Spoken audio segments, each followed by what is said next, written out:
You mean to say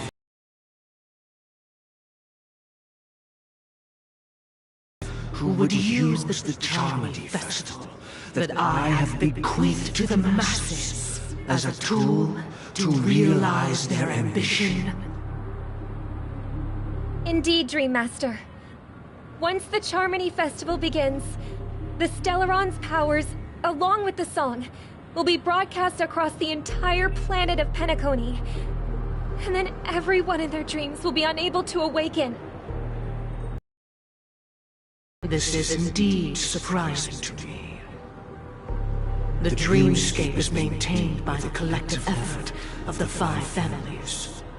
If someone were to use the Charmony Festival to recklessly disseminate the power of the Stellaron, this individual must hold a position of great authority.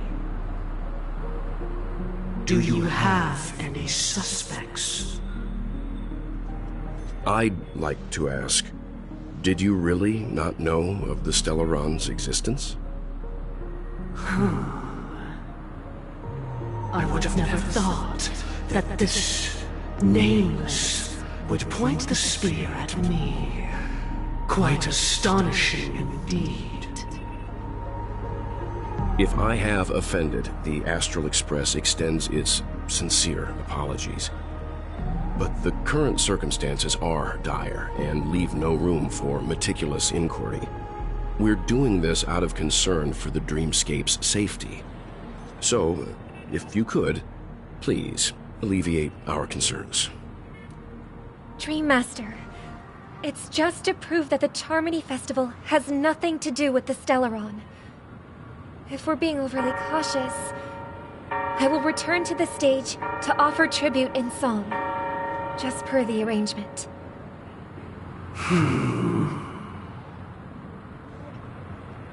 Sunday, Robin. I've watched you two grow up, and know your dispositions like the back of my hand. Both of you, right now, can surely be lauded as their most devout advocates. I already know your resolve. The magnitude of this matter is enormous, and cannot be taken lightly.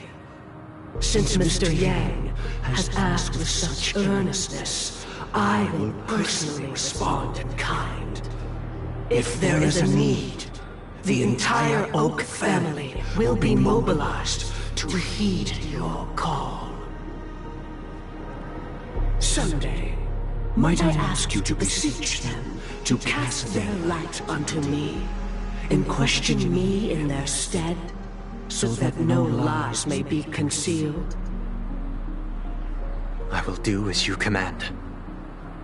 Robin, could I entrust you to be present as a witness, to document the truth, and to proclaim my innocence, so that all slander may be utterly dispelled? I will do as you command. May thy will be carried out on earth, just as it is in the heavens. Oh, triple-faced soul, please sear his tongue and palms with a hot iron, so that he will not be able to fabricate lies and make false vows. Let us begin. There is nothing else to prepare. Understood. Question. Have you devoted your life to your god, never worshipping other gods? Naturally. Do you love your god as you do yourself, always heeding their admonishments? Naturally. Have you strayed from the path expected by your god, betraying their name?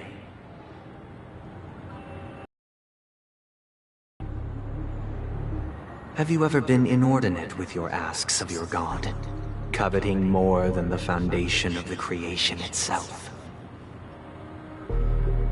Never. Then, a final question. Do you swear to fulfill all vows, past, present, and future? With the Eon as my witness, if I do not deliver on my words, or if I renege on my vows, may I be cursed in accordance with divine law. They have seen your faith, and have endorsed your faith. With this, it can be evidenced... Just a moment. What is it, Mr. Yang? I have another question I hope to have answered. To my understanding, the family's harmony and prosperity have never relied on so-called divine laws. The god you both mentioned, are they truly Shipe? Mr. Yang should know that those belonging to the family toil together as if they were kin, embracing solidarity and unity under their light. All duplicity is laid bare before the harmony. Such a delicate and complex symphony. Which other god could perfectly harmonize this, if not for the Great One? Shipe. Perfectly harmonize. Therein lies the problem. It isn't an outsider lurking in the shadows who changed the harmony, but a dissonance that has surreptitiously emerged from within this very symphony itself. In the distant past, there existed an Eon. With one flick of the wrist, they crafted the laws of the cosmos. Their followers formed the Beyond the Sky Choir, spreading solemn and reverent hymns throughout the universe. Later, they fell. The route traversed by this Eon clashed with the harmony, ultimately being absorbed and fused into it. The chorus that once reverberated across worlds fell silent, and when it echoed anew, it was transformed into the hymn of harmony. Though an Eon may perish, paths with no masters still linger. In the all-forgiving harmony, echoes of bygone dissonance may subtly arise. Mr. Yang. Being overly astute can be a detriment. Especially when you find yourself alone and without allies. So this is how it is. For the sake of our grand cause, Sunday, please afford these two an opportunity to rest. What?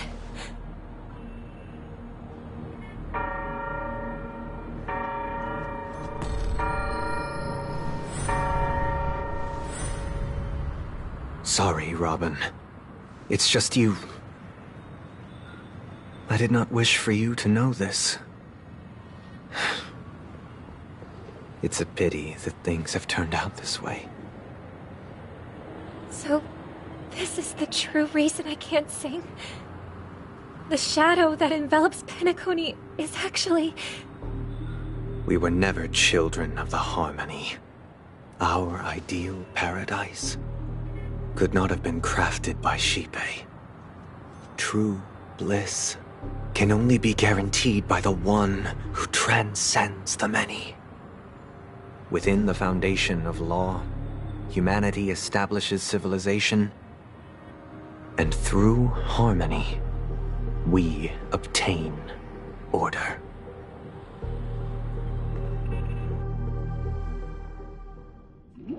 Unbelievable. To think that there would be remnants of the Order on Penacony. What have you done with Mr. Yang and Miss Robin? Don't worry. I just gave them some time alone to ponder their fates. You should know that these actions make you an enemy of the Astral Express. Should we need to stand against the Nameless, it would only be myself and the Oak family involved. But we haven't reached that point yet, have we? Your efforts for the justice of Penacony are evident to everyone, and have been widely observed.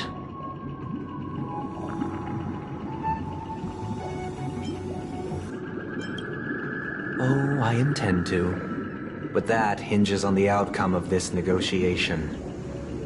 If it is the order that drove you to imprison Welt and Robin, and you're using them to coerce our compliance, then there'll be no point in entertaining any type of discussion.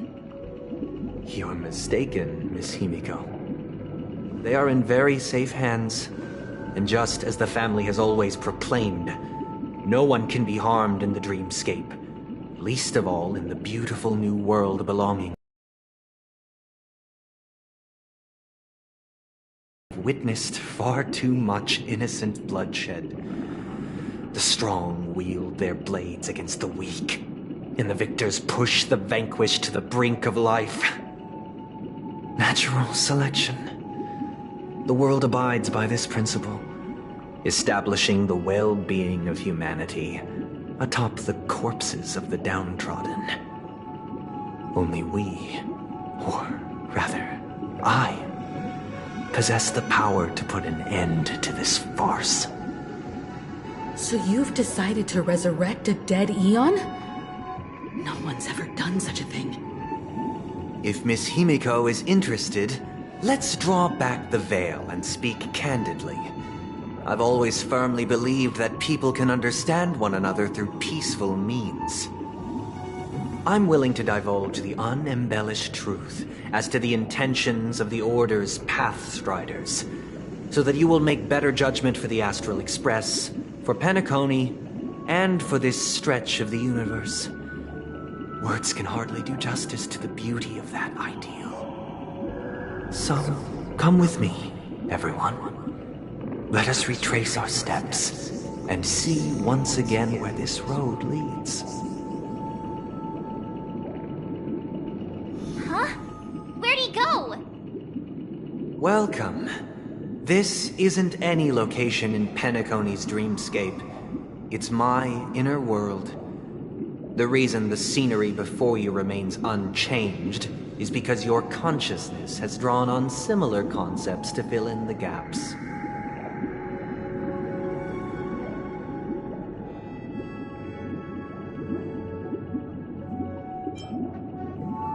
Did you do the same to Welt? It's a tuning process. Stronger in effect and more draining on the mind. The gray-haired guest has experienced it before, so she should understand what it entails. Tuning allows you to intuitively grasp my feelings, which also means that I cannot hide anything from you. Now, everyone, please look at the huge screen. The road we once took begins here. From this point on, you will witness the numerous decisions I've faced. I've selected a portion of these to share with you. I believe after going through similar predicaments, you'll be able to better understand my thoughts. Let's begin. The first decision. A story about a baby bird. This story happened when Robin and I were very young. We were victims of the Stellaron disaster, and the family's Mr. Gopher Wood, who would later become the Dream Master of Penacony, saw that we siblings had no one to turn to and took us in. Later on, Robin and I lived a time with nary a care in the world. One day, after dinner, while my younger sister and I were lounging about in Mr. Gopher Wood's yard, we spotted a fledgling Charmony dove all on its own. That baby bird was tiny. It didn't even have all of its feathers, and it couldn't sing. When we found it, it was already on its last breath, having fallen into a shrub, probably abandoned by its parents. We decided to build a nest for it right there and then. However, thinking back, that winter was unusually cold, with fierce winds at night in the yard, not to mention the many poisonous bugs and wild beasts in the vicinity. It was clear that if we left the fledgling in the yard, it stood no chance of surviving until spring. So, I suggested we take it inside, place it on the shelf by the window, and asked the adults to fashion a cage for it. We decided that when it regained its strength enough to spread its wings, we would release it back into the wild. The tragic part, something that we'd never considered, was that this bird's fate had already been determined long before this moment. Its destiny was determined by our momentary whim. Now, I pass the power of choice to you all.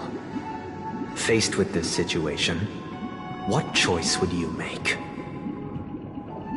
Stick to the original plan and build a nest with soft net where the Charmony dove fell. Or build a cage for it and feed it, giving it the utmost care from within the warmth of a home.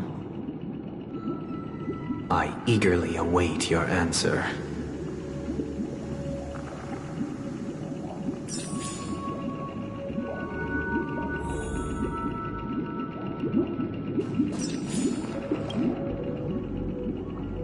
That guy just casually throws this kind of question at us? What exactly is his deal? But if it were me, used to build a cage for the little Charmony dove. After all, leaving it there, it's bound to get hurt by wild animals or something. And that'd just be too sad.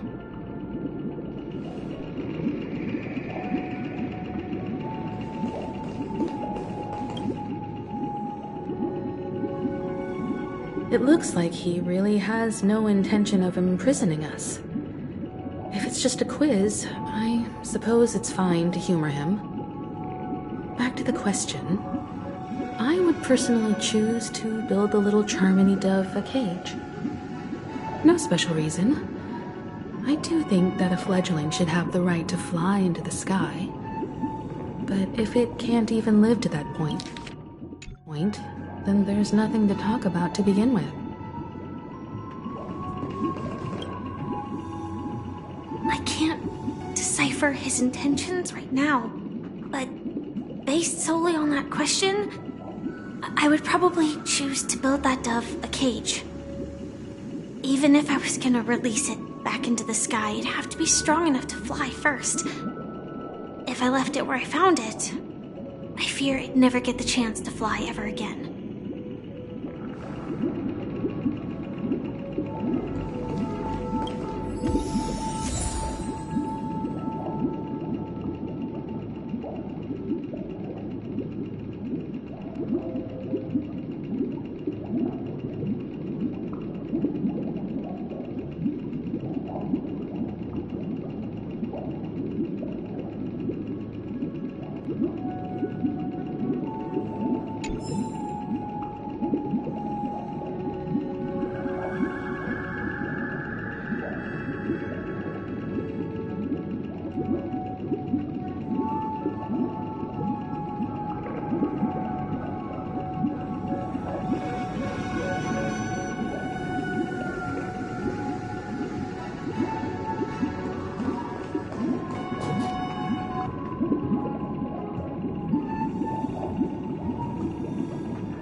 I'm happy to see that you made a choice similar to ours.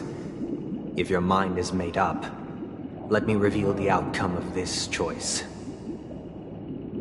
We passionately nursed it back to health, preparing only the best food for it every day. We even preened its feathers. Later, on the day that Robin left Penacony, we opened the cage door and let it fly back into the sky. I watched it for a long while by the window, probably about 3 or so days. In those 3 long days, the little Charmony dove tried again and again to spread its wings to fly into the sky, but fell to the ground, only to keep trying. Finally, on the 137th attempt, it succeeded. But its attempt did not go perfectly. After flying unsteadily for a while, it fell to the ground, unable to grasp the direction of the air currents.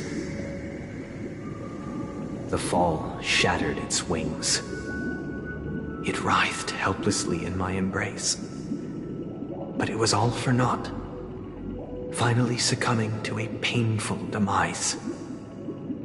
And in that instant, our tender care, our given love and hopes, they all became the inevitable push that sent it to its death.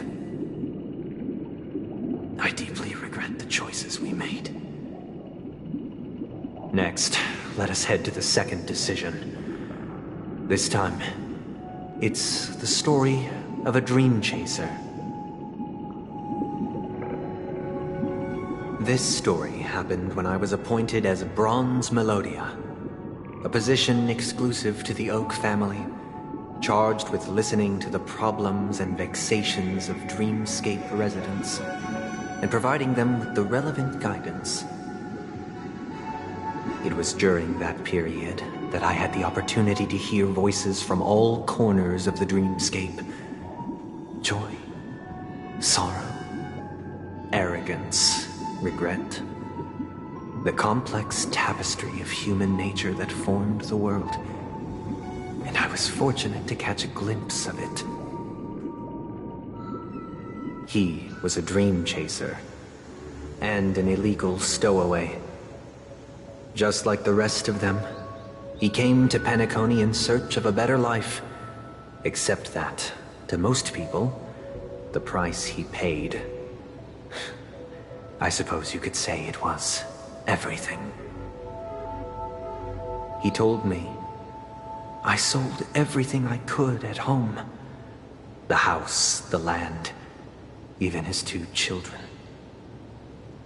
He said he could not afford to raise them, and that at least they could eat if they lived as slaves. He had a plan in place. He would buy back his children once he had made his fortune, and enjoy Penacony's beautiful dream with them. Alas, his plan to smuggle himself was somewhat clumsy, and he was sniffed out by those pig-headed hounds. After hearing the Dream Chaser's story, I immediately appealed to the Bloodhound family to cease their pursuit. That way, at least he could live peacefully. But I was still too naive to the ways of the world. I did not anticipate that what I thought was a kind gesture would later lead to dire consequences.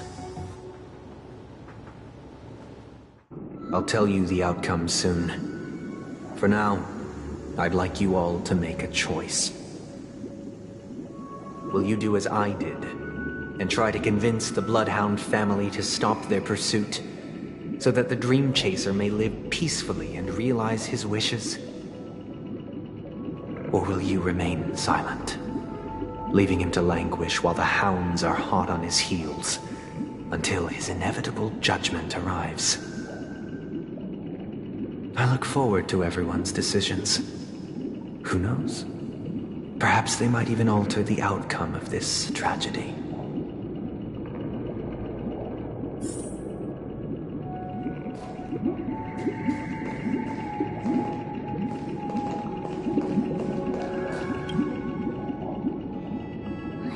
these illegal stowaways are really quite common on Penacony. He sold his kids to chase a dream. Even with that thought, there's only one choice. Let the bloodhound...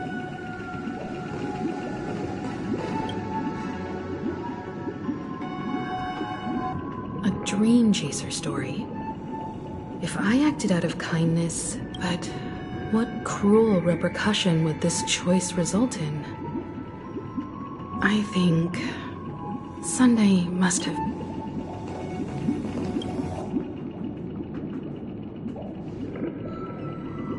This question... Surely it has some connection to the baby. I'd probably choose to ask the Bloodhounds to cease their pursuit.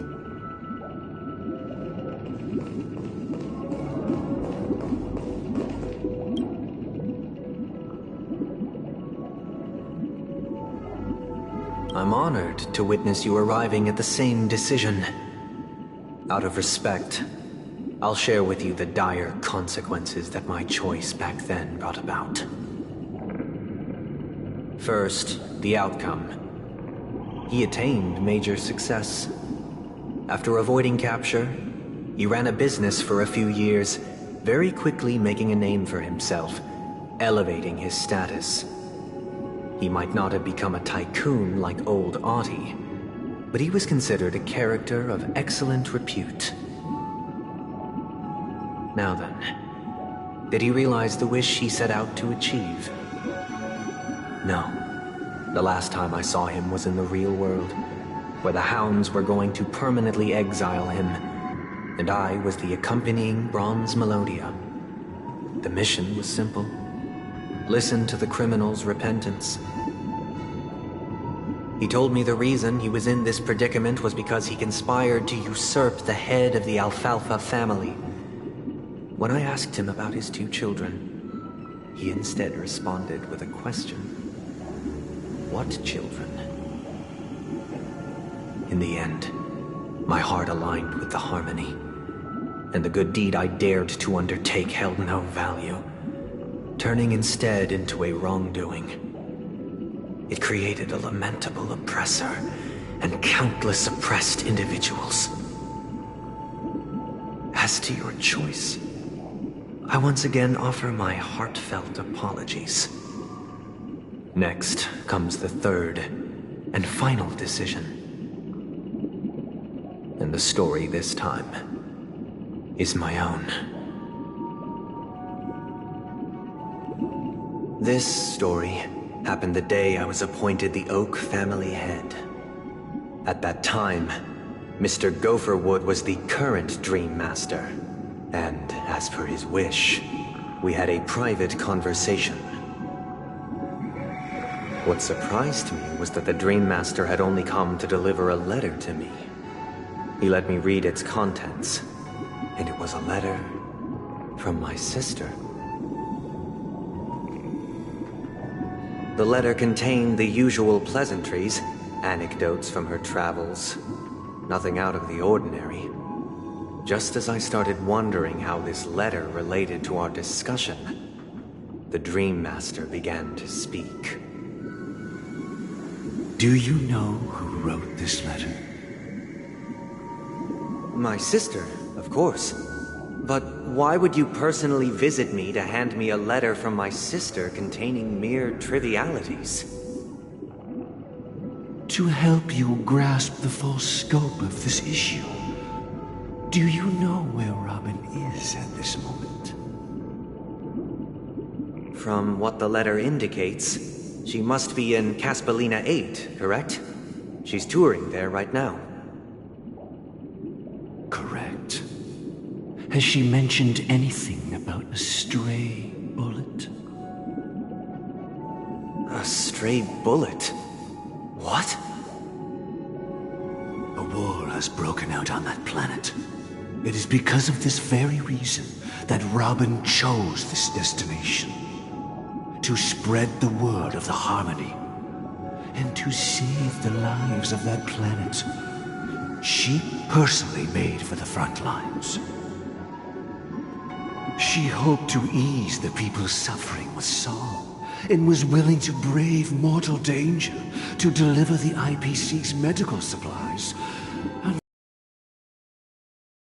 bullets show no such compassion. Is she all right? If the operation was successful, she should probably be recovering in the field hospital. By the eon above, the bullet struck her neck directly, yet possibly as a reward for her consistent deeds of harmony, it didn't hit any vital arteries. Once you've attended to your outstanding tasks, it'd be advisable to write her back as soon as possible. Those damned savages! I'll pack my bags right away. My gratitude for bringing this to my attention, Mr. Gopherwood. Now you understand why she always wears such elaborate neck ornaments, don't you? How could this happen? Miss Robin. It's all in the past, so please don't worry. I share this in the meager hope that you will understand the Harmony's limitations and predicament. As grandiose as the strong defending the weak sounds, many times, it is nothing more than wishful thinking.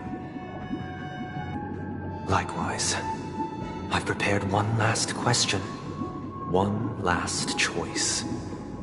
But rest assured, this choice will not have any grave consequences. Because this is merely a figment of imagination, a nightmare that has haunted me through countless nights. If you ever had the opportunity to make a choice like I did, would you still support Robin's journey on the path of harmony?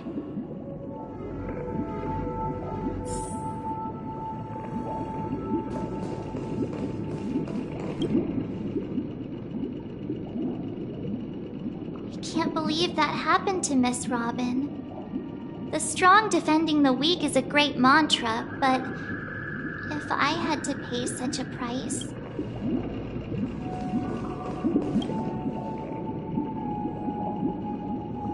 I often feel like I've dreamt of similar scenes on certain nights. In the dream, I see blurry faces.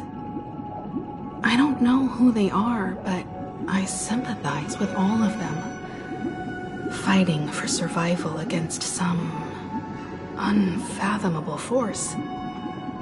Their confusion and fear are lucid to me, but I also remember they chose never to give up.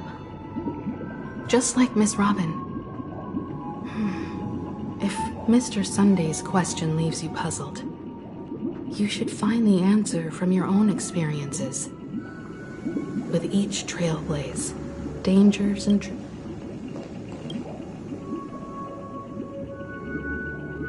Miss Robin's courage is admirable. And here I was thinking she was just another superstar celebrity. But the fact that she's also Mr. Sunday's younger sister? No, I doubt he'd wish harm on his own flesh and blood.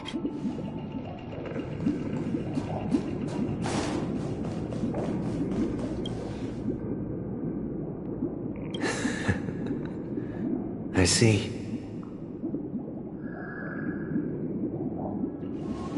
I am now aware of everyone's stances. Raising these questions merely serves to illustrate one point.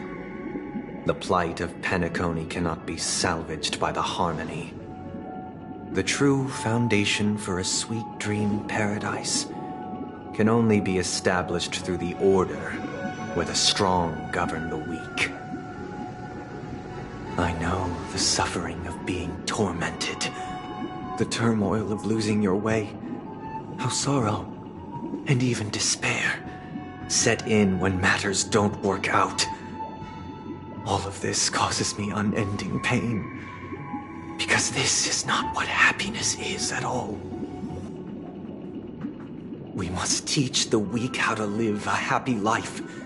And this life isn't some noble propriety that the upper crust preaches, but in definitive terms, a way of survival that belongs to everyone.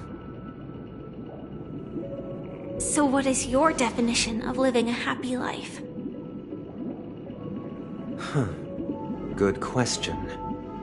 Human consciousness is fundamentally an illusion, a cage known as self-worth. People lured in by this illusion make mistakes, yet still ask that external influences bear the burden. When one mistake after the next permeates the masses, they become impossible to trace. Thus, the amassing of these individual cages culminate to form a prison, a place dictated only by the rule of survival of the fittest. Nature is always accompanied by predation and sacrifice. Its antithesis is known as order. That is what I want to do. Unite people's happiness under the banner of order. They won't need to make bitter choices any longer, nor face the weaknesses of humanity. They can cast aside their primal instincts to build a haven for mankind. Simply describing thoughts is far too abstract, so allow me to provide a simple example. As you all may know, there are societal norms like weekends and long weekends that exist on some worlds. During these hard-earned rest days, people are given the chance to extricate themselves from the stresses of everyday life, allowing a certain tranquility to return to their souls. And it is only on these days that people do not have to adhere to the law where the strong prey on the weak. They can live out their lives happily during these brief intermissions. It's just a pity that 2 or 3 days are still too fleeting compared to the span of a lifetime. From where I stand, society's ideal system should be 7 rest days. Following Sunday, there should ensue a second, a third, and indeed an infinite procession of Sundays. This should be the face of the new world. Idyllic, eternal, peaceful days. And thus, every person can return to their base selves in this utopia. Some gaze in reverence at the stars, pouring their whole beings into calculating the distance between us and the isolated world of Pagana. Meanwhile, some seek refuge in quiet corners, holding one another, unencumbered by the chains of unwelcome obligations. There would be no need to bear the hardships of reality. Only in this way can humanity face the inevitable end with the purest of spirit, living a life of dignity. This is what it is to live in bliss. Miss Firefly, you who are stricken with entropy loss syndrome, you of all would surely understand this.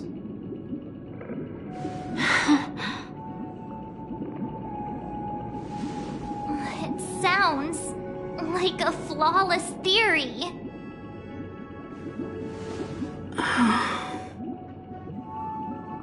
But what is the price to attain all this?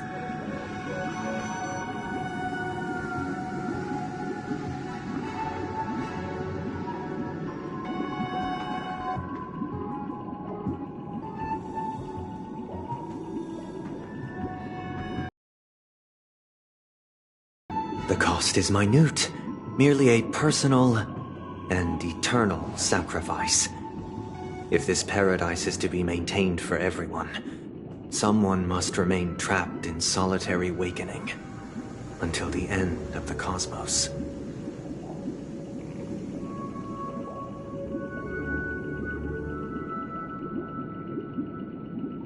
Awakening. Which means that this so-called paradise is still a dream. Stepping into this paradise means forsaking reality, correct? It is not forsaking, but transcending. Flesh, blood, sorrow, weakness. If the physical is the root of spiritual suffering, it is only logical that we defeat it. But in this supposed bliss, people won't have defeated their demons. The chance to overcome their tribulations would be forever lost to them. In other words, it is an escape. That's another way of understanding it. But there is no shame in escape. On the contrary, the seeds of escape exist in everyone's hearts. Don't you agree, Miss Firefly? And as to why we sleep, it is because we are afraid to awaken from our dreams. But this is not in conflict with the grand plan. Only in acknowledging this can we truly understand the frailty of human nature, and from there, show compassion and protection.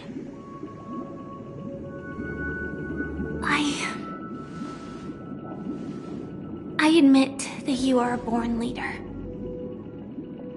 Your perspective on humanity brims with pessimism. Yet you express compassion for all, even when your heart pities them. But unlike you, I live for the self. From my perspective, individuals making choices for themselves is their birthright. The want to escape may be innate in the weak. But whether they are weak or not, it is not up to another to decide. Perhaps in your mind, you also view me as weak?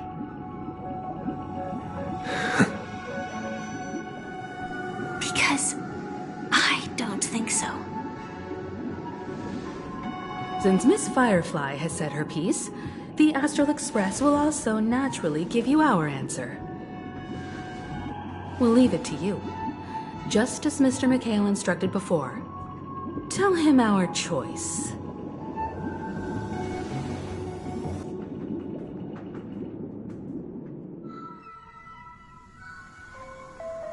What is this place? Does this place ring any bells, Misha? I don't know, but I feel a sense of déjà vu. What is this place?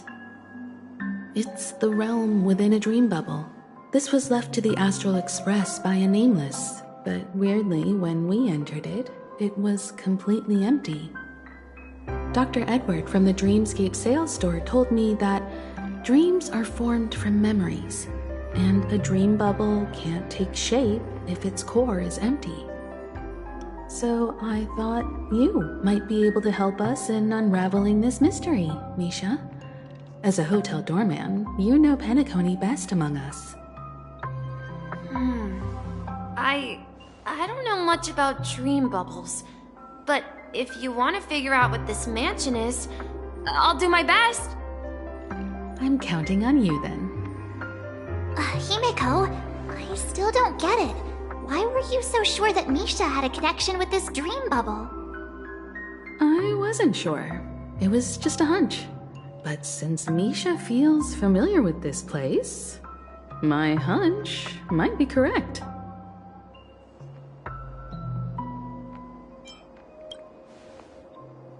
Exactly.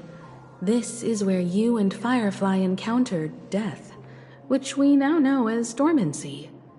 Considering its connection to Dreamflux Reef, it's not surprising it appeared here. The question now is, who brought you here?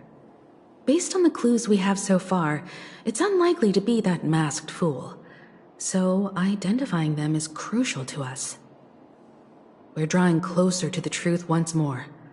Let's give Misha some time, as I believe he'll unveil the secret of this dream bubble. All right, but there are doors all over the place. Which one should we choose? Do you have any idea, Misha? I guess... maybe this way? I'm not entirely sure, but let's give it a try. Wait, you managed to choose the right door on your first try? Weird. This place is quite different from the hotel. But I feel like I've been here before, and even lived here for a while. If I remember correctly, there should be a fireplace down that hallway. Clocky and I used to sit by the fire, listening to the crackling of firewood. And the room on the other side was the toy room.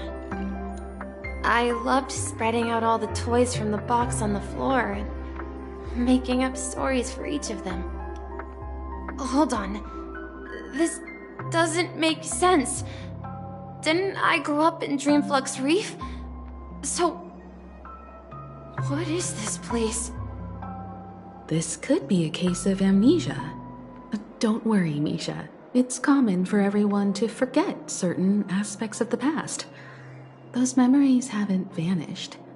They're just lying in the depths of your mind. We can surely get them back. Since this place seems familiar to you, why don't we explore a few more rooms and see if you can recall anything more?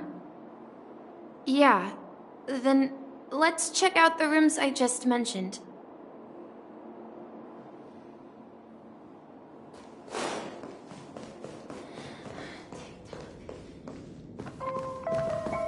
Mikhail, that's the name. Now we all know him as the Watchmaker.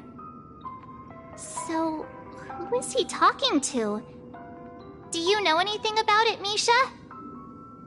I'm sorry, I don't know much about the Watchmaker. But, Mikhail... Anything special about that name? Mikhail is Grandpa's name. Grandpa? Do you mean you're the Watchmaker's grandson? But we haven't heard anything about the Watchmaker having descendants. And the name Mikhail is not rare. Perhaps it's merely a coincidence. Could you tell us more about your grandpa, Mikhail? Yeah, sure. He was a seafarer who fearlessly ventured into mysterious seas and storms. He was always on the sea and had lots of friends who accompanied him on his travels. He didn't want me to call him Grandpa because that would make him sound old. He believed he was still young. The name Mikhail was given to him by his parents, Mihaly and Elise, both renowned seafarers. Every time he came back, he'd share his logbook with me and tell me about his adventures at sea. I want to become a great adventurer, just like him. It appears that the seafarer has nothing to do with the Watchmaker. So, perhaps it's just a coincidence? So, where is your grandpa now? He went off on a new journey, and it's been quite a while since I last saw him. So, where has Clocky gone?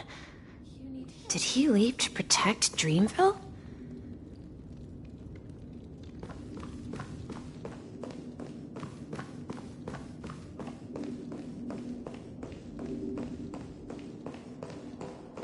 Tick-tock. Tick-tock. I heard some noises from the room.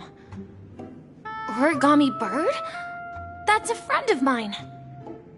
You and Origami Bird are friends? Yeah. It's a member of the Compass crew, just like Clocky and Miss Mirror.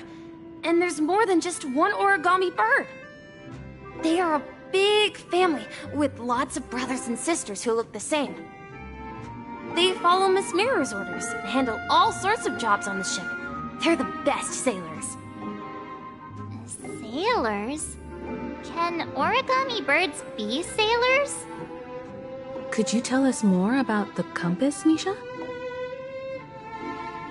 The Compass is a ship bound for the New World. Clarky and his partners travel through layers of fog to the depths of the sea. Whenever there is danger, Clarky will use a compass and guide the ship in the right direction. That's a great story. But in the Penacony cartoon, Clocky and his partners have always lived in Dreamville and never ventured out, right? Does seem to be the case. Weird. I clearly remember Clocky arrived in the New World in the end. Perhaps Clocky has a hidden past. I think I hear the sound of water. You once mentioned there's a magnificent fountain up ahead.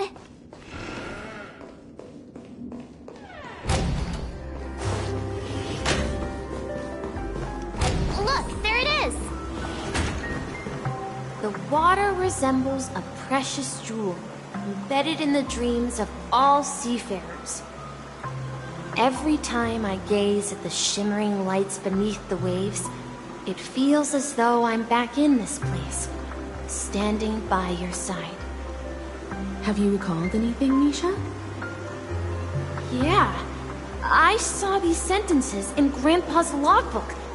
He used to say that despite the perils of the sea, whenever he stood on the deck in the afternoon, overlooking the sparkling waves, he would think of this fountain in front of his house.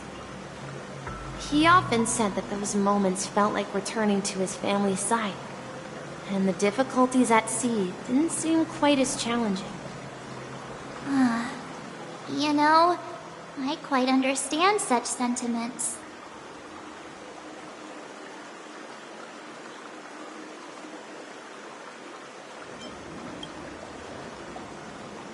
I'm not an elder. I was just being a bit sentimental. Perhaps every adventurer far from home carries a fountain within their soul. Even though the other side of the sea remains shrouded in the unknown, the fountain in front of his house serves as a compass, leading him back to his cherished ones. Yeah, while Grandpa was at home, we would stand by the fountain and place the compass, a toy boat that I made, into the pool. Back then, I would ask him when I could go on adventures like him, and he would always laugh and say I was still too young. It seems this Mikhail is truly a seafarer and has nothing to do with the watchmaker. Yeah. Based on Misha's recollections, the scenes in the dream bubble appear to be his childhood memories.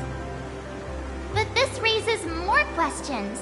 According to Misha, he was clearly born on an oceanic planet and led an ordinary life, with no connection to Penacony at all.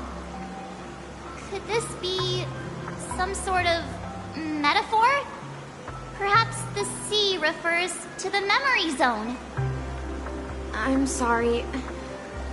I don't know, but my memories keep pouring out uncontrollably, like water flowing from a fountain. Perhaps I'll remember more things if we go further.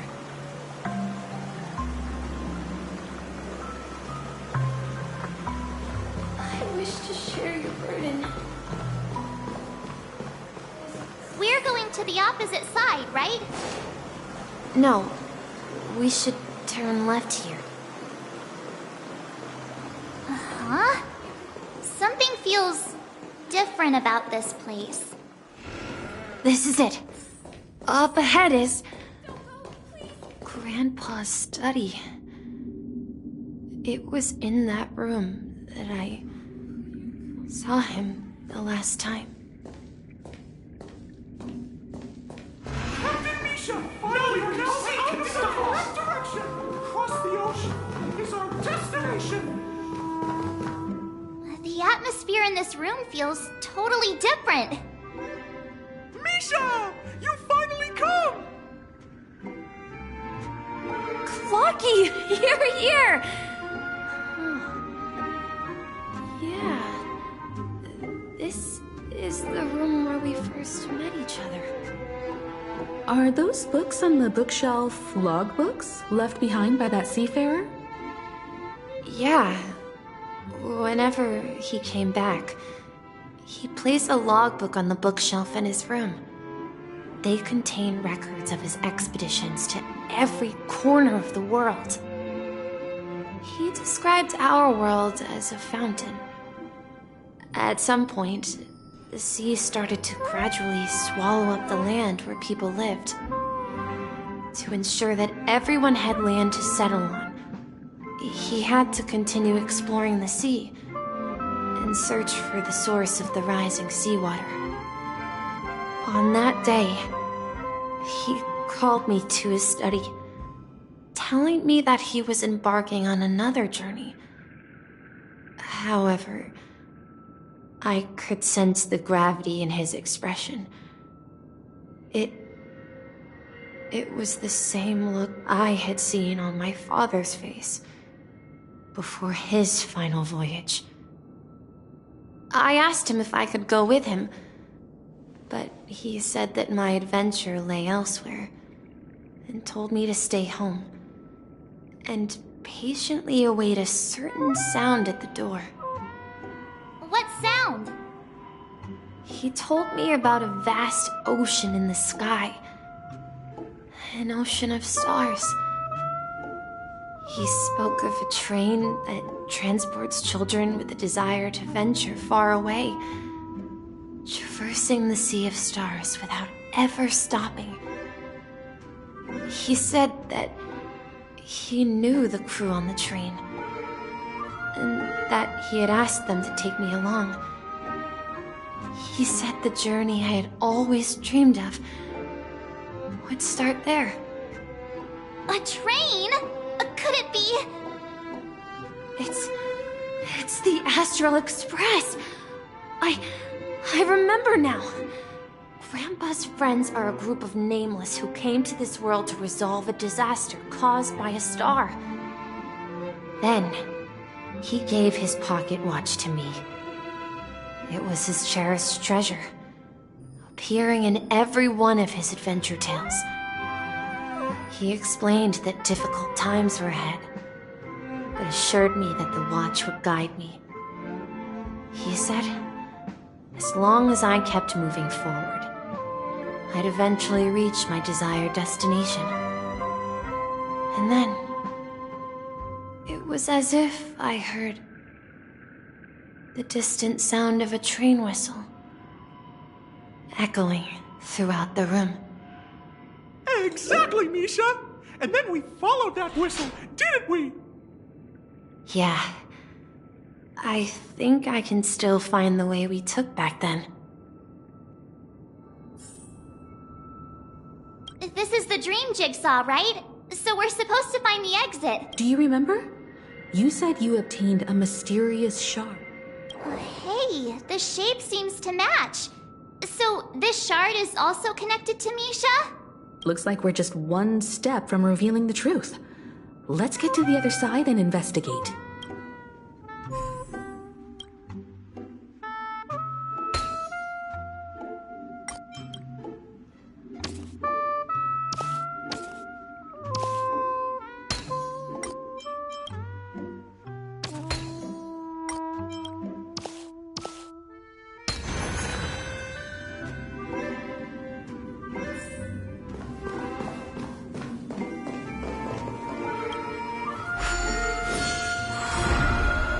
This is it.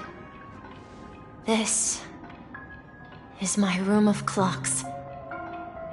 While I spent my time waiting for Grandpa to return from his voyage, Walter gave me this workshop, and it became my secret base. Here, I learned how to repair clockwork and gears out of my fondness of precision mechanics. In my dreams, I was the captain of the compass, embarking on adventures with my companions, Clocky and Miss Mirror, in search of the new world.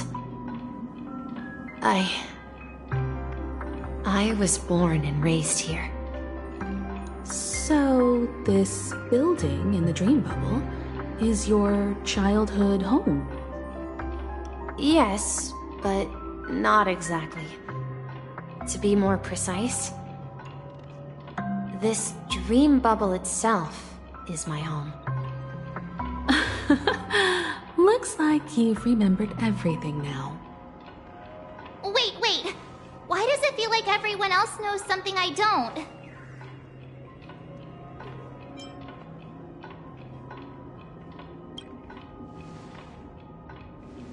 March, do you remember when she mentioned the clocky that only she could see? Yeah, the little guy here, right? But we all saw him in Dreamflux Reef, right? And Mr. Yang even greeted him. Looks like everyone on the Astral Express has a childlike spirit. The answer lies in the Astral Express. Her experience shows that neither Firefly nor Acheron can see this clocky. And when we were in Dreamflux Reef, you may have noticed that for some reason, nobody outside of the crew had ever talked with Clocky.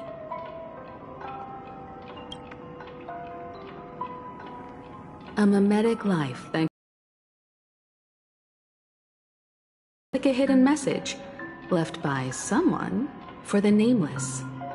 That's the key to the mystery, March. Now, take a... Have you ever seen anyone outside of the crew interact with Misha? Wait. No way! That's the answer, March 7th. This dream bubble is the place where I was born. And I'm a dweller in this dream. Just like a memory zone meme. I should have stayed here and waited for you. But when reality and memories merged, I unconsciously pushed open that door and left the bubble with Clocky. So it's not that the Watchmaker's dream bubble is empty, but rather the stuff inside ran away? And the whistle you heard was the sound of the Express arriving at Penacony? That's one way to see it, but I believe there's a longer story behind all this. It's best for Misha himself to explain all the details. How about we start with your name? Now, should we call you Misha, or... Thank you all for helping me rediscover my true self. Now, please allow me to reintroduce myself. I was born on Lushaka, in the Presmere system, adopted by seafarers Mikhail and Char. They gave me a treasure, a name that carried their hopes. Mikhail Char Legwork, or simply, Misha. If you prefer, you can call me by a more familiar name, the Watchmaker. So, you're the Watchmaker himself? Unfortunately, that legendary figure is no more. I am only a reflection of his life. As for the child who has been with you, he's the innocent protagonist of Misha's childhood dream. A friend of Clocky, a young apprentice, and a future mechanic on the Express. And this also marks the beginning of his journey, devoted to the Trailblaze. At the end of the journey, I left this little flame, which I so cherished, in my deepest dreams, hoping to pass it on to the nameless of future generations.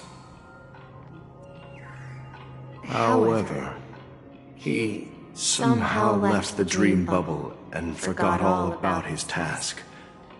I apologize for all the confusion this caused. Because he was born with a desire to trailblaze, wasn't he? I don't think Misha has forgotten his role as a guide. he remembered it, and that's why he mistakenly appeared as a hotel doorman in her dream from the very beginning. The one who brought our unconscious friend here must have been Misha. If that's the case, we encountered the Watchmaker's legacy from the beginning, didn't we? Well, I have a sarcastic friend who says I always take big detours and end up back where I started. Perhaps that's what every nameless has to go through. But in the end, you found me. I'm sure you're all wondering what my legacy is. I believe my hound has mentioned the Stellaron and my wealth. If I may apologize, the Stellaron part is real. As for my wealth, however, it's nothing more than a baseless rumor. I left my homeland as a child and embarked on the journey of Trailblaze. I traveled to various planets until finally reaching Asdana, where my friends and I built the original Penacony and fought for its future ever since. I've been moving forward all my life, doing what I could to overcome the obstacles in my path. But ultimately, my journey reached its end, and I left behind no possessions worth entrusting. So, if you ask what's left within this worn-out train engine that can be called a legacy, I suppose it's the things that are still burning in the engine's furnace. Now that you're well aware of the current situation of Penacony, I certainly hope that you'll help me get this world back on track. But I'll leave that decision to you, for the path of Trailblaze is never paved by others. All I have for you is a story and 2 gifts. I want to give you my pocket watch. It has accompanied me throughout my long journey, guiding that naive child forward, and has been blessed with the presence of so many great people up to this day. And my hat, too. The one who navigated for me placed it on my head and planted a fanciful thought in my mind. The trailblazing expedition will never end. Now, it's time for you to make your choice. Once you've made up your mind, open that door and enter the long dream of an old man. I'll be waiting for you at the end of this corridor of time. All right, everyone. Let's make a decision. Although I don't think anyone will have any objections.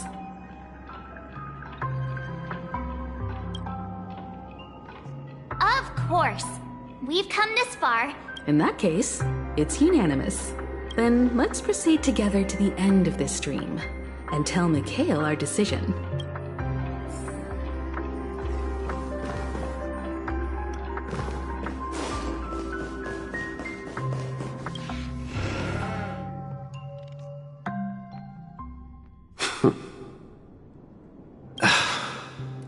Mikhail, where are you going? Someone has to step up and save Lushaka. So why can't it be me, Misha? Please don't go. And if you must, please take me with you. Don't leave me alone. Even without me, you know how to proceed forward, brave Captain Misha.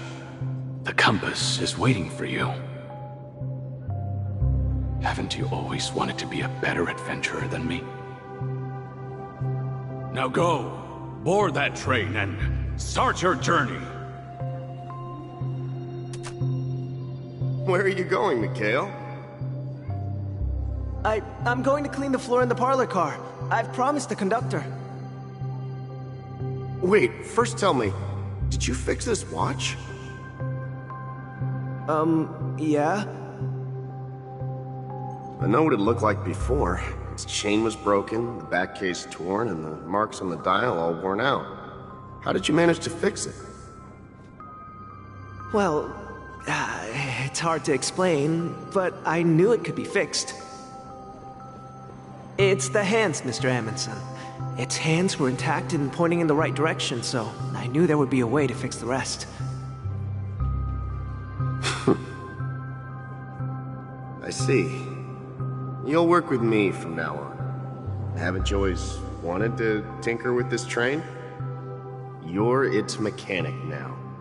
As for the conductor, I'll do the talking. But I only know how to fix watches. Don't worry. You've got what it takes. I'll teach you what you need to know. Where are you going, legwork? It's time to head to our next stop.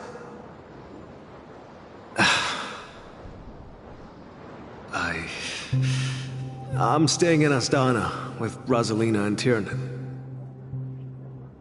I see. This place reminds you of home. The people of Astana have only achieved a tiny victory, and still have a long way to go towards true freedom. Hanunu needs us.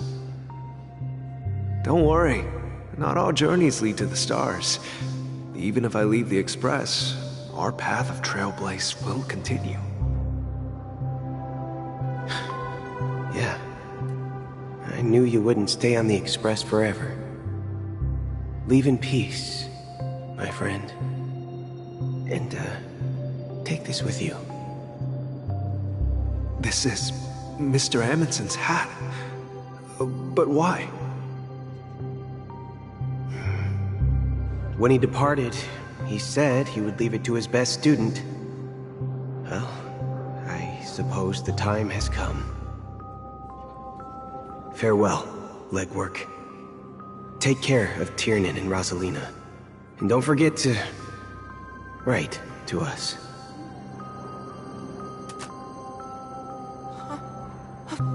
Where are you going, Watchmaker? Don't worry, Micah. Just going on a little trip. Someone has to be at the forefront of the interstellar frontier, and I'm the only former nameless in Penacony. So why can't it be me? Because you're all we have! Have you forgotten about Tiernan? The cosmos is way more dangerous now. What will happen to Penacony if we lose you too?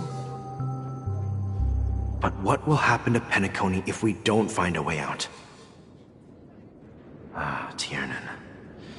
How could I ever forget him? I've spent countless sleepless nights asking myself why I didn't go with him back then. We Nameless won't stop. Don't worry, Micah.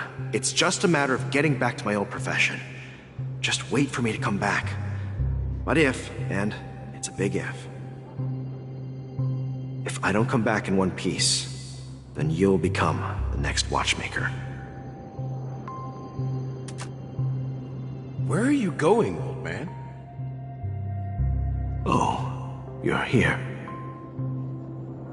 Answer my question. What are you up to? Relax, Gallagher. I just came up with a great idea. Wanna hear it? Oh, come on. Aren't all your ideas just ways to get yourself killed? I may be blunt here, but you're the last remaining hero in Penacony.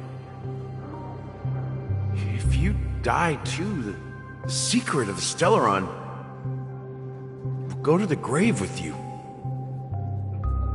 Yes, I'm afraid there's no way out in Penacony, so I'll have to consider alternatives beyond Astana.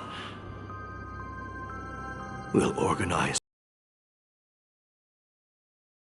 a facade and send invitations to the entire cosmos to gather people here.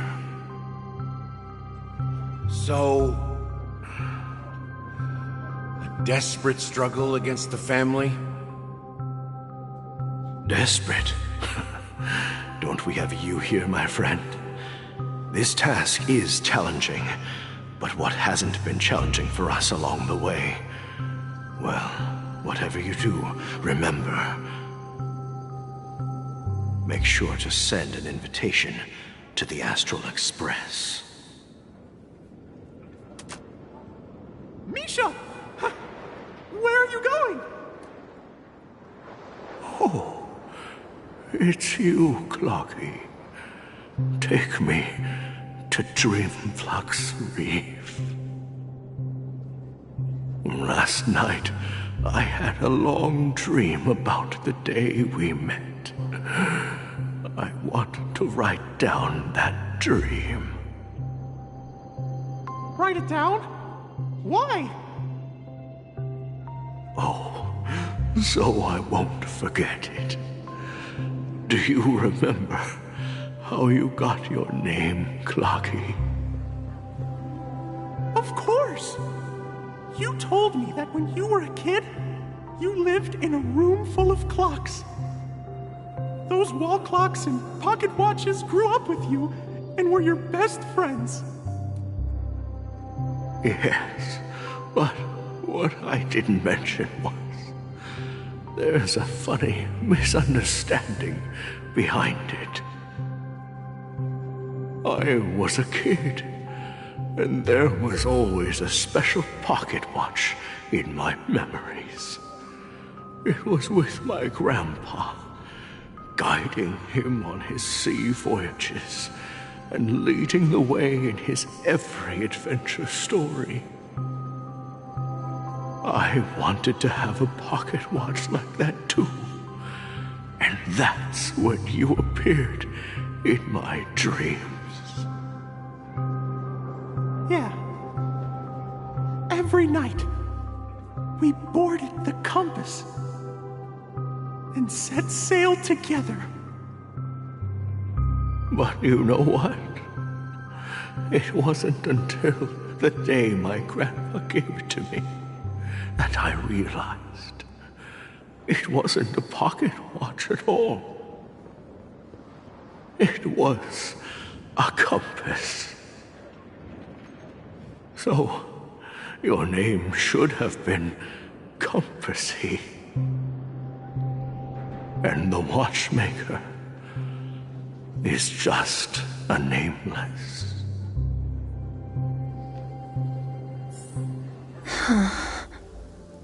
We've arrived at Dreamflux Reef. So, where to next? You know, Clocky, I don't think I'll be going anywhere else.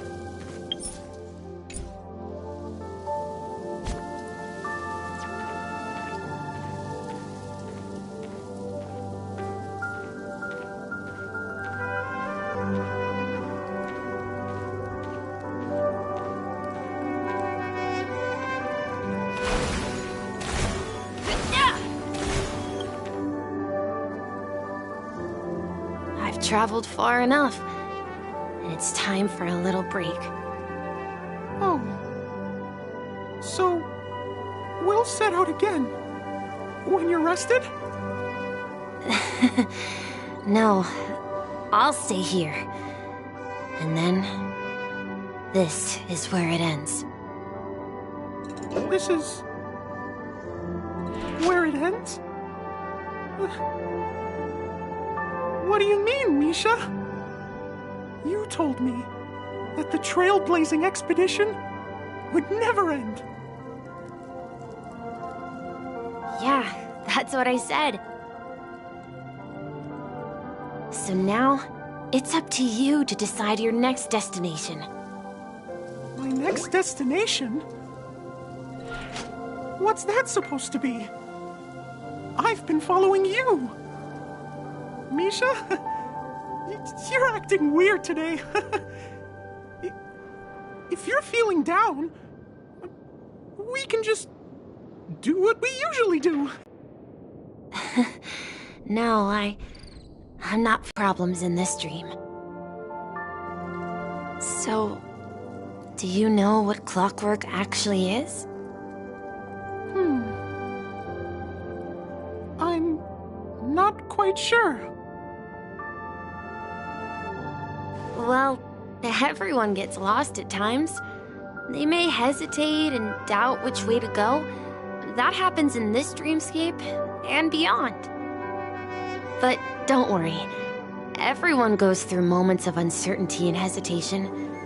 Eventually, they gather the courage to make bold decisions. Whether it's calming, joyful, angry, or sad, all they need is a little nudge to take that step toward where they truly belong. I'm leaving that little nudge with you, and I hope you'll share it with others. Such is the essence of clockwork, the will of the Trailblaze. Clocky's hands spin around non-stop, indicating confusion, frustration, and weakness. But ultimately, people still need to move forward. Just like your hands, always pointing ahead.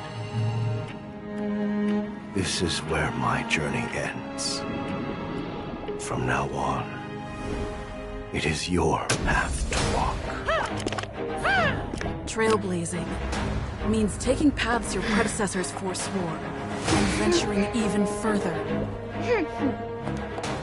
The Penacony in Mikhail's dreams does not belong to order.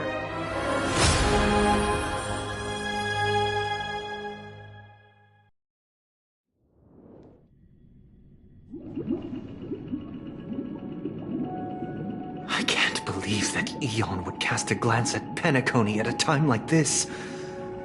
Is it because of the resonance from the legacy of the Trailblaze? Or perhaps the bond between you is so strong that it even impresses an Eon? Well, there might be another possibility. Perhaps they want to witness, on behalf of the fallen Eons, who will hold the future of Penacony. If that's the case, on behalf of the Dream Master of Penacony and the 107,336 members of the Oak family, I'm extending a formal invitation to all of you. I'm cordially inviting you all to the Penacony Grand Theater to participate in the upcoming Charmony Festival. And, of course, you won't be in the audience, but on center stage. Since the future of the Stellaron, Penacony, and even the entire cosmos is at stake, let's draw a conclusion there, in all fairness. If you truly believe in Akavili's path, then show me their courage and determination.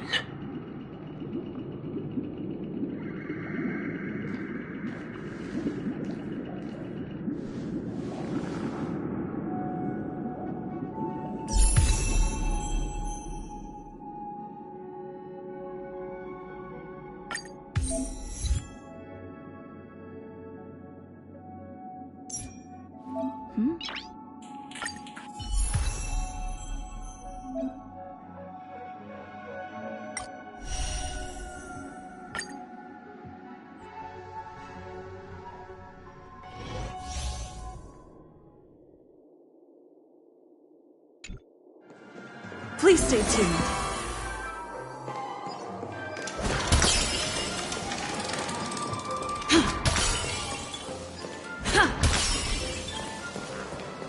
We need a strategy.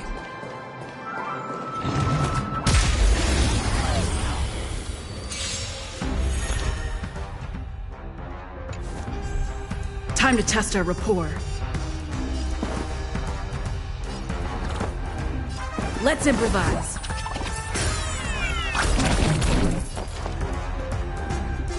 This happened. It's time. So, let's kick things off with you! I'll catch up. You can't hurt me. Stay in step.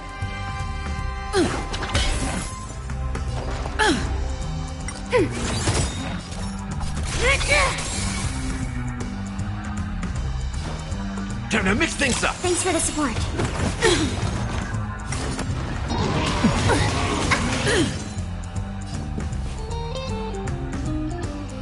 The mood is set just right. Let the show begin!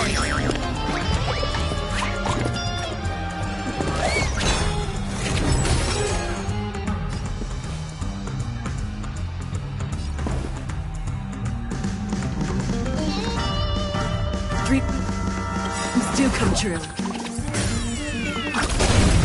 By the order of the Ten Lords, execute the Marastruck! We have the upper hand. Enemy data secured. Net markers activated. Time for a good old counterattack. Nice like a good brew. Full-bodied and sweet, my friends. Indulge yourselves! It's time. Take your positions. Let's improvise.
Does that mean he wants to fight us during the Charmony Festival?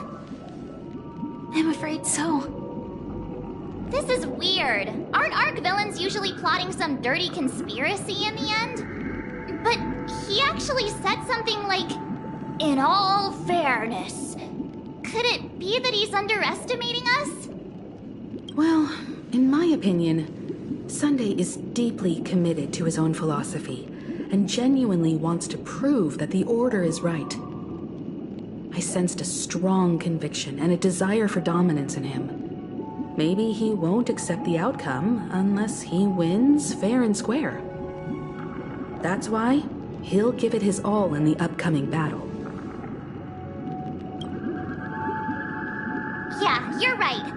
We've even dealt with a Lord Ravager of the Destruction, so a follower of the Order won't be a big deal. Anyway, we can't leave the Stellaron unchecked. This is about trailblazing a bright future for Penacony. Picking up the mantle, we can't afford to fail them. However, the same applies to the Order. Their plan didn't materialize overnight, and they have the profound collective consciousness of the planet of festivities behind them. A desire to dream, to slumber and escape reality. All those hidden emotions have given birth to the sweet dream of the Order. They've harnessed the will of an entire planet to create an Eon. This confrontation is far more complicated than a simple power struggle. To secure Penacony's future, fighting on the stage alone is not enough. What do you mean? Are you not coming with us? I believe Firefly is trying to say that she's heading off to another battle.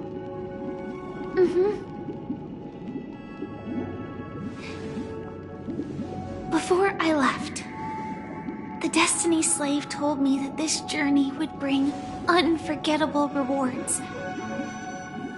Even though the script he gave me only had a few lines, I couldn't ignore them. Because one of the lines said, "I'll experience death 3 times in the land of the dreams." 3 times? This can't be serious.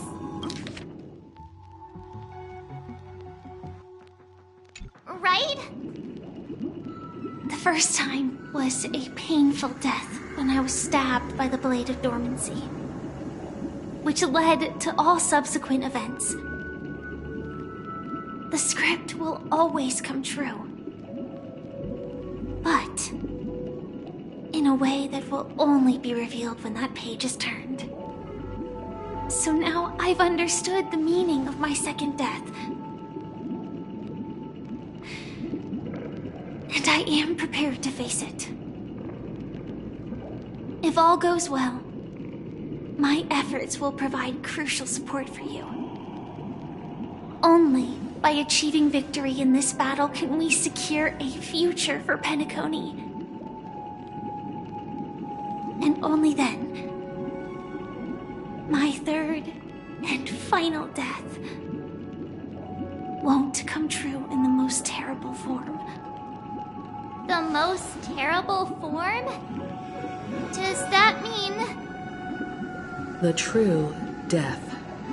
Where everyone in Penacony loses themselves completely in the eternal sweet dream of the Order. We must do everything we can to prevent that.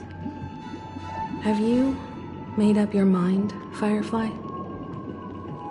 Yes.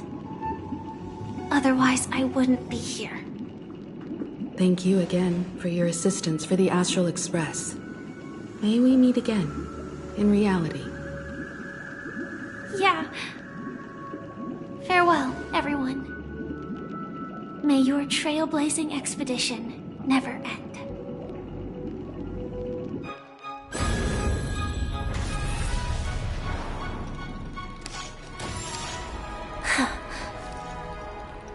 I dreamed of a scorched earth. Everyone, are you ready? A new shoot sprouted from the earth. It bloomed in the morning sun and whispered to me,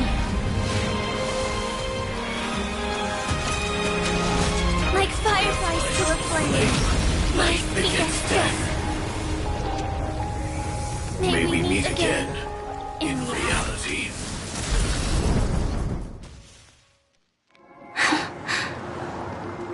After today, Japella's name will disappear from cosmic history, and the Everflame Mansion will take its place. In the not-too-distant future, you'll receive an invitation. That's your next stop. Land of the Dreams. Penacony. I hope you find whatever you seek there.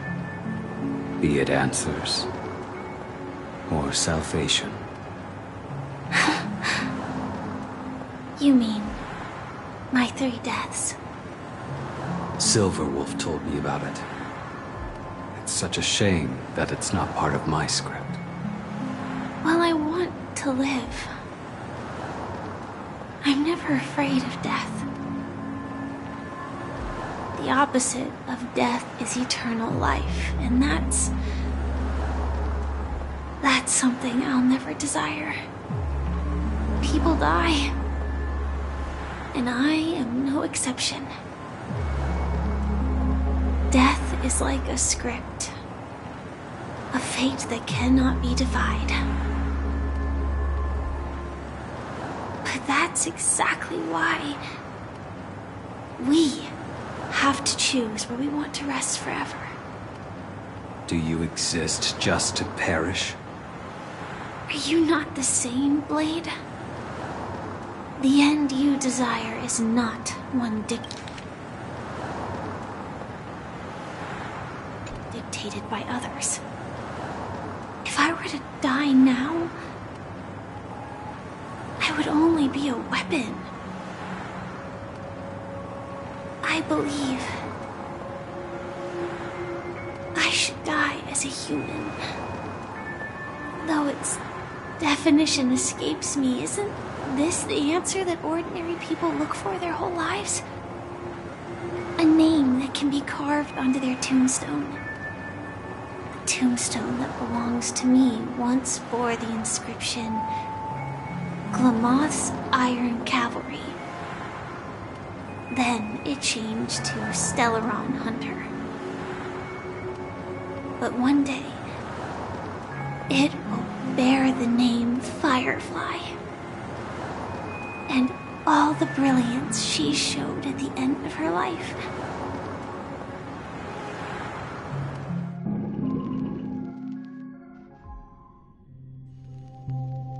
That's quite unexpected, old man.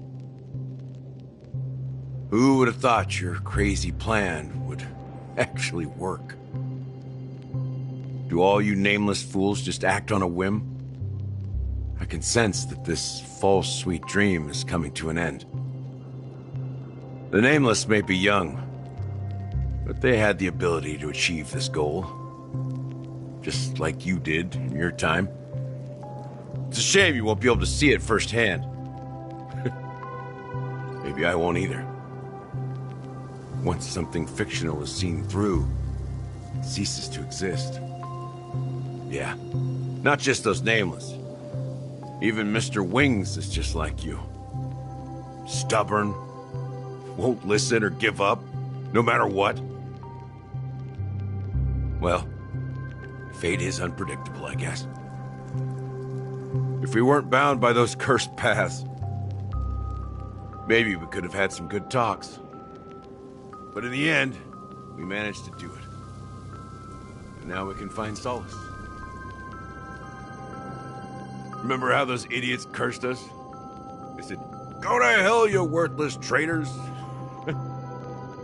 Well, I don't know if they really meant it, but if longing for freedom means going to hell, then I'll be joining you soon, you old fool.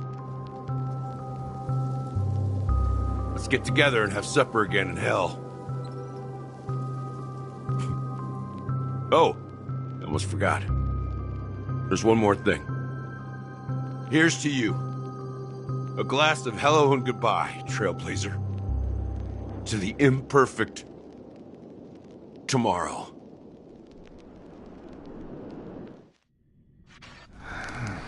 warm here, isn't it?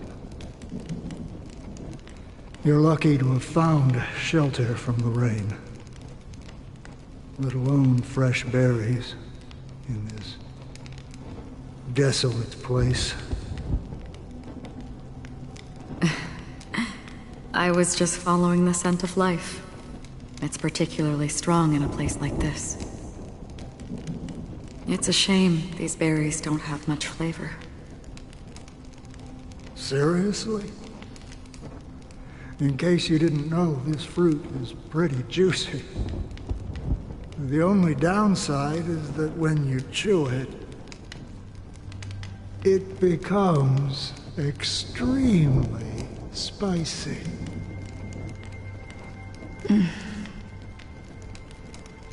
Have you lost your sense of taste? I can still taste certain things, like a faint sweetness. Before coming here, I stopped by a place called Orkron. It had barren cliffs and nights lit by bonfires. Burgundy snow would fall from the sky, and when it landed on my tongue, it tasted like raspberries. The flavor wasn't exactly sweet, but it left a lasting impression. When I think back on my past, I realize that what's tying everything together isn't the big events, but rather these small yet unforgettable moments. Don't worry about it. Losing oneself is a reality that every self-annihilator must face. At least, I haven't completely lost my senses and memories yet. Well, congratulations on adding another footnote to your journey. By the way, are you always alone? No, I had a companion in Orkron. She's a short, nameless girl who aspired to explore IX. She always said she'd walk a path deeper and farther than Akavilis. Quite an ambition for such a small girl. So, what happened? She became stagnant water. Well, my condolences. Condolences. I don't need them. The girl left with a smile. She never regretted her choice and most definitely wanted me to say goodbye with a smile. So, that's what I did. That's proof that you're grieving for her. Or perhaps I'm just afraid. Afraid? I rarely sense that emotion from you. What do you fear? I'm afraid I'll forget the 30 days I spent with her, just like all the other days in my life. Most of them have already washed away with the rain, disappearing into an unseen realm. I fear that those vivid red memories will fade away too. There isn't much color left, and besides this faint, warm red, there's almost nothing. Hard to imagine. A ranger accustomed to bloodshed, destruction, and chaos finding warmth in the red color. Because I have experienced this warmth many times. Long ago, I promised someone that I'd bring it to more people. And that for every remaining moment of my life, I'd strive for a better ending for all. As long as this red color still lingers, I have a chance to fulfill that promise.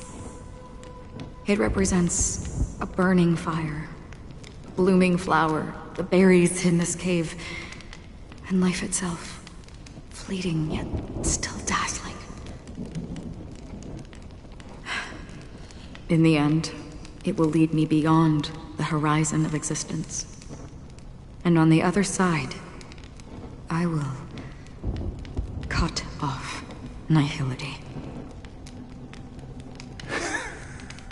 The one blessed by the sleeping and shapeless is considering how to kill them.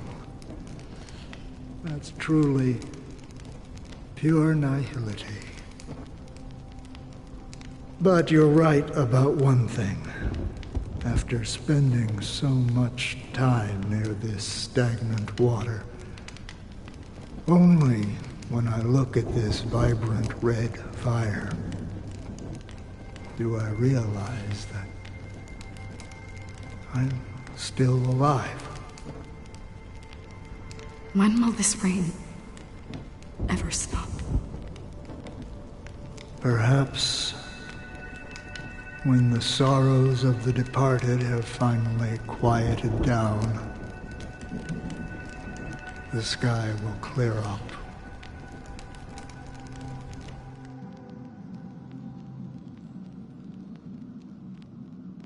Have you heard of a planet named Biari Scamandros, Don Hung? It's one of the Paradise Kingdoms under the influence of the Harmony. A sought-after wonderland for the inhabitants of the Dardanu Major and Minor systems. Half an Amber Era ago, the family held an unprecedented festival there.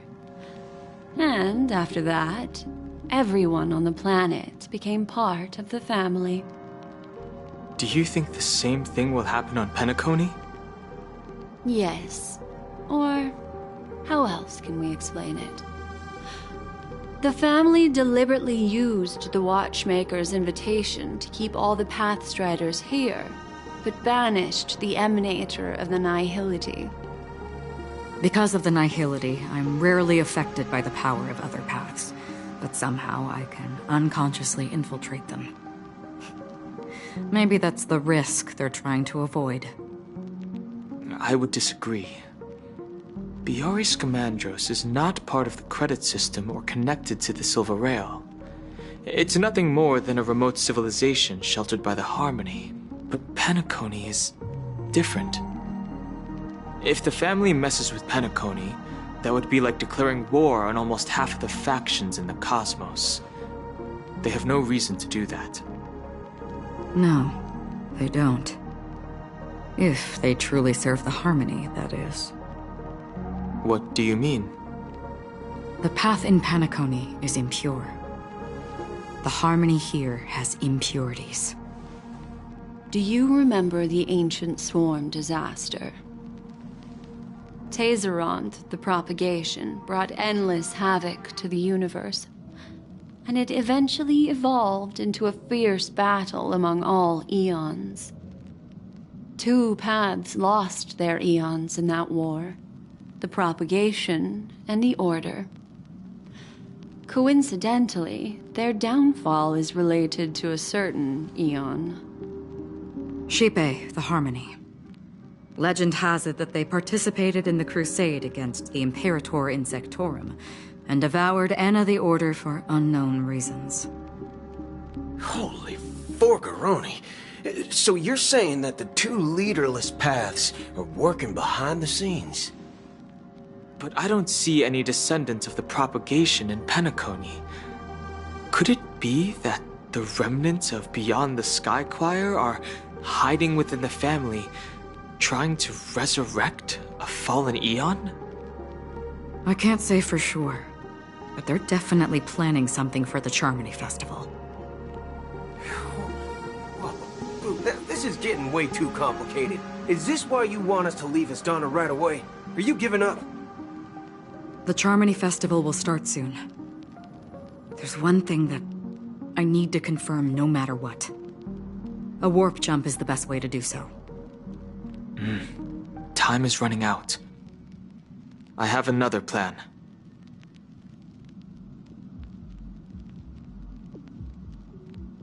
Hold on. Are you thinking of using the Jade Abacus of Allying Oath? Exactly. The assistance from the Lawful Cloud Knights would be enough. Think it over carefully. You can only use that once in your lifetime. I have considered it thoroughly. My companions are they're also once-in-a-lifetime treasures.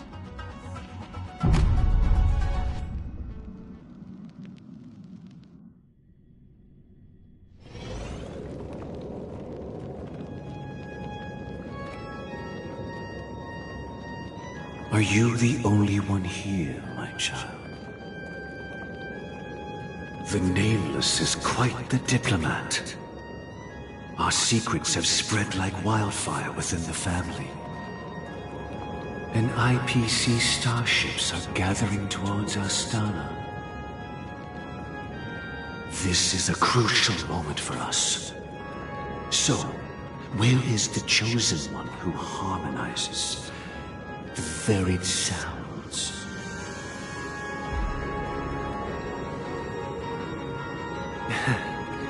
What do you mean, Master? I'm right here in front of you, aren't I? You know, she was supposed to be the star of the Charmony Festival in our plan. But the plan has changed. As her brother, I know she doesn't want to sing for the Order, so I'll take her place. You've always been wise beyond your years. I'm sure you understand the consequences of your choice. If you consider this a betrayal, well, there can't be two suns in the sky. I'll step up and take down the other sun if necessary. Do you believe in karma? If karma exists, then everyone has their own karma. You have yours, and I have mine. And my karma has nothing to do with you, Mr. Gopherwood.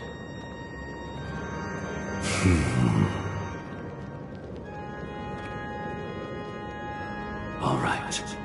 Since you're willing to sacrifice yourself for her, I'll grant your wish. Well, the compromise came sooner than expected. Why? You and your sister were born as twins of the Order. And one of you is destined to follow this path to the end.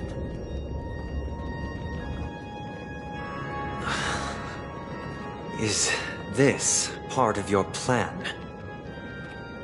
Of course. You're still as clever as you were when you were a child. The opening is near. Go, my child. Seize the power of the harmony and reveal your karma. I have one final question, Master. Why did you choose to bring the Order to Penacony? Wouldn't it have been better to choose a desperate world instead of a city filled with hope and dreams? Why? It's for justice, my child. If we lose justice in our hearts, we'll make the same mistake as the Harmony did. So, it's not you who manipulates the dreamscape with the Stellaron, but...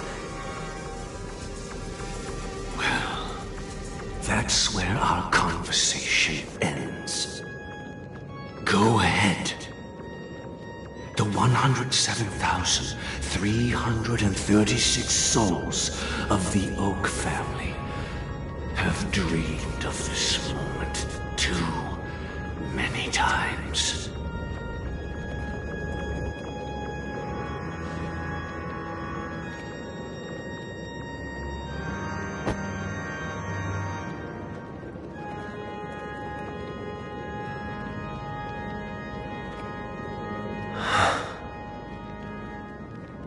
I shall ascend to the heavens, becoming the scorching sun. Bathed in my light, my people shall flourish, while all evil shall be eradicated.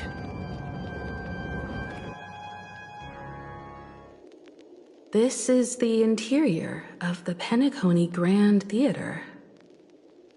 It's quite exhilarating to be flushed into the air by Soulglad. But why is the venue still closed when the Charmony Festival is about to start? And not only that, the entire theater is eerily quiet. No audience, no staff, no one around.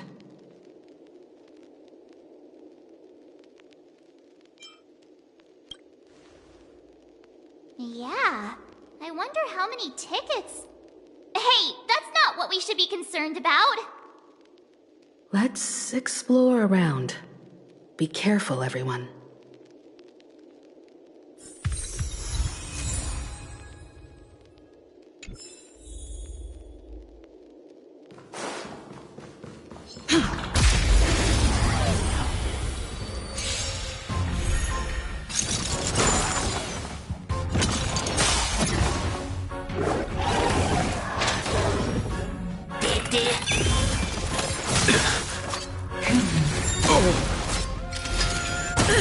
Do not be afraid. Heaven surge. Break! You beat me. The fight is set. Receive divinity. Unnecessary. You chose the wrong end. Dreams do come true.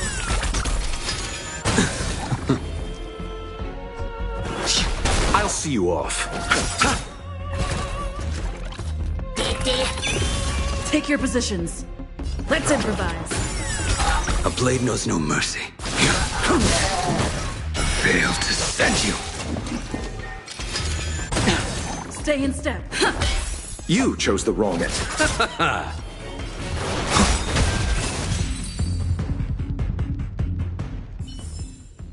Reach the end of the story in your own way.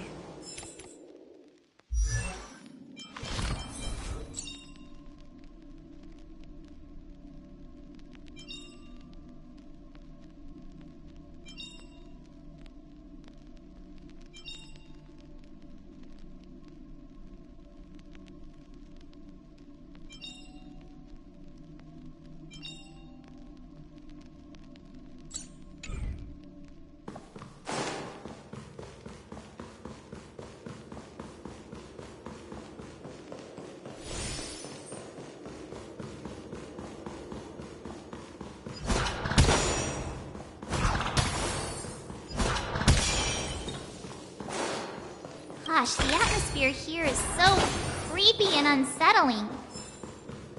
Even if there's no audience yet, there should be some staff around.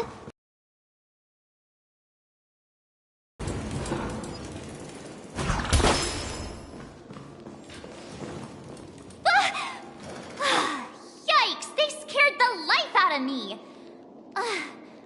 Why are there so many puppets at the ticket office?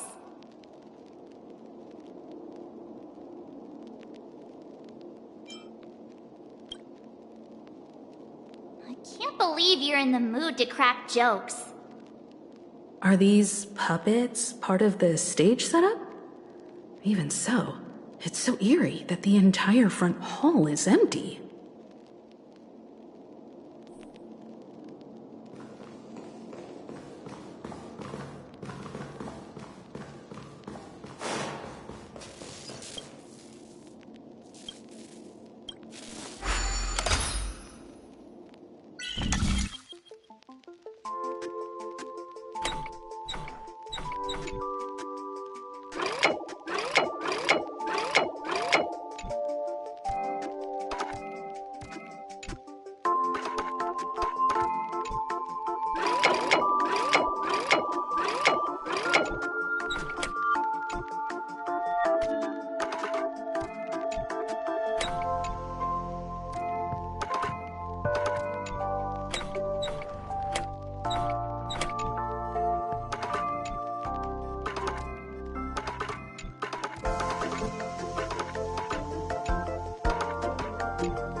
feels off.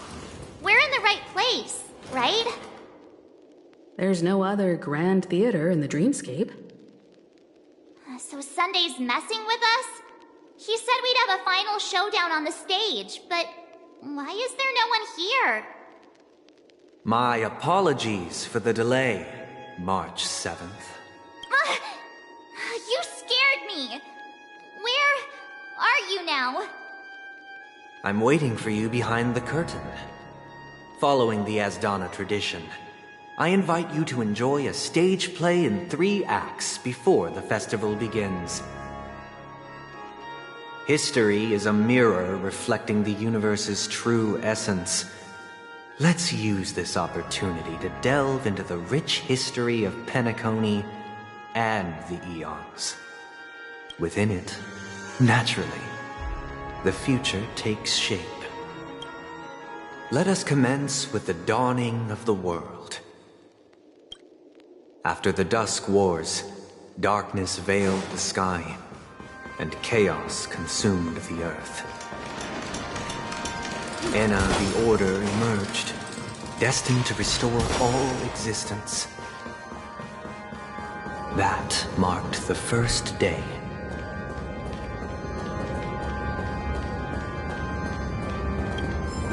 They gathered nebulae and forged them into picks, thus creating a grand lyre with black and white keys.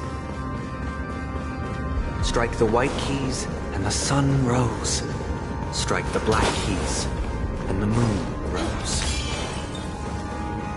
And so, the cycle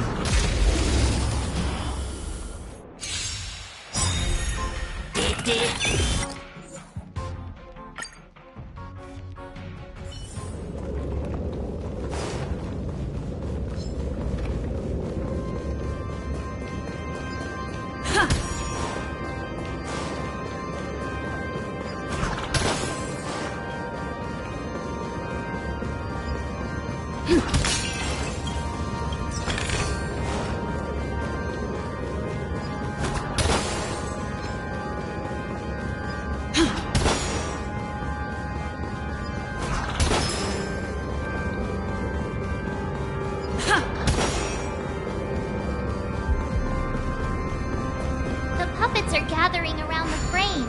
Are they expecting us to enter it?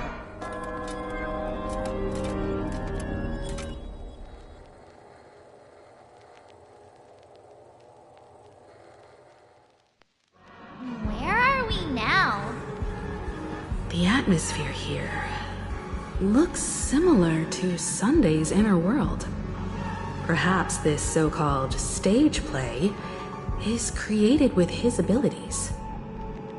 This act is named Ode to Prisoner. Given the atmosphere here, I believe it's about Penacony's past. I thought things were finally looking up as I managed to dodge prison during ours again. I genuinely wish to avoid a violent clash with my esteemed guests from afar. Therefore, I've arranged 3 acts before the situation becomes irreparable. Where shall we start our narrative?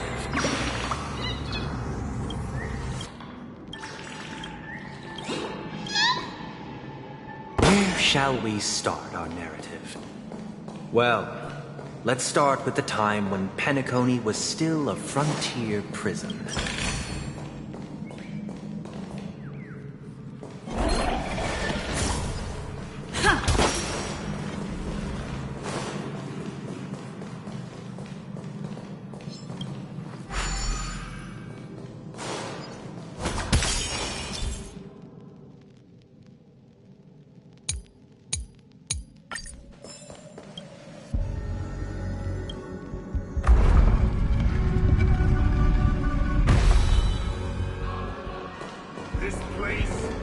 In 2147 AE, a prisoner named Hanun ignited a struggle for liberty and emerged triumphant. IPC referred to it as the War of the Frontier, while the Asdanians dubbed it the War of Independence.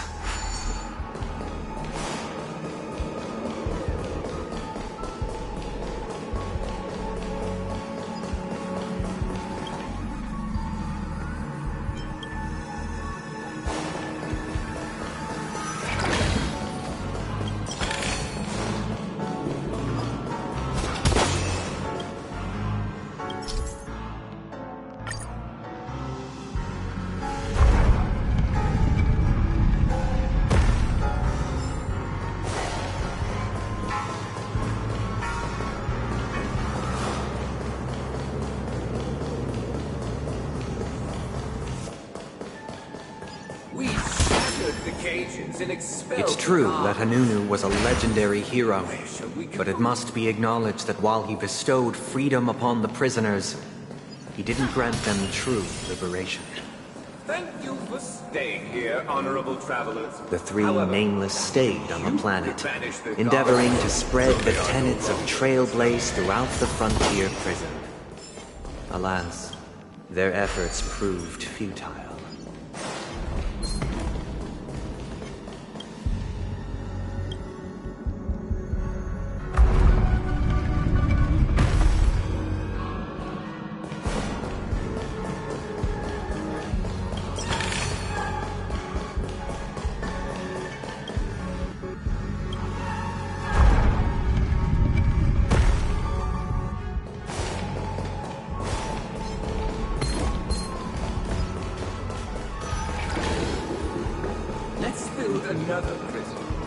Once again, as Dana was engulfed in war, this time the enemies originating from within.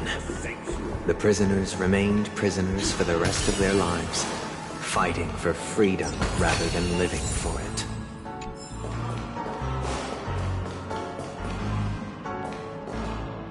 I hope you like this land of freedom on a scorched earth.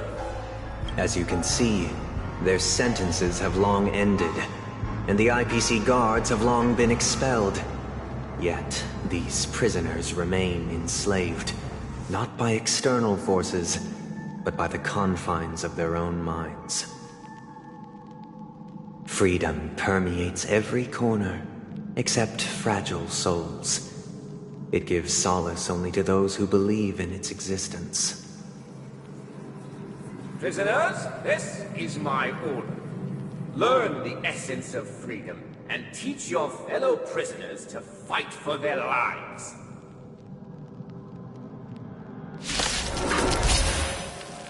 Hey! Why do we have to fight while enjoying the show? For I desire not only your enjoyment, but also your assistance in its completion. Such a storm. Heaven's surge. Break! Awaken, dormant scales. World-cleansing dragon.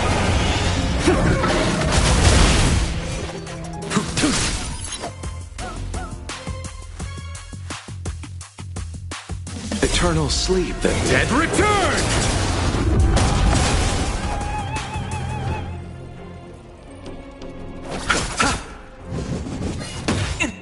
Inevitable. The mood is set just right. Let the show begin! Rhythm get messed up?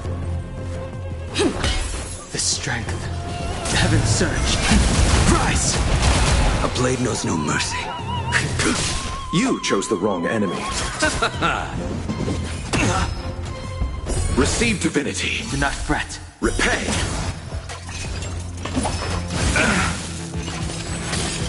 Stay in step. Let's improvise. I sent a storm. Heaven's surge. Break! I will dispatch you.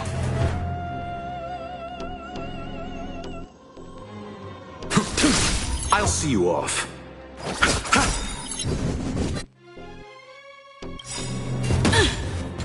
Eternal sleep is not the dead return!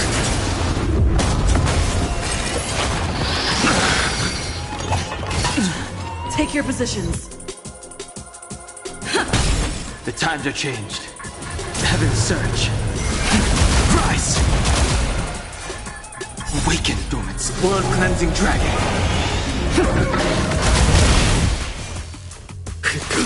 You chose the wrong enemy. Stay in step. Your end approaches.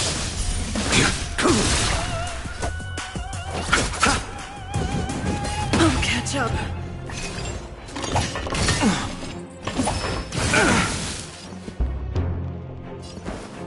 Dreams do come true. Heaven's surge. Break! A blade knows no mercy. Failed to send you. Receive divinity. I'll see you off. Take your positions. Heaven's Surge. Rise! You impede me. You chose the wrong... Bloom. Do not fret. Repay! Let's improvise. The strength. I will dispatch you. I'll see you. Catch up.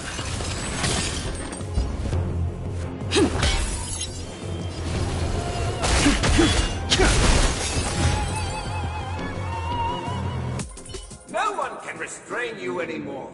You are free. Thus concludes the first act.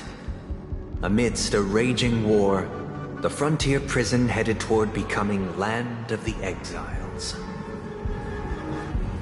This must be how Penacony was constructed. With the aid of outsiders, the prisoners were finally liberated and established the Land of the Exiles. However, it appears that Sunday aims to convey the spiritual plight of the prisoners more than the physical aspects of imprisonment. This show is a bit too literary for my taste. But the battle part is quite easy to understand. Anyway, we've arrived at the exit. Let's go!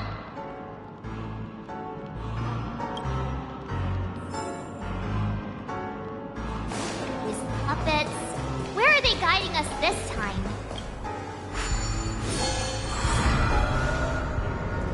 They transmuted streams of stars into inked nibs, creating symbols to be pronounced and counted.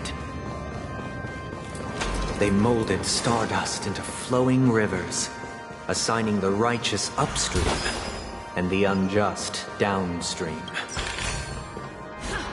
Thus, all things were marked, and the world learned to discern between good and evil. That marked the third and fourth days.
Underestimated you. Redemption.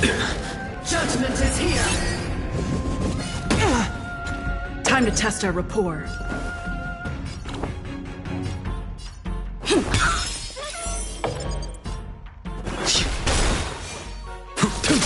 I'll see you off. Prayers won't help you. Bloom. Unnecessary.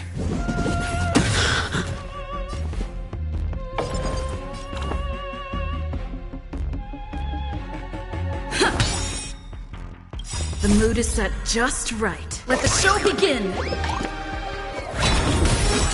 I sense a storm. Heaven's Surge. Rise! A blade knows no mercy. Your end approaches.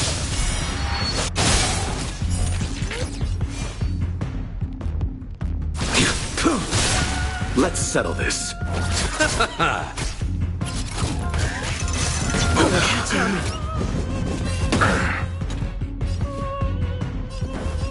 Dreams do come true. The strength.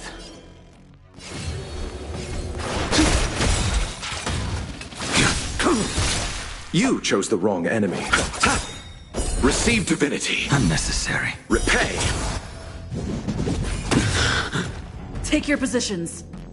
I sense a storm.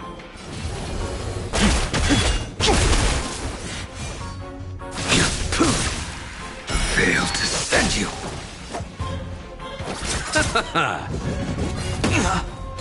Stay in step.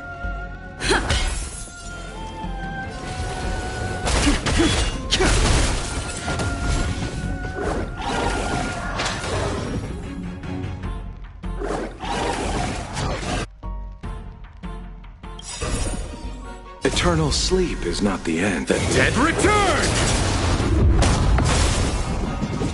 Inevitable. I underestimated you.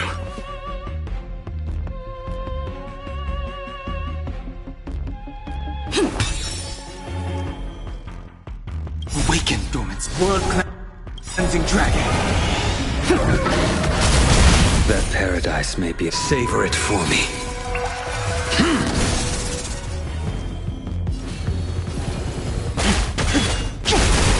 I will dispatch you. I'll see you off. Well timed.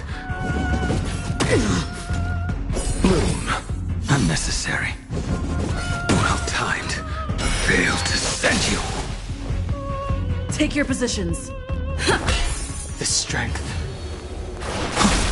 A blade knows no mercy. The fight is set.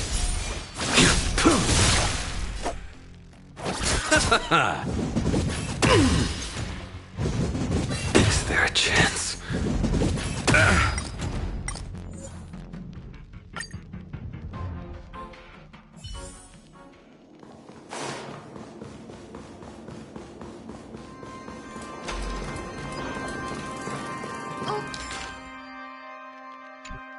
Look, another frame.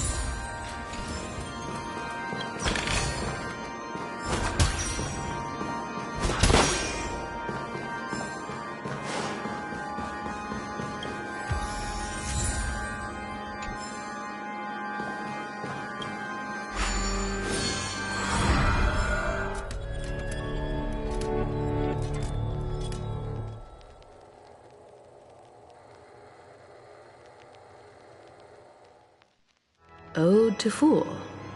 This must be the second act.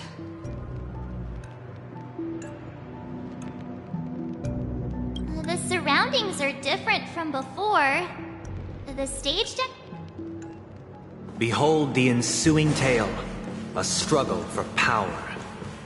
Penacony witnessed the ascent of the 7 major lineages: tree, grass, flower, bird, beast, fruit, and insect. Peace never truly graced Land of the Exiles. The history in this era is rich and intricate, so please allow me to present it in allegorical form.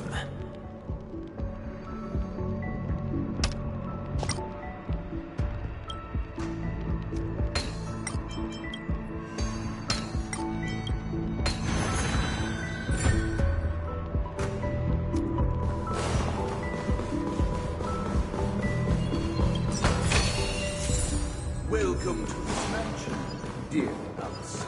Land of the Exiles was in disarray, besieged by both internal and external perils.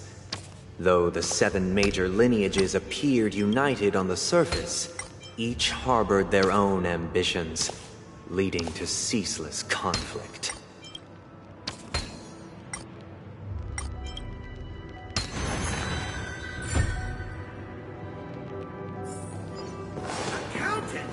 We are the pillars of this mansion. The Black Plum family was the first to fall. They withered away in the White Desert event, orchestrated by the Alfalfa family. You did not serve the old master. The leader of the Alfalfa family sought to defect to the IPC, trading freedom for survival. However, his eldest son slew him in the name of righteousness, and ascended as the new family head.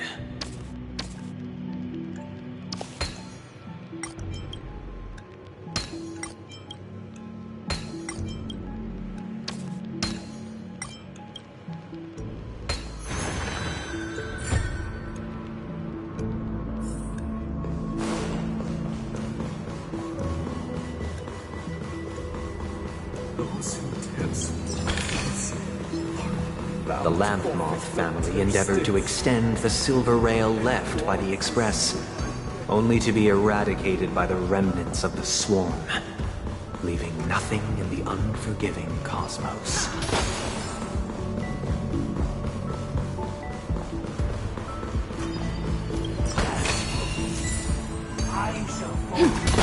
Only when Gopher Wood led the family to Land of the Exiles and earned recognition from all 5 major lineages did Penacony earn its new...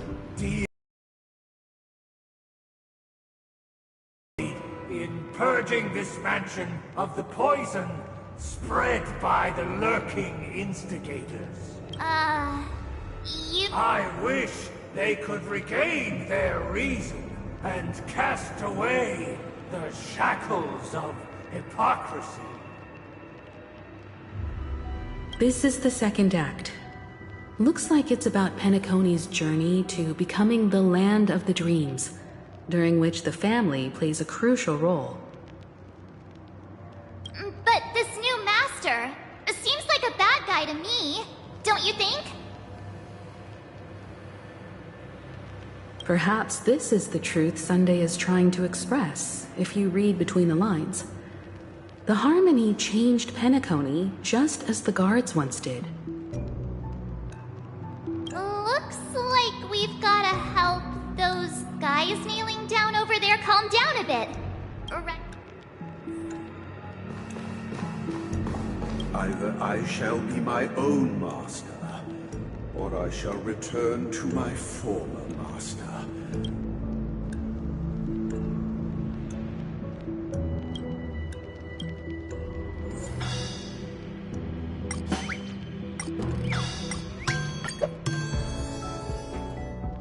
Without a master, who can grant me true freedom? Master is no longer here. I thought I'd be free, but I'm not. Now without my...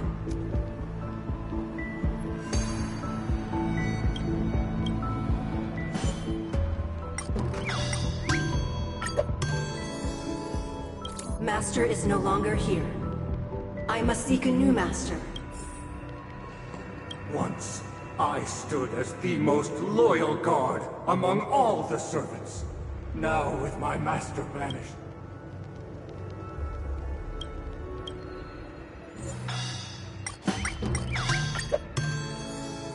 my former master has long departed. But why?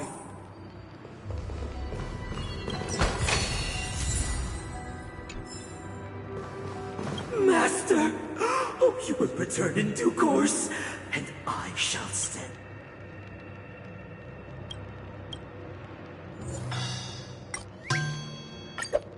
Master, now that you have gone, I shall wait. In the absence of my master, I am free.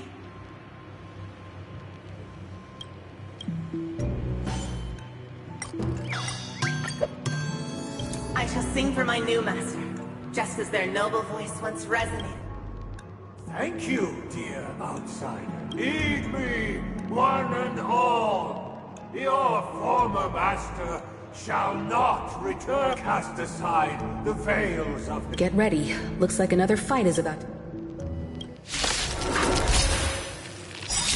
Listen, the snow blankets all around. The sky trembles, and the earth teeters on the brink of collapse. At the edge of the silver universe, the first buds sprout under the rising sun. Eternal sleep is nothing. And return! Time to test our rapport. The mood is set just right. Let the show begin!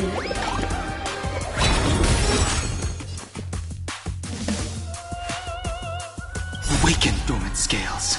World-cleansing dragon. Let's improvise. I sense a storm. Heaven surge. Rise! Let's settle this. Bloom. Unnecessary. Repay! I will dispatch you. Your end approaches. Failed to send you. That paradise may be unreachable for me. Savor it for me. I'll catch up.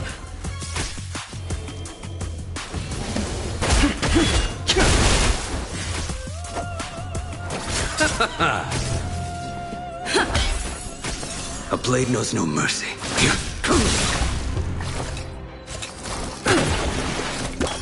Still the same old. Failed to send you.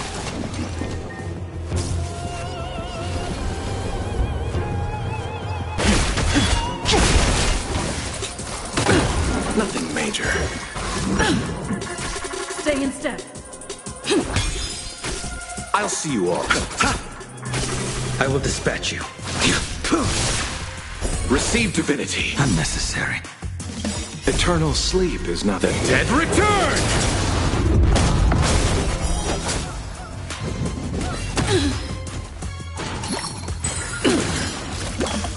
Grace.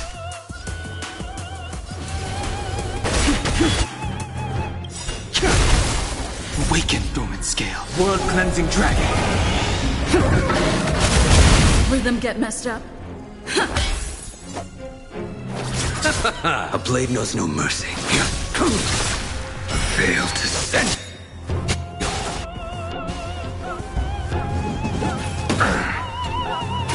I sent a storm.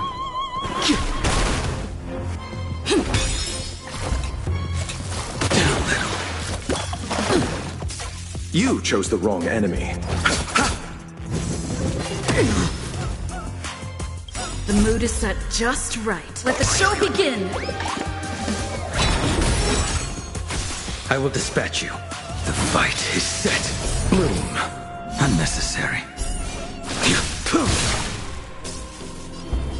Heaven surge. Break.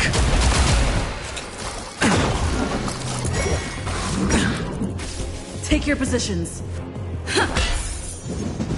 I underestimated you. The dead return! Failed to send you. Too little. Heaven surge. Rise! Stay in step. Let's improvise. That paradise may be unreached. Savor it for me.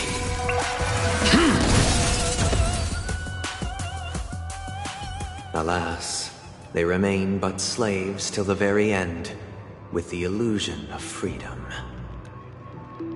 Thus concludes the second act.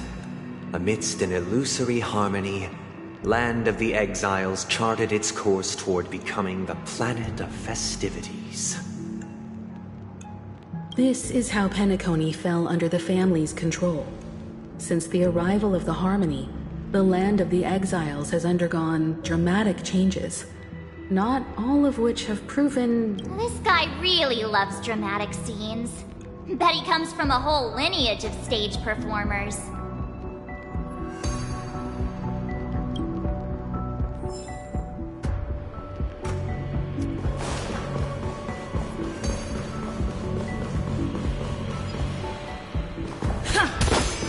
Please stay tuned.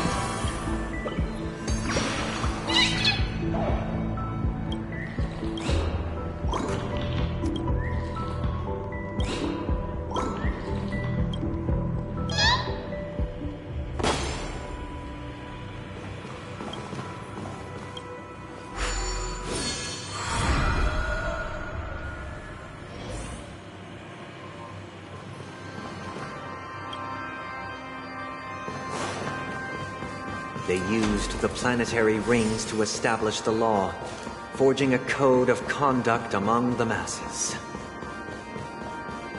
A grand lyre with black and white keys served as an instrument, while symbols of articulation and numerical notation took the form of musical notes. The downward flowing river became a melody, and the canon of law dictated the form. Thus, all mortals found their unique place within this symphony. That marked the 5th and 6th days. This guy is really into these puppets.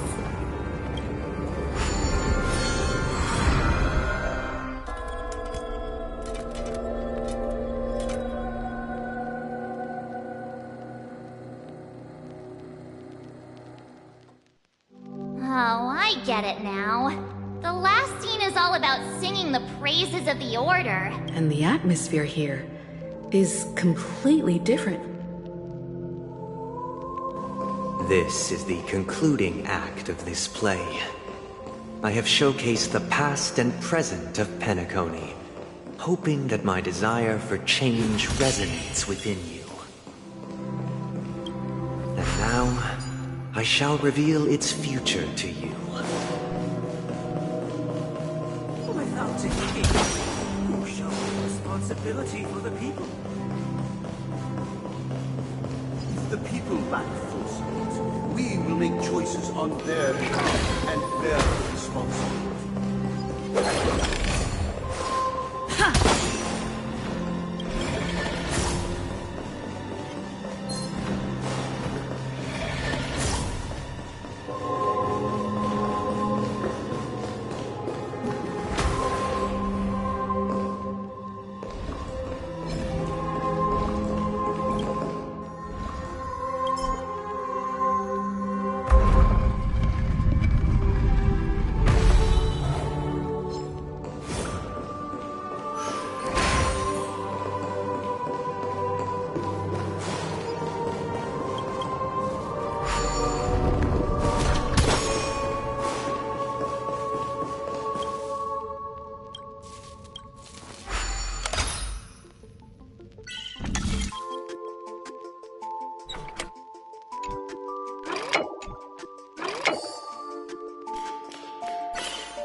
Without a king, we shall protect the weak and stand. We shall support and standing against.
shall govern the movement of stars. Before the arrival, The ebb and flow. everything followed its natural course, and so it shall continue, even after the king's departure. But after the king's departure, We no longer have room for a king, for we have become kings of all things.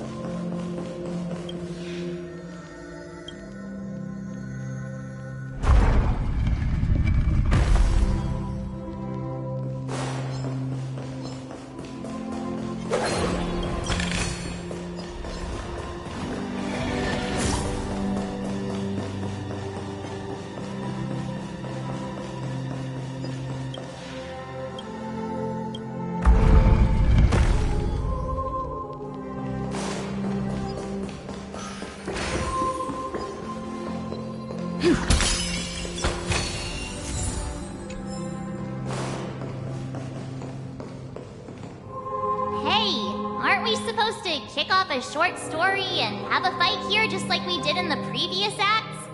Why aren't any of these puppets saying anything? Perhaps we'll need to complete the story ourselves, just like we did before. So, do you think their mind needs tinkering or something?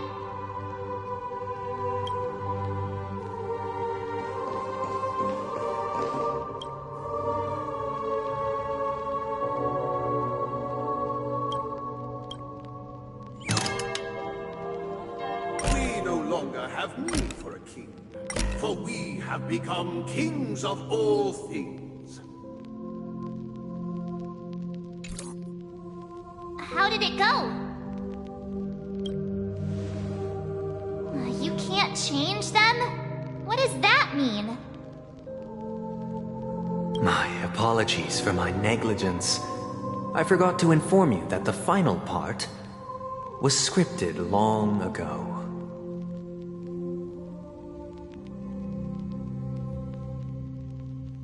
let our previous king recount it to you. Now it is time for the final rite. Prepare for battle. Looks like we'll have to fight again.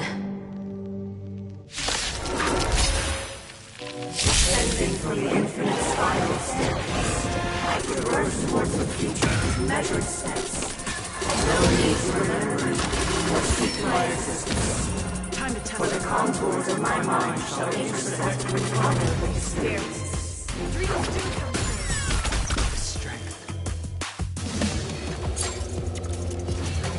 Heaven surge! Rise! You chose the wrong enemy.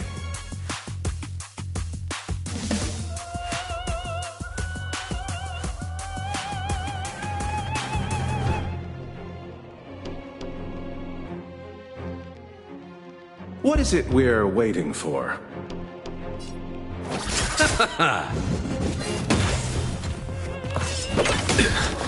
Bloom.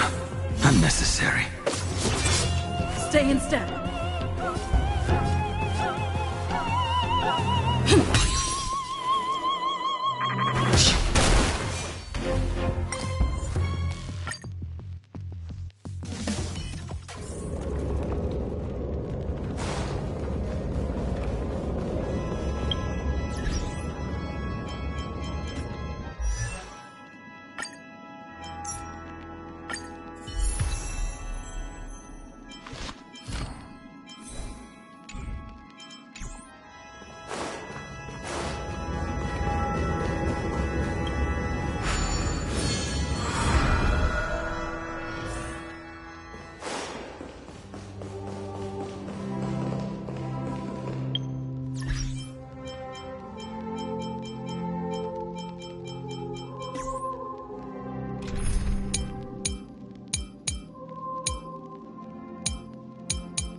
Imbibiter Lunae.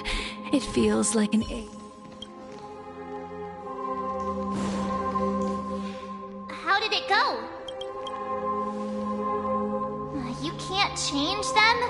My apologies for my negligence. I forgot to... Let our previous king recount it to you. Now it is time for the final rite. Prepare for battle. Looks like we'll have to fight again. Descending from the infinite spiral staircase, I traverse towards the future with measured steps. No need to remember or seek my existence. For the contours of my mind shall intersect with knowledge experience.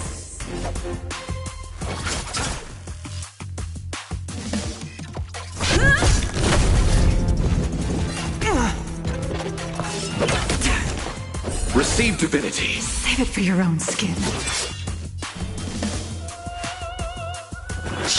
Stand down.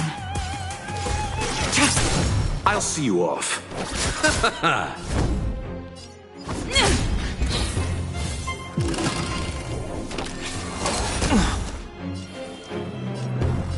Heaven surge.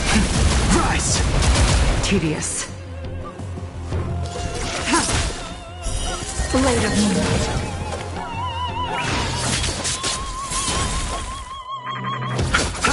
Lance at the ready.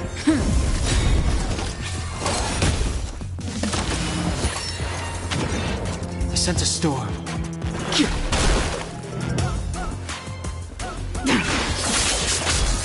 You chose the wrong enemy. Bloom. Nice teamwork. Repay. Lance ablaze. Lance forward. The strength. I'll see you off.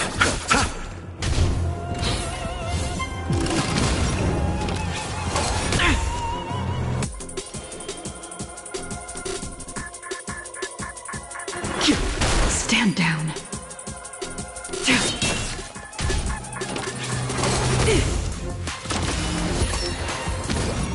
You chose the wrong enemy. Receive divinity. Do not fret. I sense a storm.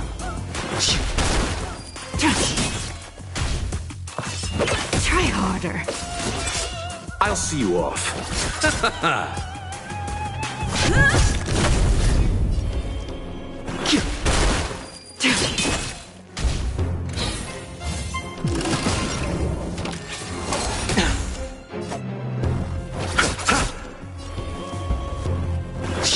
I'm on guard.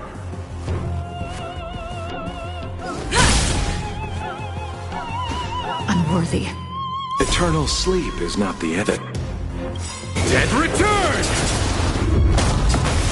Awaken, dormant scale. World-cleansing dragon.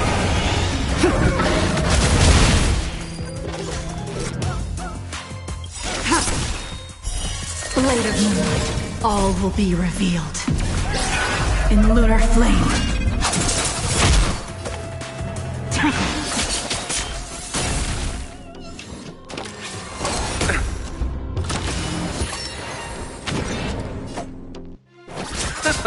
The strength. Heaven surge. Break! Nowhere to run.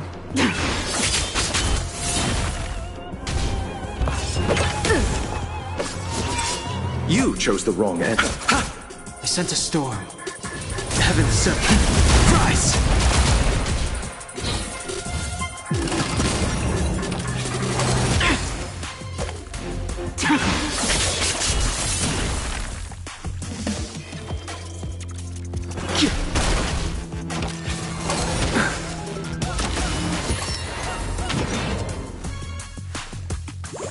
Lance at the ready.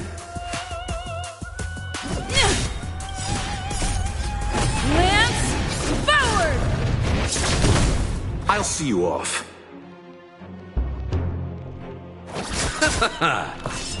Try harder. Bloom. Save it for your own Repay. Heaven surge. Break!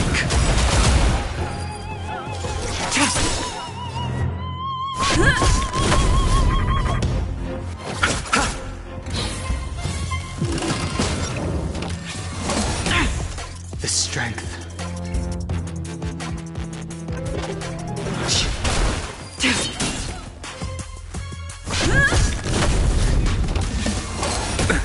Nothing major. I sent a storm. Try harder. Receive divinity. Save it for your own skin. I'm on guard. You chose the wrong end. The strength. Heaven surge. Rise! Tedious.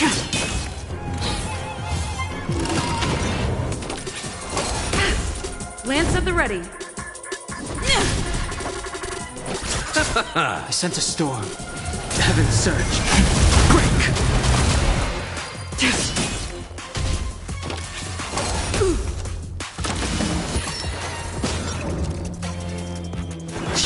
I'll see you off. Stand down.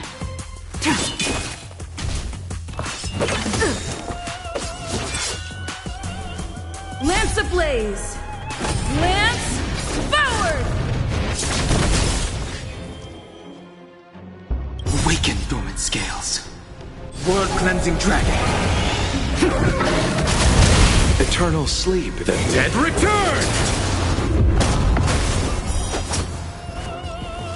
Heaven surge. Rise! Let's settle this. Tedious. Blade of moonlight. All will be revealed. In lunar flame.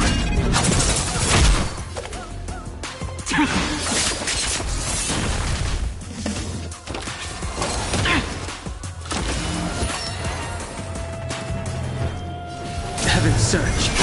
Break! In the hushed expanse of a nocturnal reverie, I leave faint traces behind. No need to remember me, or to recall the essence of dreams. What is mine shall wane, while you shall transcend its delicate nature.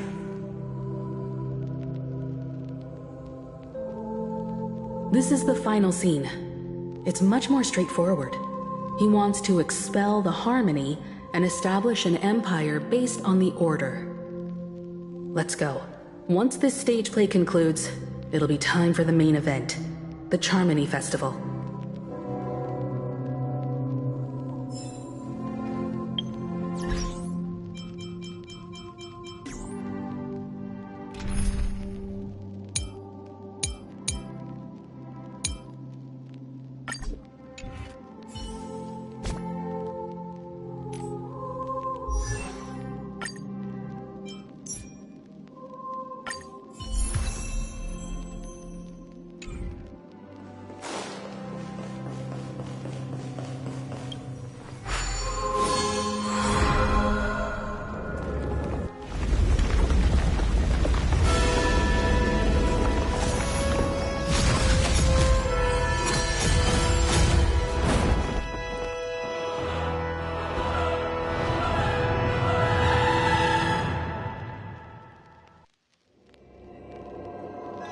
They imbued the world with meaning, perfecting all things in the heavens and on earth. Then, they rested from the labors of creation. Yet, all beings cried out to Enna. Under the banner of the Order, you have defined all things in the cosmos. But this made us realize that we are but puppets in your hands. Thus, on that day, all beings united and cast the Eon into the abyss of oblivion. This Grand Theater looks totally different. Is this the power of the Order? Everyone, get ready. This could be a tough battle.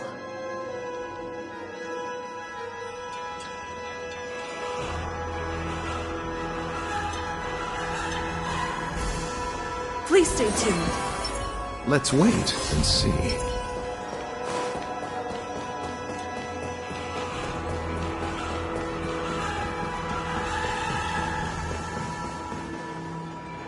That marked the 7th day. Cheers and chants reverberated in unison. The stars shine bright. Praise the Great One.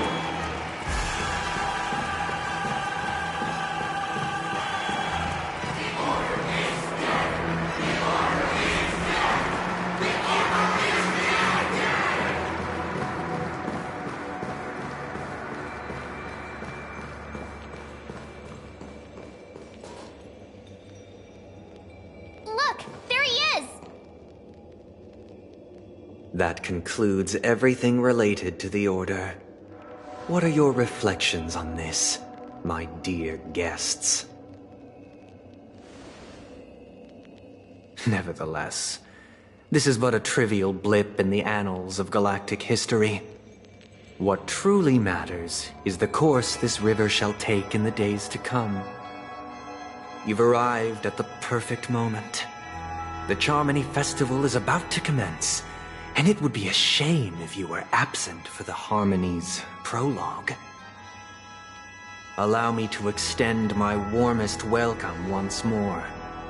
Welcome to Penacony Theater, the very core of the Sweet Dream, the abode of the Stellaron, the grand stage of the Charmony Festival, and the very place where the future of Penacony shall be determined through conflict.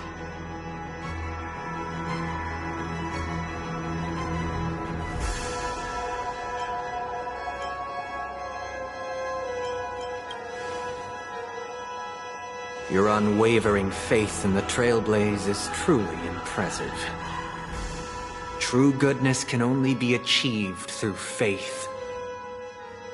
Allow me to point out that falling into a permanent slumber is not happiness, especially when those people are driven by someone else's will in their sleep. Do you still believe that the Order only seeks to control the universe as their puppet, Himiko? No matter how perfect your vision of paradise may be, a cage remains a cage. People will never achieve true happiness in a world like that. They would just be toys for the Eon.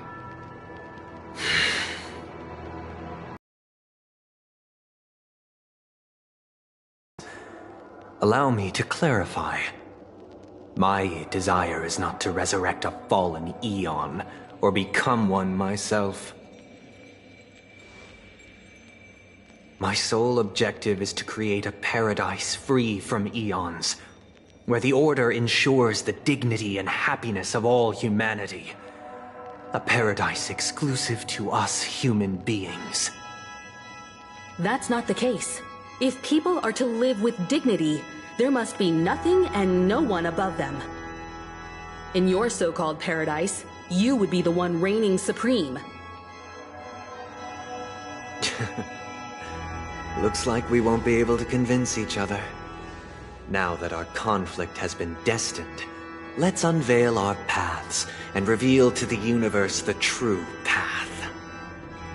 However, before the prelude to the future begins, please take a moment to ponder the questions I've posed. Is darkness equal to daylight? Are sinners equal to the righteous? If you are born weak, which god should you turn to for solace?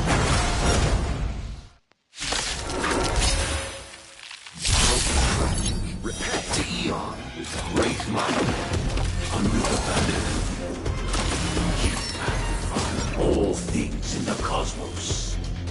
But this made us realize that we are but puppets in your hands!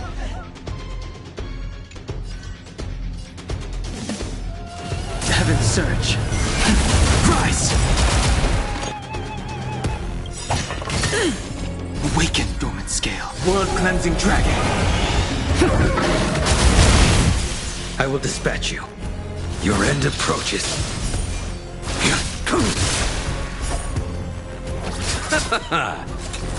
Still the same. Moon. Unnecessary. Failed to send you. Stay in step. Let's improvise. Well timed. You chose the wrong angle.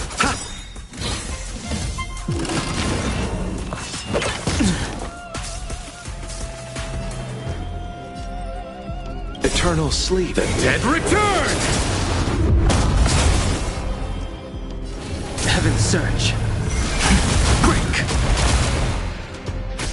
Let's settle this.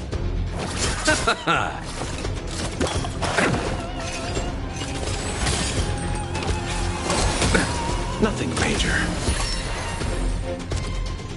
The strength.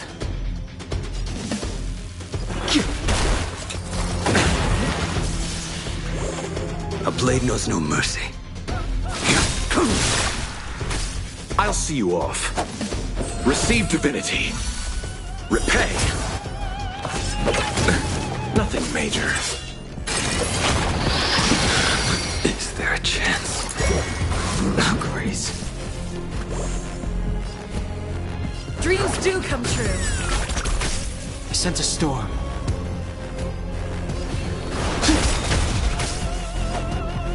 Awaken, dormant world-cleansing dragon.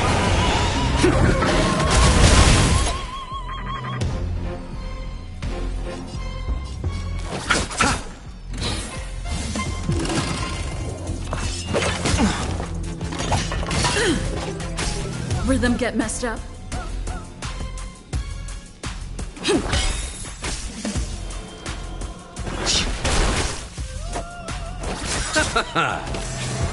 Still the same old.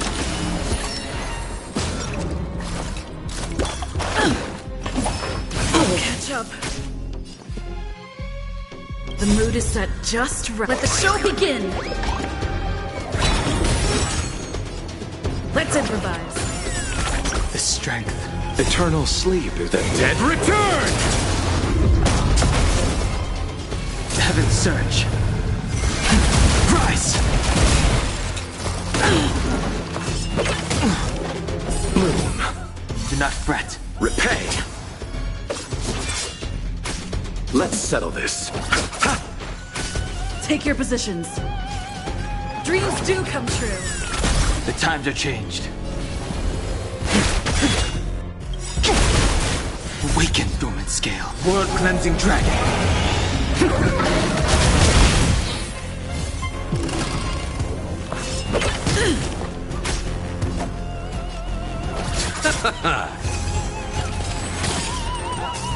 Stay in step.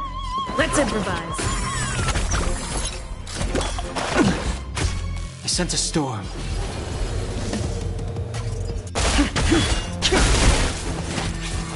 Oh, Grace. You chose the wrong enemy. Rhythm get messed up.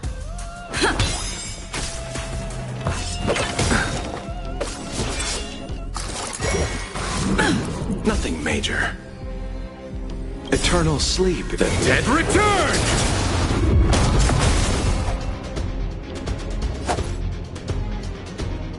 Receive divinity. Repay.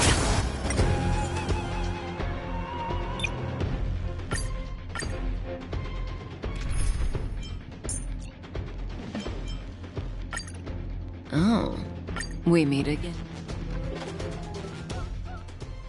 How the Wraithmark under the banner. You Time to test our all things in the cosmos. But this made us realize that we are Heaven surge. Rise! Stand still. I'll see you off.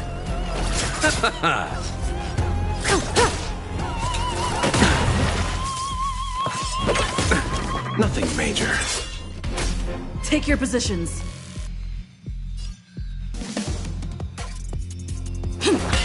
Relax. I sense a storm. Heaven surge. Break! Awaken, dormant scales. World-cleansing dragon. Caught in the net. You chose the wrong enemy. Stand still.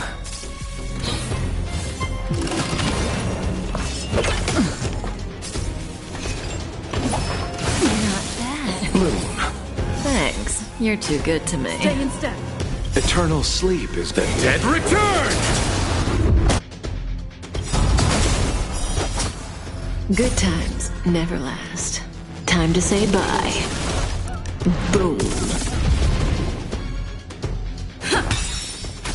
The strength.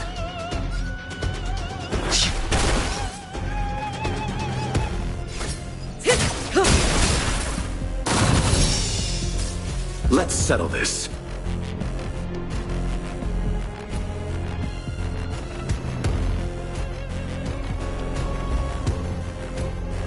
The mood is set just right. Let the show begin!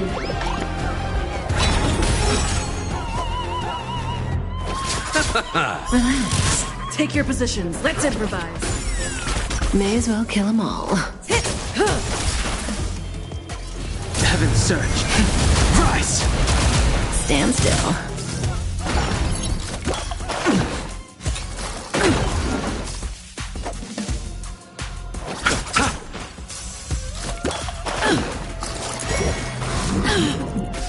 Say bye to breathing. Stay in step. Dreams do come true. I sense a storm. Relax.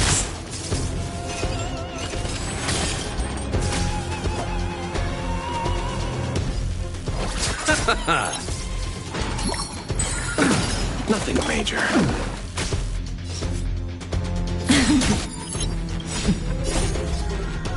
Time to say bye.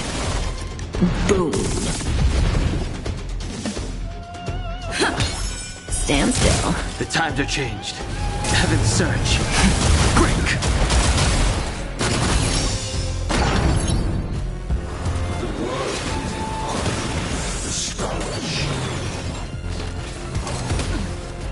Bloom. Do not fret. Eternal sleep. The dead Return! I'll see you off.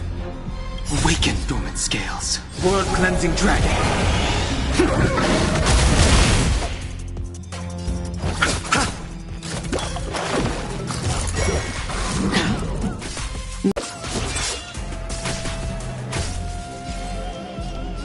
Heaven's surge.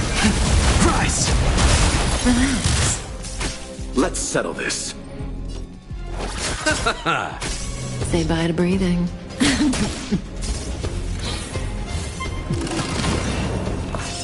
Still the same old. Receive divinity. Great teamwork. Dreams do come true.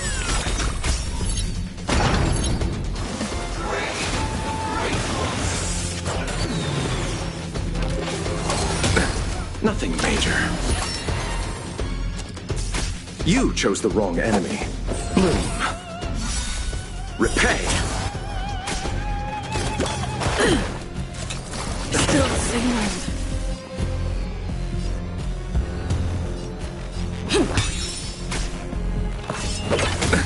Nothing major.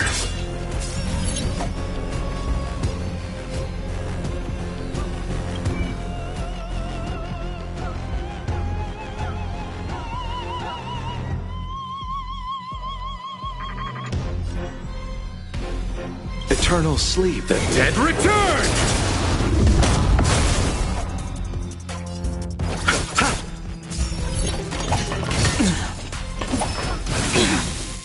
receive divinity. Do not fret. Good times never last. Time to say bye. Boom. The mood is set just. Let the show begin!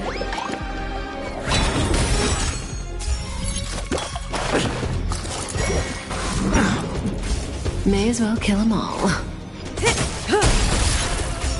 Rhythm get messed up. Stand still. Heaven's surge. Rise!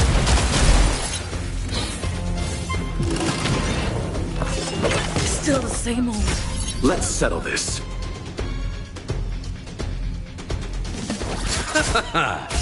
Say bye to breathing. Rhythm get messed up. Relax. The strength. Awaken, dormant. World-cleansing dragon.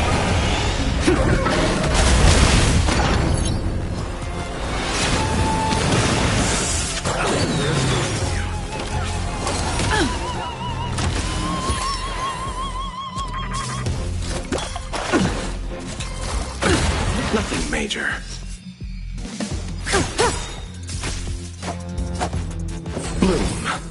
Great teamwork. Receive divinity. Repay. Good times never last. Time to say bye. Boom. Take your positions. Stand still.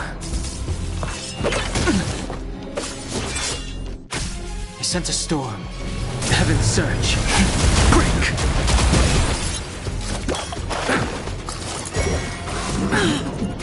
Cut in the net. Eternal sleep is not the end. The dead return!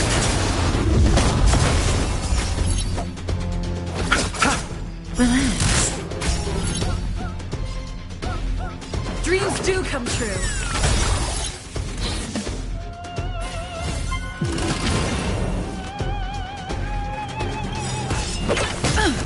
The mood is set. Just let the show begin.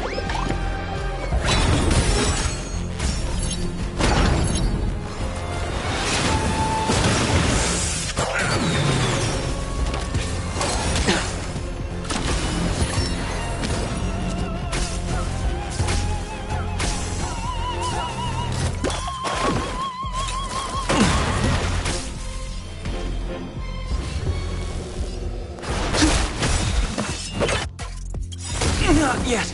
Not now.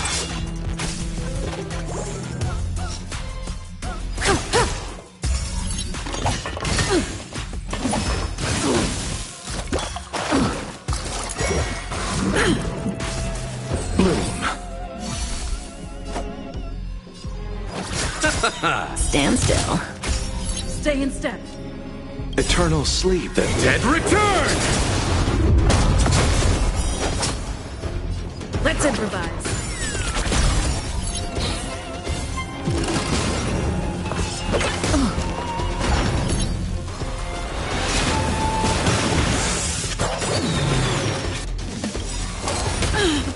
Good times never last. Time to say bye. Boom.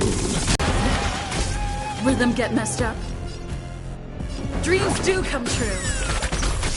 You chose the wrong enemy. Receive divinity. Great teamwork. Nothing major. Take your positions. Let's improvise. The mood is set. Just let the show begin. I'll see you off. Relax.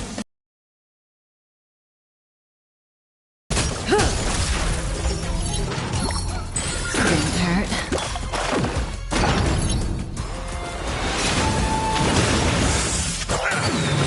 Bloom. Eternal sleep. The dead return! Let's settle this.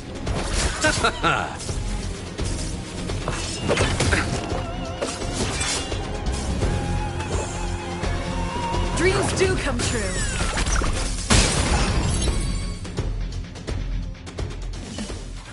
I already know your decision. I now permit you to gaze into the sun. On these 107,336 stones, the almighty and powerful springs of harmony are at my disposal. Supreme Tutor, Harmonious Choir, Dominicus!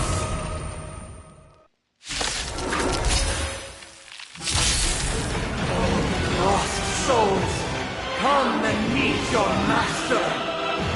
The embodiment of the harmony? So the true purpose of the Charmony Festival is to usurp it?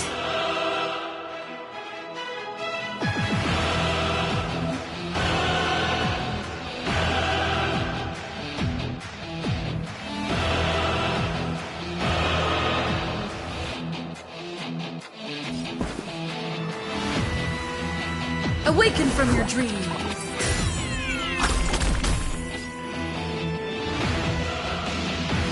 Heaven's surge. Cloud-bearing dragon. Rise! Only noise! Stand still.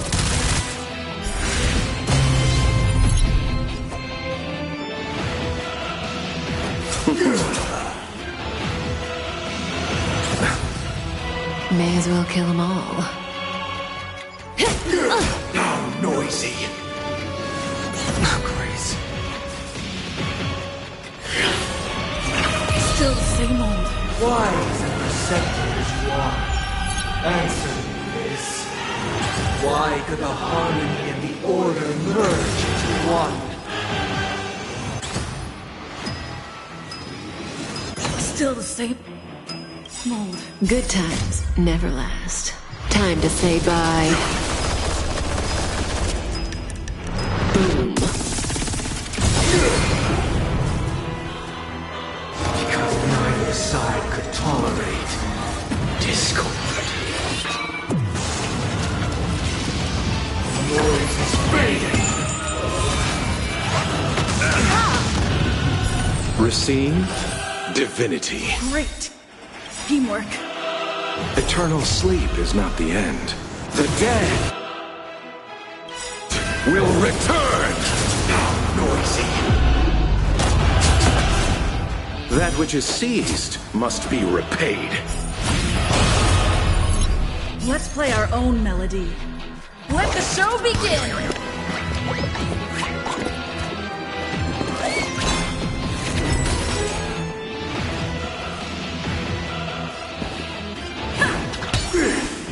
Relax. How noisy. Heaven's Surge.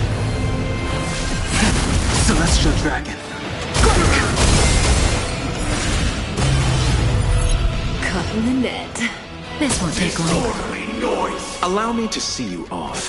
Disorderly noise. Stand still.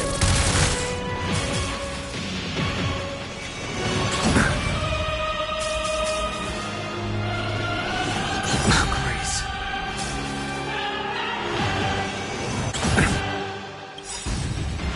Awaken, dormant scales.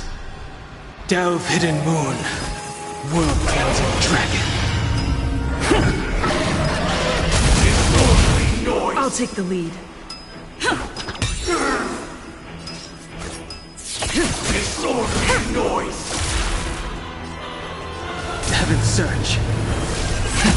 Cloud-based dragon. Disorderly noise. Rise! Relax. Disorderly noise.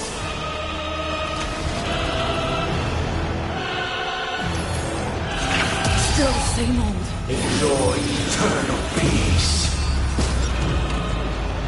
Pity, you chose the wrong enemy.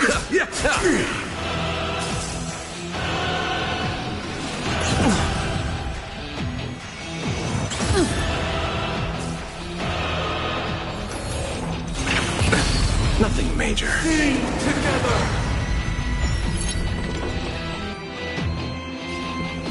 Awaken from your dream.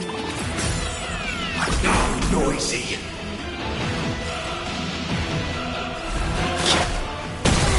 I'm feeling like there's another world in front of my eyes. It's the power of tuning. Don't let the song distract you.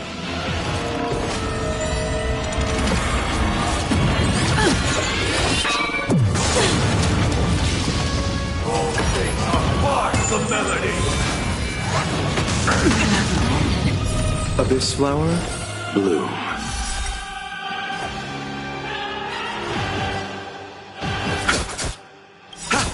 Stand still. Eternal sleep is not the end. The dead return! How noisy. Good times never last. Time to say bye. Boom. Let's play our own melody. Let the show begin.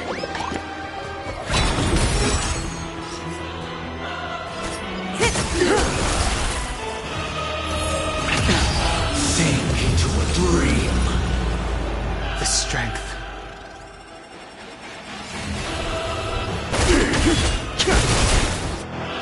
Relax. Awaken, dormant skin. World cleansing dragon. Disorderly noise. Didn't hurt. How noisy. Grace.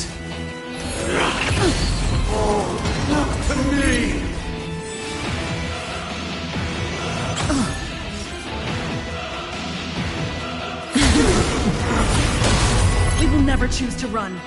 Stand still.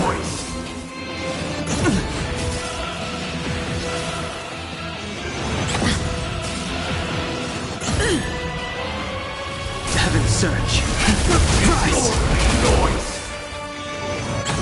You chose the wrong enemy. Disorderly noise!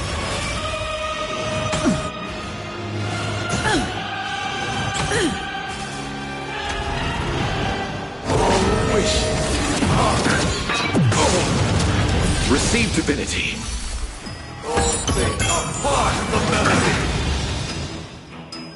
Good times never last. Time to say bye. Boom.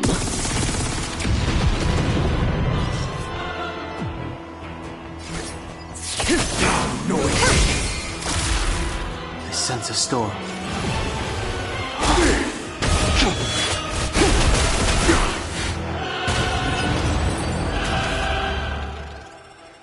The time has come. Creation will be reborn from the remains of the gods. Dan Heng?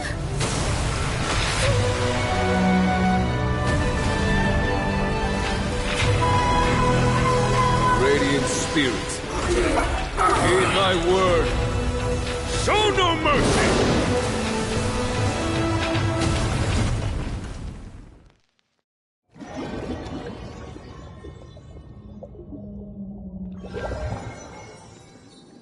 Wake up! Wake up! Hey, wake up! The sun's frying your butt! Huh? Are you alright? Can you hear me? Do you remember your name?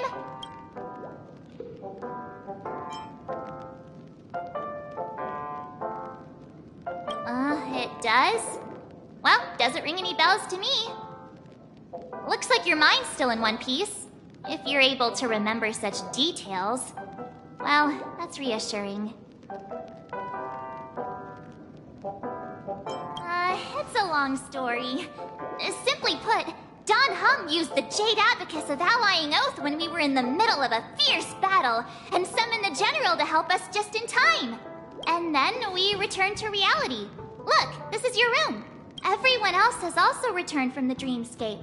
Himeko and the rest are at the lobby discussing matters with the General. And now that you're awake, we should tell the crew that you're alright. Come with me.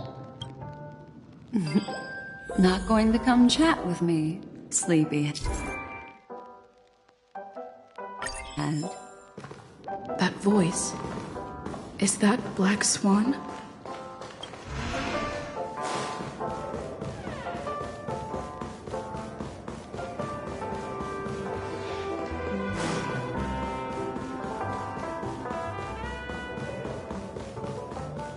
Hey, where are you going?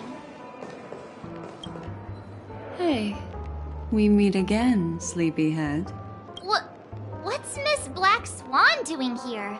Nothing, Miss March. I noticed she was awake and wanted to check to see how she was doing. Though the strike from the General was timely, its destruction was also immense. When emanators collide, ordinary people inevitably suffer. But, luckily for them, the dreamscape is my home turf. Thankfully, I managed to get everyone out before the harmonious choir collapsed. Oh, so that's what happened! Thank you, Miss Black Swan! Don't mention it. After all, I wouldn't want to see such precious memories vanish. You're heading to see your friends, aren't you? Would it bother you if I walked with you for a short while? Of course not. But you're not planning on doing something like last time, are you? Why would you think that? I've never harbored any ill intentions. Well, not when you are around, anyway. Himeko and Mr. Yang are probably still busy. Let's go look for Dan Heng first!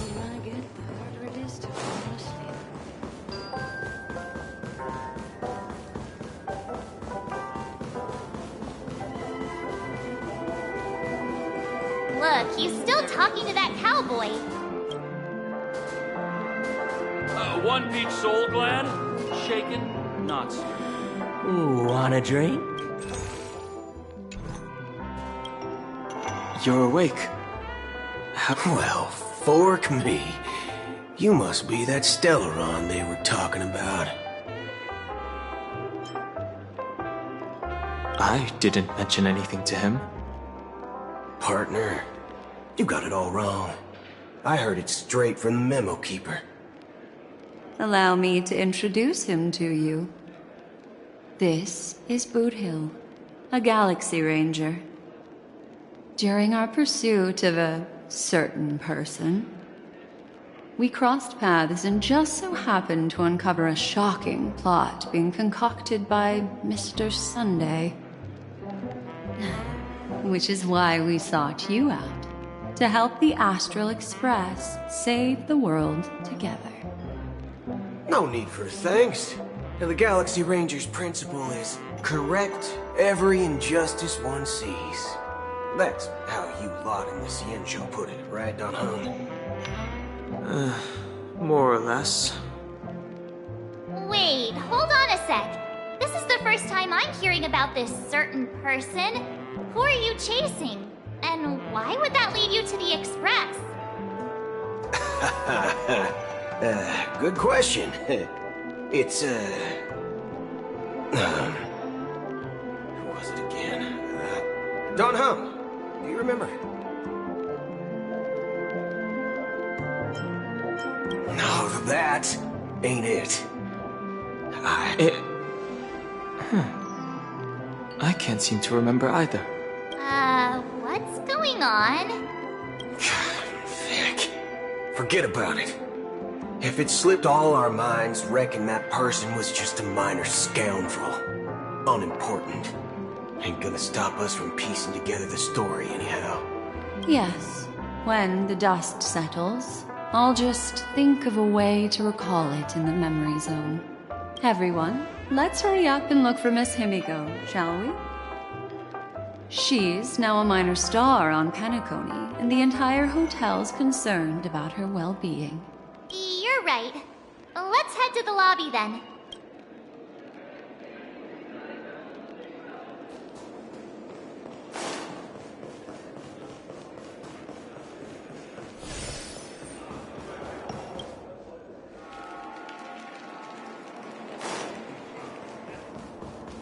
Look, they're with the... That's all right. In these times of conflict for the sake of utmost safety, it is only right that the Alliance steps forward to mediate on behalf of the Astral Express. We must not allow you to take unnecessary risks. Furthermore, despite the IPC's eagerness for success, it prioritizes peace above all. And the family, trapped though it may be, professes a desire for harmony. The Alliance has always won people over with reason. I firmly believe both parties can indeed put aside their differences and come to a peaceful agreement. The General possesses a deep understanding of the greater good. With the Ciencio Alliance mediating, peace for Penacony is within reach. You flatter me. But ultimately, it's been all down to the Express. Without your efforts, this sweet dream paradise would have been claimed by the last remnants of order before there was even a shot at peace. Well, would you look at that? Here comes the big hero.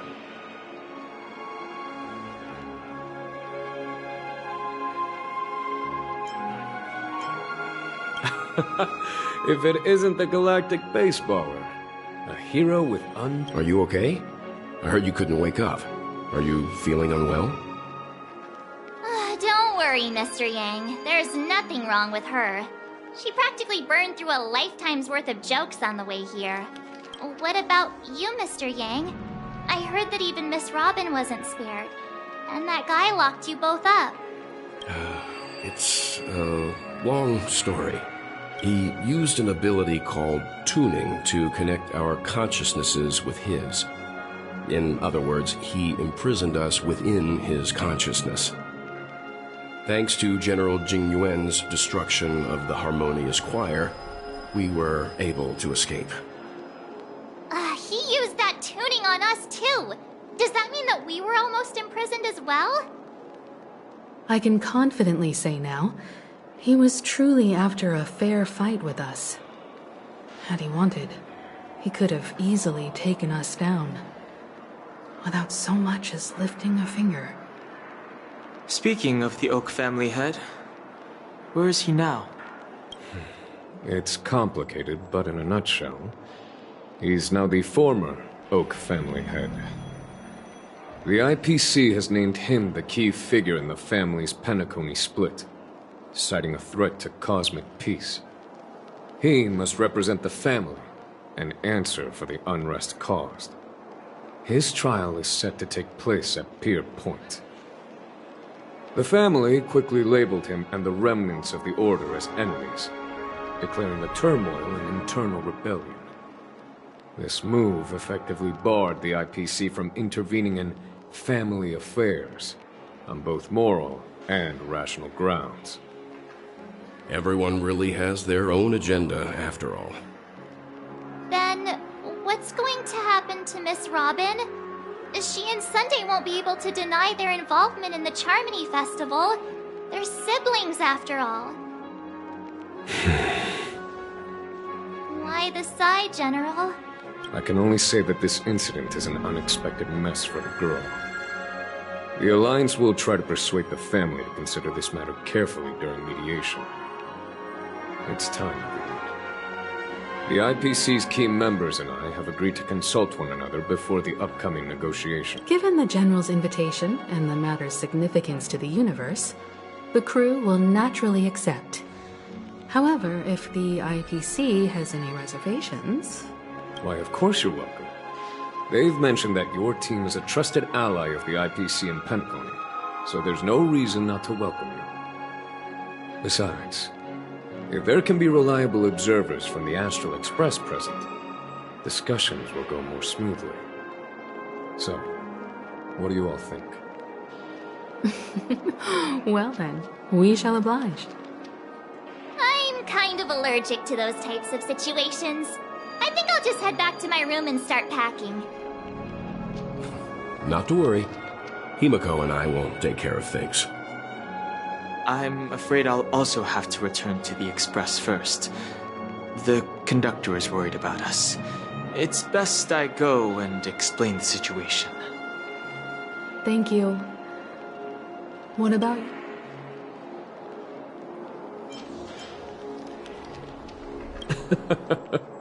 Good guess. Although I'm not too sure of the reason, the representatives from the IPC have insisted the negotiation will commence at the hotel lobby. Everyone please follow me.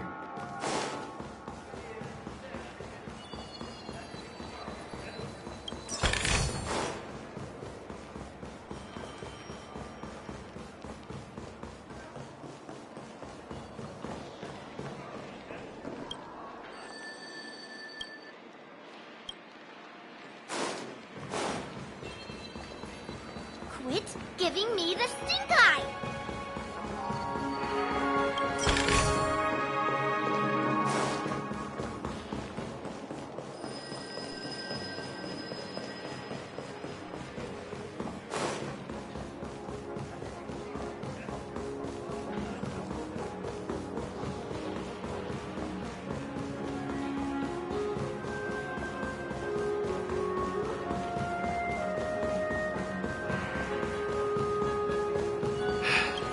Best not to take dreams too literally.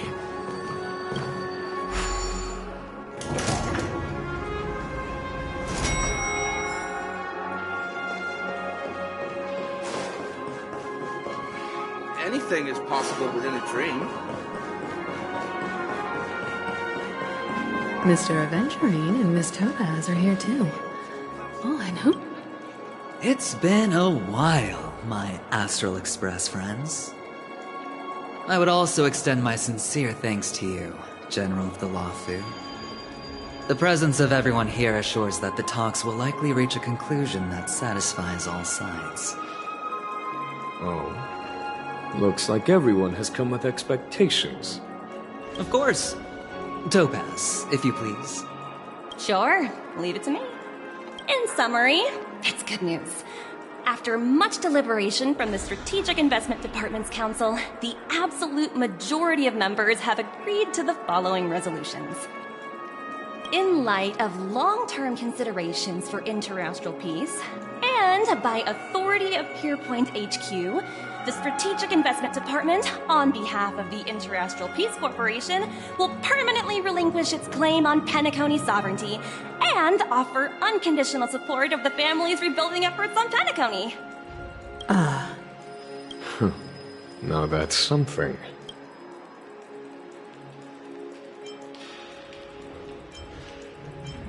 To be honest, it does nothing to benefit the IPC. But it is extremely beneficial to the long-term. Has the IPC finished sharing all its thoughts? Then it's our turn. The Guild, much like the Genius Society, has taken a keen interest in the recent calamity in Penacony. Ultimately, both parties have agreed to a comprehensive collaboration, offering technical support for the reconstruction of Penacony. The floor is yours for the finer points, Mr. Screwlum. Enlighten us, please. Organic life's unrelenting search to understand the realm of inner spirituality is something I both admire and envy. Inorganic life has no mechanism to evoke dreams.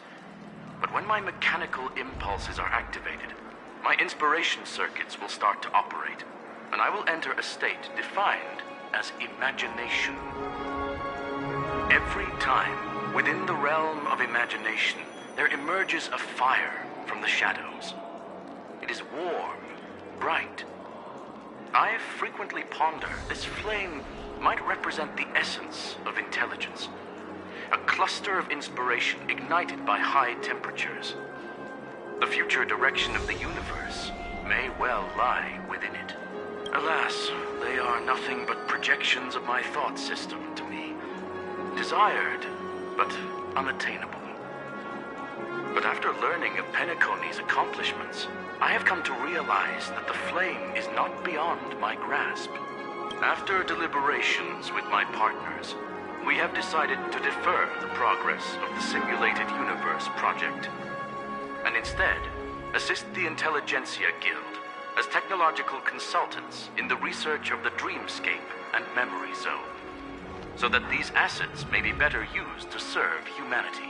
Not only that, we've also established contact with the Garden of Recollection through the IPC, and they've pledged their support for our research endeavors. I'm truly happy for the Dream Chasers on Penacony. The cosmos' brightest and, let's admit, dimmer intellects are now at their service. Agreed. It's hard to imagine members of the Genius Society taking an interest in such mundane research. Never mind. At the end of the day, this is a positive outcome. No wonder everyone insisted that she be there.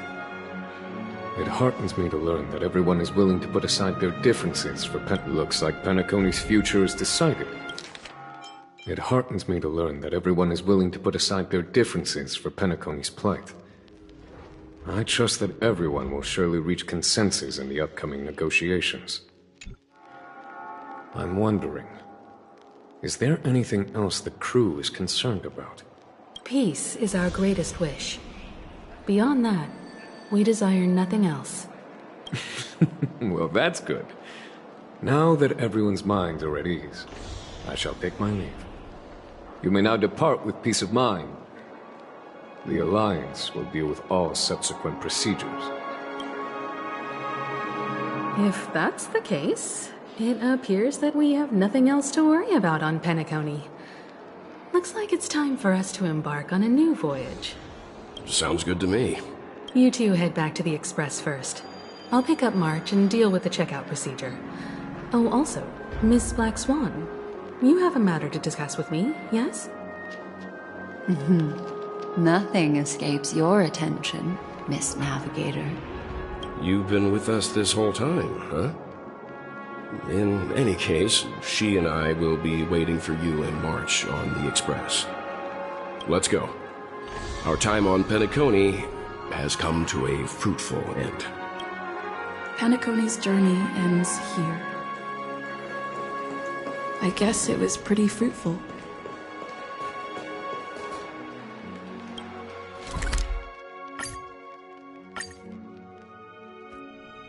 The navigation meeting is about to start. We're all waiting for you. Ahem. Looks like everyone's present. Let the navigation meeting commence then. This a meeting to decide our next stop? How we doing this? A show of hands. Hold your horses, cowboy. It's for those to decide. Allow me to explain. Mr. Boothill and Miss Black Swan submitted a request to temporarily travel with the Express for their own personal reasons. As you all may know, the Astral Express never declines any passenger whose heart yearns for the distant stars. Therefore, they will be traveling with us for a while until they reach their destinations. Whoa, the Express is going to be much livelier now. But, Miss Black Swan, you better not use your memo keeper abilities to pull any pranks. Understood, Miss Marge. I promise you, you'll never see me in your room while you're taking a break. Don't! You're freaking me out. All right. Now that everyone's met everyone, we can continue our navigation meeting. Firstly, Pom-Pom wishes to thank everyone. If it weren't for you all unearthing the truth about Penacony, Pom-Pom would have never known where Mikhail and the rest had gone. What they had to go through was regrettable, but I reckon they all fulfilled their wishes. And it was thanks to all of you. Thank you, everyone. Now then, we come to the crux of this navigation meeting. We must decide on the Express's next stop. Let me introduce our current options. The first choice is from Himiko, the oceanic planet of Lushaka, a planet composed entirely of water. Many aquatic races reside there. Of course, it's also the home planet of the venerable, nameless Mikhail. The second choice is the agate world Melustanen, suggested by Welt. It's famed as one of the initial sites of the Stellaron disaster, and the place where the beauty Idrilla ascended. Today, it's celebrated as a planet of undying allure. The third choice is Edo Star, a planet nestled within a vast ion storm region, currently under assault by the Antimatter Legion. However, the distress signals from there have recently ceased, prompting the IPC's wish for us to check in on the situation. The last choice, courtesy of Black Swan, is the glass belt Petravia, a massive belt of asteroids that was turned to glass by the Lord Ravager Zephyro. These days, it's apparently known to house one of the branches of the Morning Actors Troupe. Ooh, so many options. I'm seeing stars already.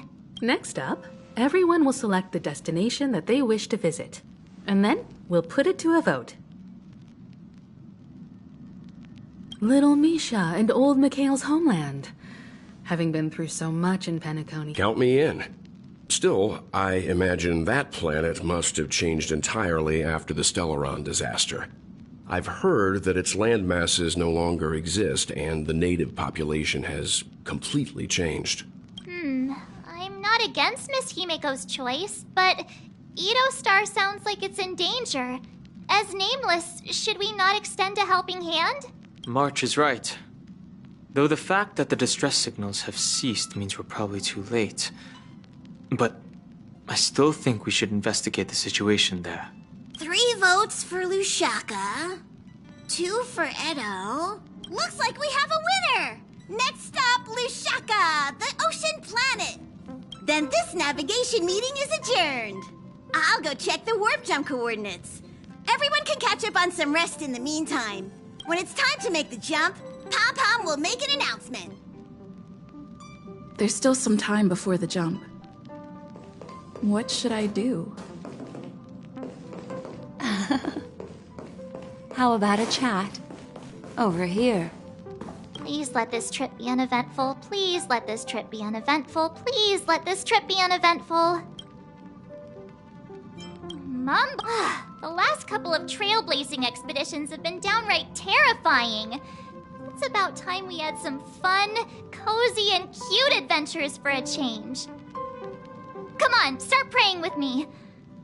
Please let this trip be uneventful. Please let this trip be uneventful. Please let this trip be uneventful.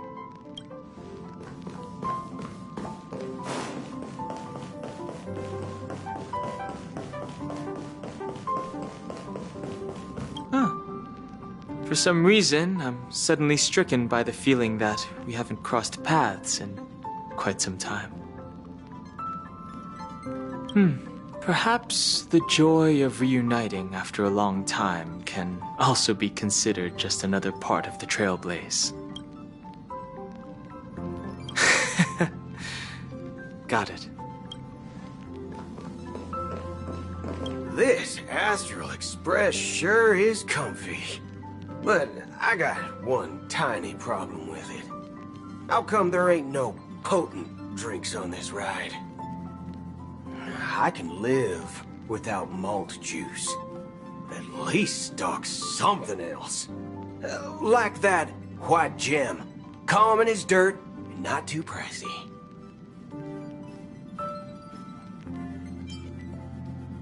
Oh, well, that's, different kind of strong. Ha! All these years out in the wild, and now I'm bunking in luxury. Gotta say, it's quite the treat.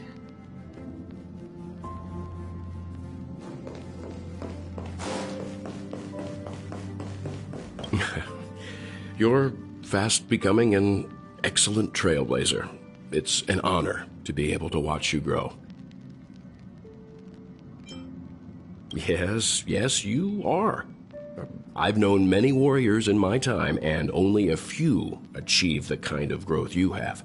Back home, where I'm from, you'd be rated at least an S tier. It's not been easy for you these past few days. You've earned some downtime. I'm looking forward to seeing how you'll perform on our next journey. Come to think of it, this trip to Penacony was the first time we trailblazed together, wasn't it? Don't worry. We'll have plenty of time to spend together on the Express, so there'll definitely be more chances for adventures like this. Turn in early today. You've really been pushing yourself hard recently. If you don't take this chance to recharge, it could lead to long-term problems. It seems fine when you're young, but it's a different story as you age.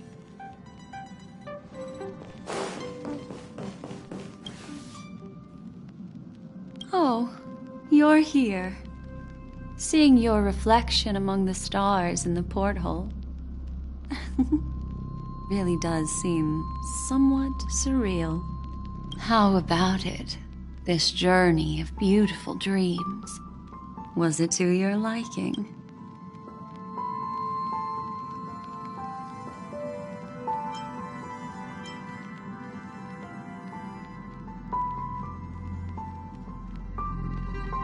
There's a rich scent of curiosity here. Such memories can be irresistibly captivating.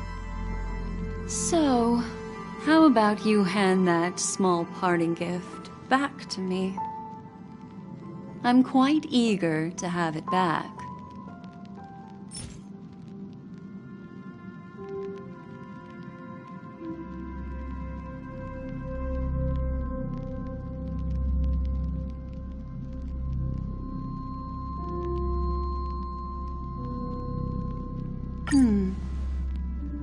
Oh?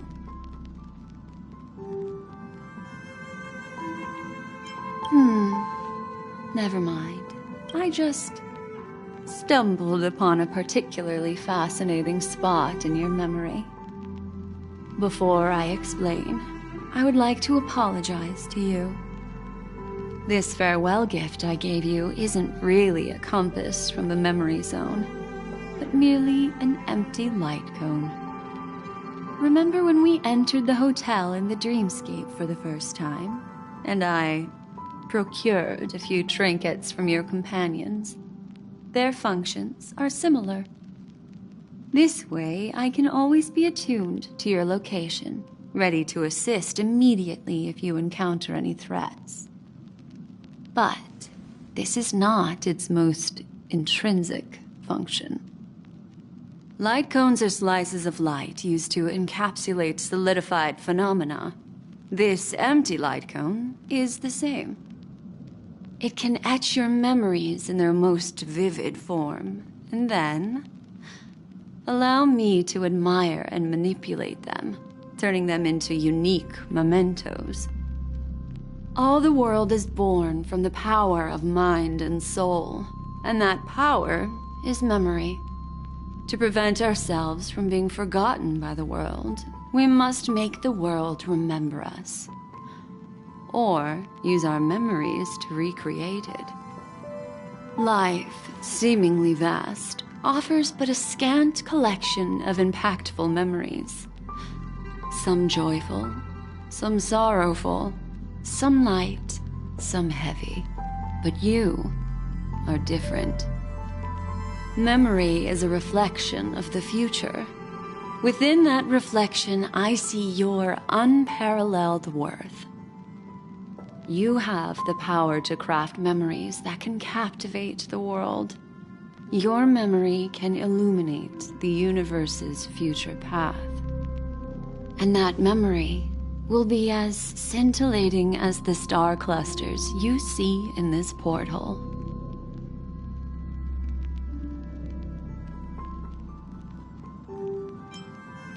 Precisely.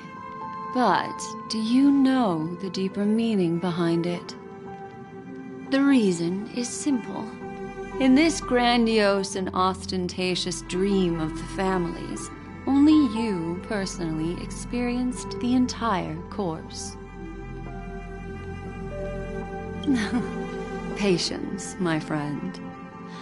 I will reveal the answer to you, but that time is not now.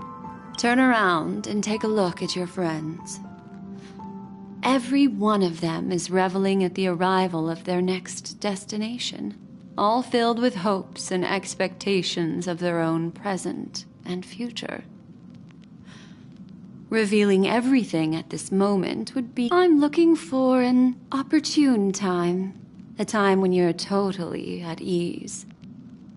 Perhaps when the night grows hazy and you're about to drift off would be the most opportune. How about one fine night? I will prepare the candles, aromatics, and even a cushy couch to create a cozy dreamland for you. And then I will tell you the answer in the form of a little bedtime story to lull you to sleep. Hi! Hello! Attention all passengers! The express is about to make the jump. Please be seated and hold on. It looks like we're finally about to set off. There are countless gleaming memories out there waiting for us. Why don't we just leave it at that? Ah, that's right. As a small token of compensation for playing that little trick on you with the empty light cone, I will gift you with some words. They hold great significance to me. Life is akin to a winding labyrinth where memories serve as our sole companions. You'll remember these words dearly, won't you? In the year 2158 of the Amber Era, the first year of the new epoch, the universe resumed its intended trajectory. The kindling of conspiracy smoldered in Penacony, the land of the dreams. Failing to erupt into a blaze, it instead flickered briefly on Klapoth's anvil, before vanishing in the blink of an eye. The dead and those fated to die remain in their eternal slumber, while the living find solace in deep sleep. All clamored in a cacophony of silence, and then went about their own ways. The cosmos emanated a vitality characteristic of a new era, all for the modest price of a brother and sister's mild grief. Babies are born as stars extinguish. The silver rail unfolds. The story of the Astral Express comes to a close, yet it also embarks anew. Time marches forward, heralding the arrival of a new chapter in the history of trailblazing expeditions.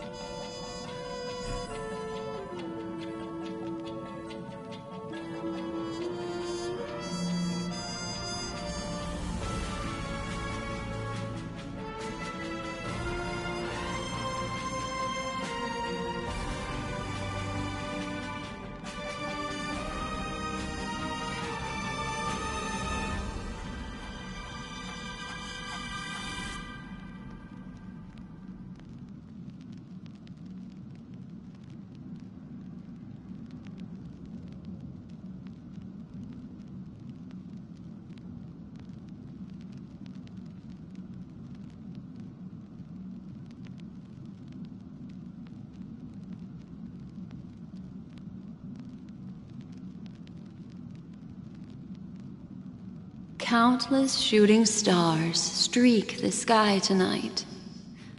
If you can pick the right one, it will carry your wish to thousands of distant worlds.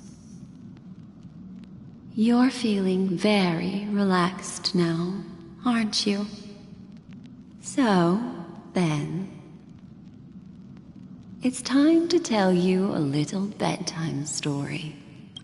Well, let's start with a conclusion. The crew was defeated in the battle against Sunday. Everyone in Penacony failed, and no one survived. But don't panic.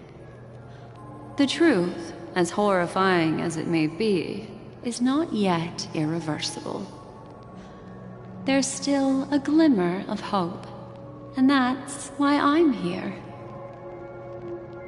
Next, I'll use this empty light cone that carries all your memories to relive everything that happened before.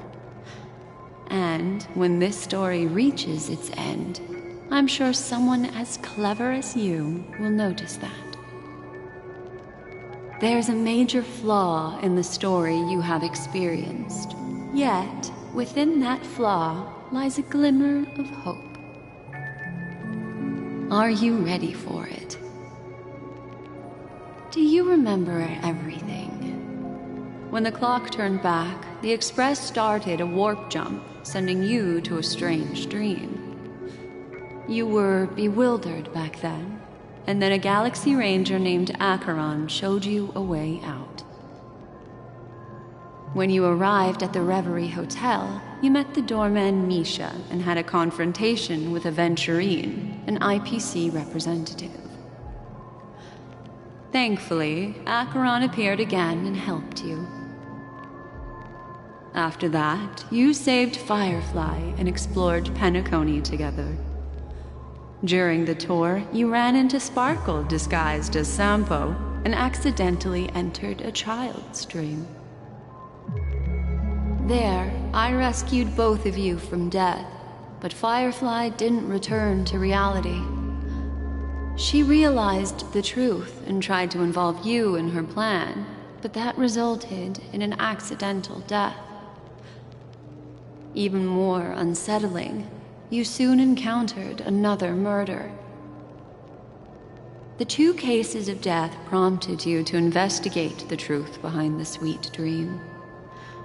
Despite your efforts to gather information about the 2 victims, you didn't make much progress. But you did learn about the watchmaker from Gallagher. Meanwhile, Aventurine was secretly carrying out his scheme, in which you were one of the pawns. In the midst of a fierce battle, Acheron revealed her true identity as an emanator of the Nihility and unsheathed her sword. That strike foiled Aventurine's plan and opened a passage between the sweet dream and the original memory zone. Upon your arrival at Dreamflux Reef, you learned the truth that death was actually dormancy, as well as the truth about the dreamscape, the Stellaron, and the bellboy, Misha. You split up with Sunday and Robin, looking for a way to seal the Stellaron.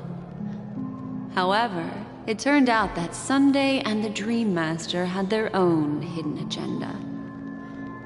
And you had to engage in an ultimate duel on the stage of the Charmony Festival. Finally, the story reached its conclusion. You emerged victorious, with the Trailblaze triumphing over the Order, and Penacony embracing a bright and peaceful future. This marks the end of the thrilling journey in Penacony.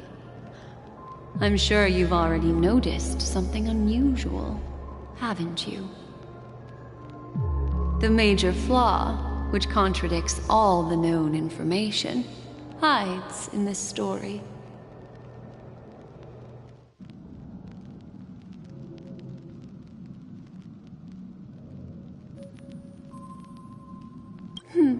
Little Misha. Or should I call him the Watchmaker? He's only a segment of memory in a dream bubble, but his ambition for the Trailblaze led him to leave the bubble and embark on a grand adventure in Penacony. While Misha is a rather special memory zone meme, and he was granted power by the Trailblaze, there's still one thing that he shouldn't be able to do. A life born in the memory zone could never manifest in reality. So, why did he appear in the Reverie Hotel in reality? The answer is simple. He is the one fatal variable that contradicts all our known information. This means that you, who wholeheartedly believe in this memory, are still at this very moment. Wake up, sleepyhead. Break free from this eternal dream and return to the real world. We'll find our answers there. The train is about to make the jump. 5, 4, 3, 2.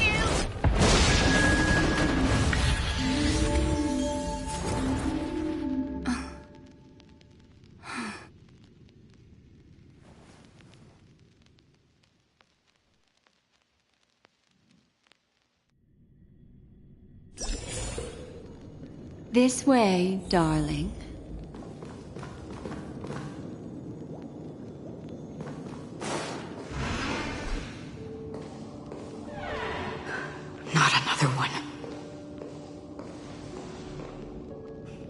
Thank you so much, Black Swan. Finally, I can breathe a sigh of relief.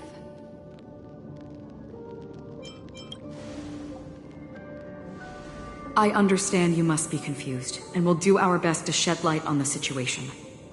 However, before that, it's essential to know that this place is the rift between dream and reality.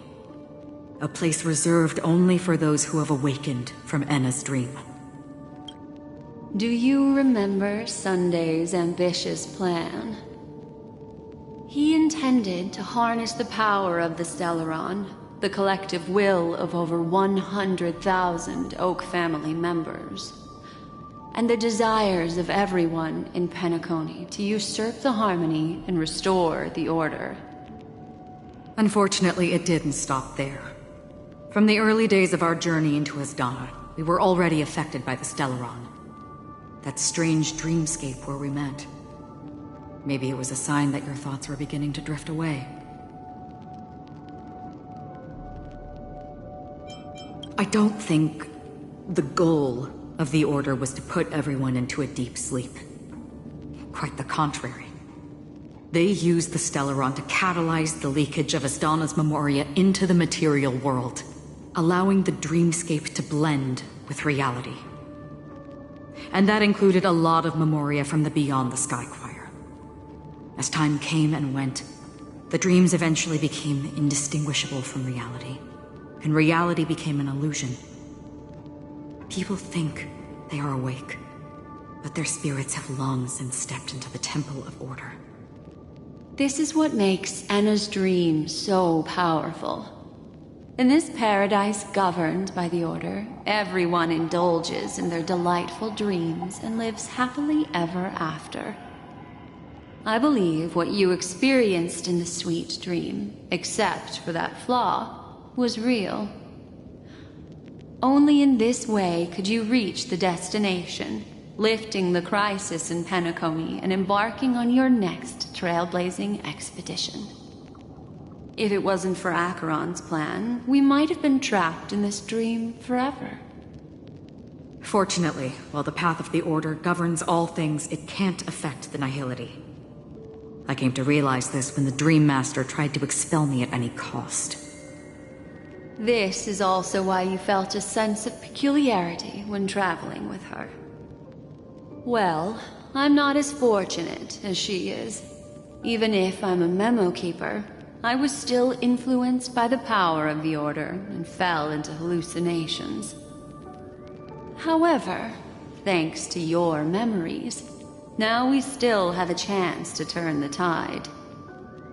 For mortals, even if they possess the great power of a path, they can't create a flawless world like gods do. That's why there was a flaw in your dream. In other words, once you have realized the world is not real, you'll have a chance to break free from the dream. The flaw in your dream lies within Misha, who could have never appeared in reality. When I turned the pages of your memories, I realized that I was in an illusion too. Now Sunday has usurped the power of the Harmonious Choir through the Charmony Festival. Asdana has thus fallen into Enna's dream, transforming everyone equally into the notes of the Aeon. Failure doesn't mean weakness. Only the strong can gather the will to resist the Order and try to break free. We still have a chance, though. To make it happen, please, Black Swan, guide us to those with a strong will. All right, please come with me. These people...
blood-cleansing dragon.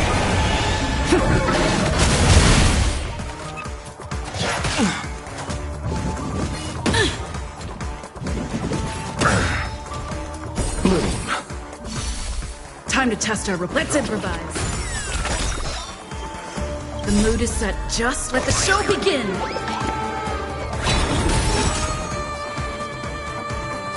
Heaven's surge. Rise! Relax.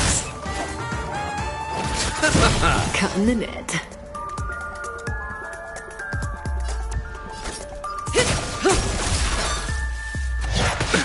Nothing major. Still the same old.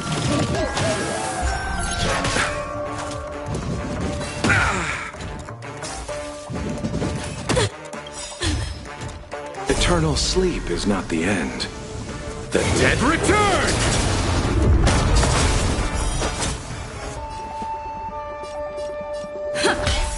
Stand still. The strength. Heaven's surge.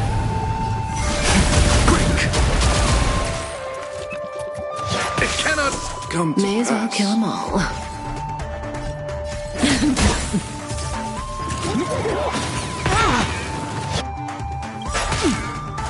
Good times never last. Time to say bye. Boom.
Is that all?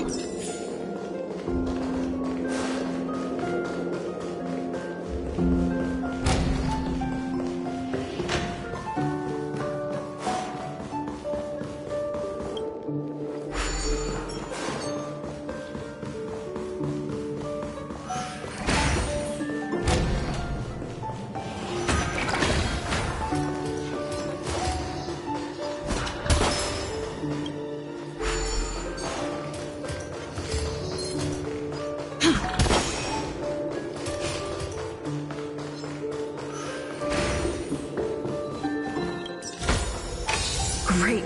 The more the better.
Take your positions. Stand still.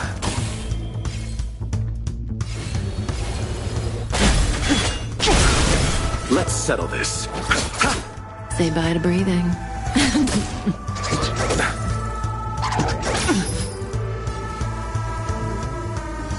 Dreams do come true. Heaven's Surge. Break! You chose the wrong. Relax.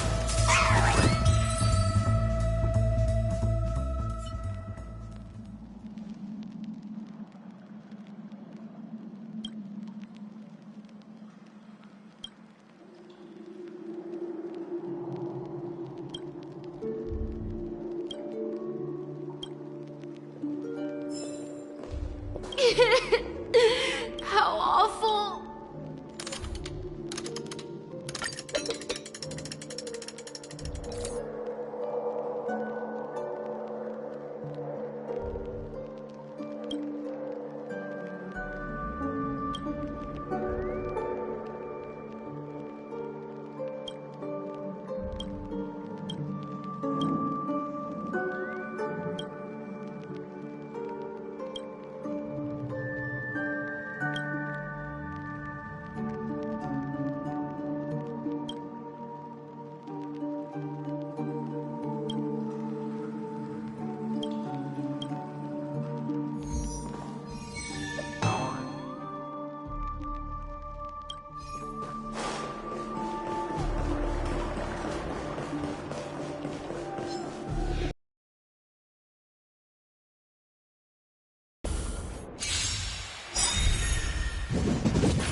Eternal sleep. The dead return!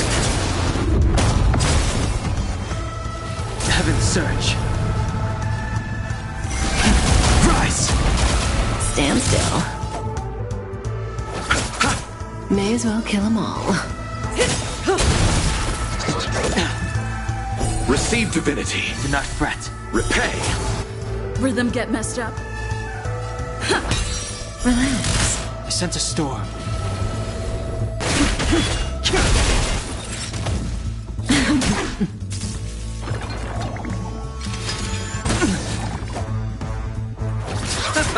Stand still.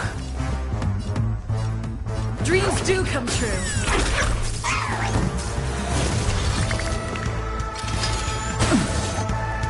Good times. Never time to say bye. Boom. Rhythm get messed up. Awaken, Thuman Scales. World-cleansing dragon.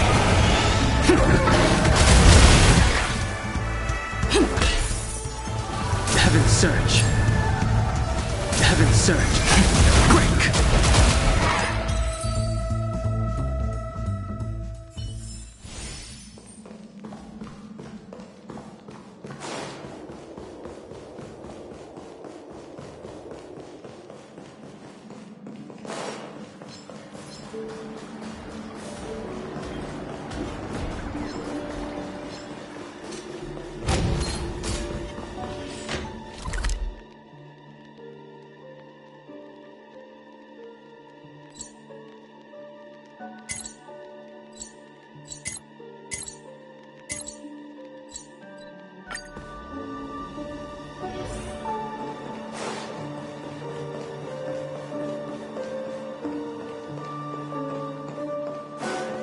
Here we are. It's...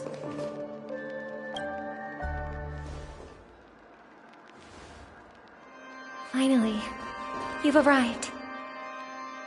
Let me introduce you to Robin.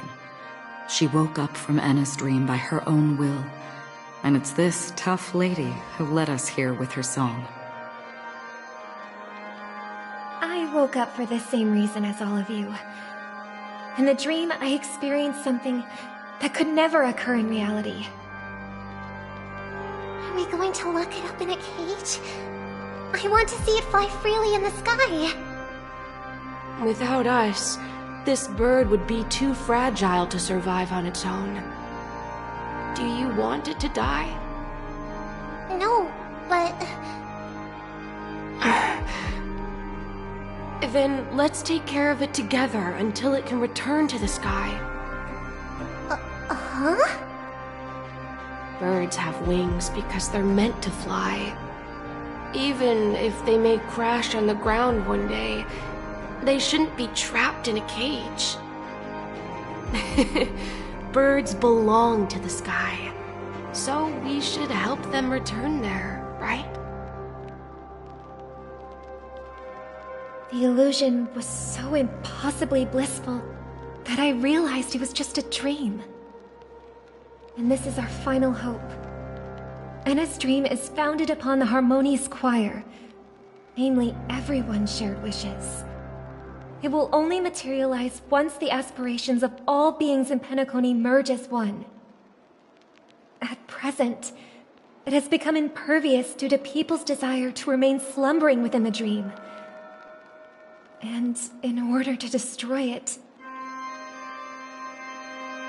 we must make everyone in Penacony want to wake up. Now comes the tricky part. How do we do it?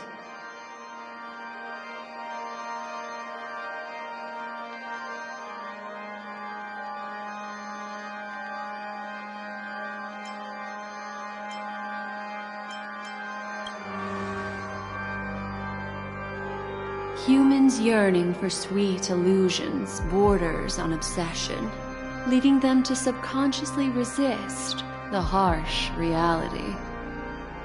Therefore, I carefully selected a moment where she was completely unguarded, guiding her to uncover the truth herself to make her regain her consciousness.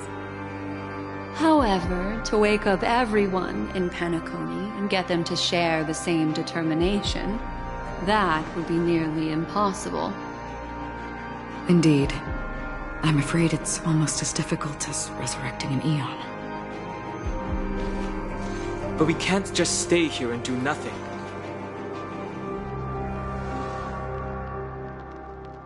This is a critical moment for the whole universe. Who cares about some dumb number?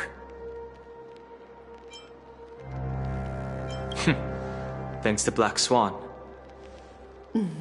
You're welcome. And thanks to the memo keepers in Penacony, too. I believe your partners have also awakened from their dreams. This is the first step of our plan. With the assistance from the Garden of Recollection, those who possess a strong will, like you, will gradually awaken from the dream. These free wills are the discord that will sway Anna's dream. However, awakening a mere handful of individuals is insignificant compared to the vast number of people immersed in the dream. We must find other ways to awaken the free will of millions of people within a short period of time. If breaking through from the inside proves challenging, we can seek assistance from the outside. We've long been aware of a potential solution. Asdana is a galaxy known for its abundant memoria and the remarkable phenomenon known as synesthesia dreamscape. When people first enter this place, they often find themselves and others sharing a collective dream. At this very moment, there is only one dream encompassing the entire Asdana system. So, you mean, if we can attract a large number of outsiders to this system, their free will would intertwine with this dream and shake it to its core? However, those outsiders might also succumb to the dream and become the foundation of the Order instead. The real challenge is, how can we gather a huge number of people as determined as you within a short period of time? Looks like the Jade Abacus of Allying Oath will be the only solution. No need for that. Keep your once-in-a-lifetime treasure. We don't need to bother the Cienjo Alliance for such a tiny request. You want thousands of people with unwavering free will? That's easy. Just leave it to us Galaxy Rangers. You can gather Galaxy Rangers? Outsiders may see Galaxy Rangers as elusive and disconnected individuals, and actually, they're right. And that's why we have a tacit understanding among us. Do you know what it is, Acheron? It's the relic I returned to you. Exactly. Its owner must have told you that it's meaningless to anyone other than a Galaxy Ranger, and that it can only fulfill its purpose when returned to its rightful owner. Because it's a burial artifact, worthy only of a hero who has served the Galaxy Rangers with honor. When its light illuminates the universe, it means the fall of a hero.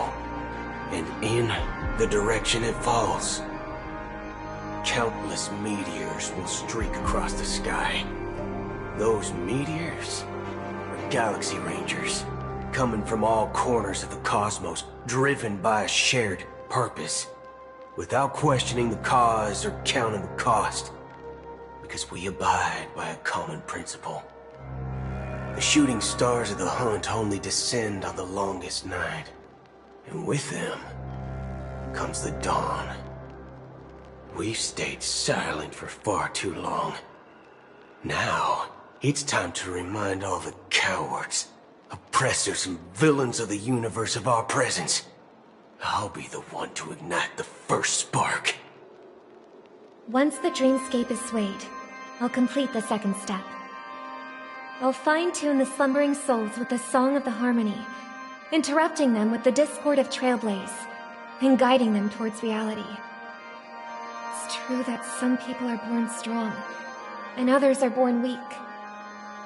If the Trailblaze is the target of heroes, then the Harmony will guarantee that the strong help the weak.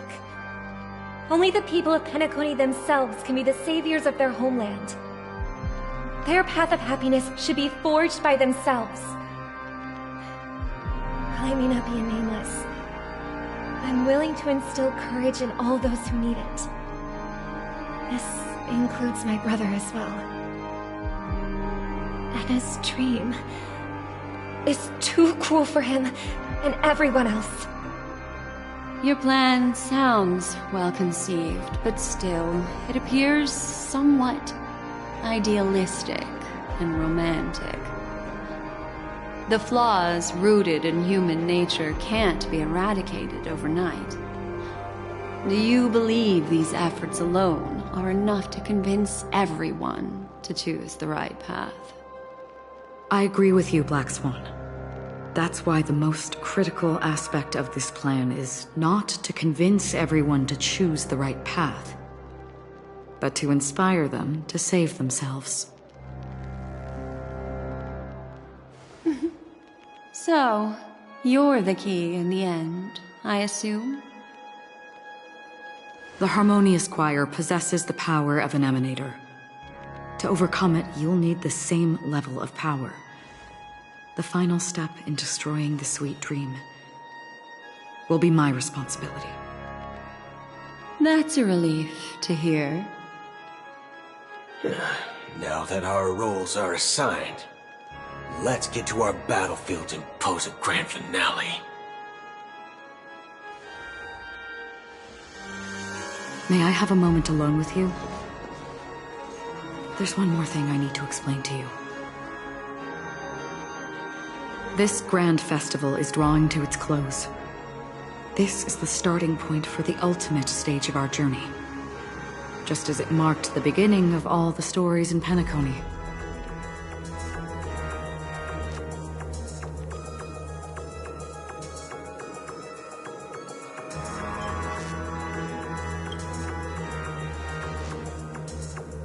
Indeed, she was the first to discover the world beyond the shores of death, and shared this truth with all of us.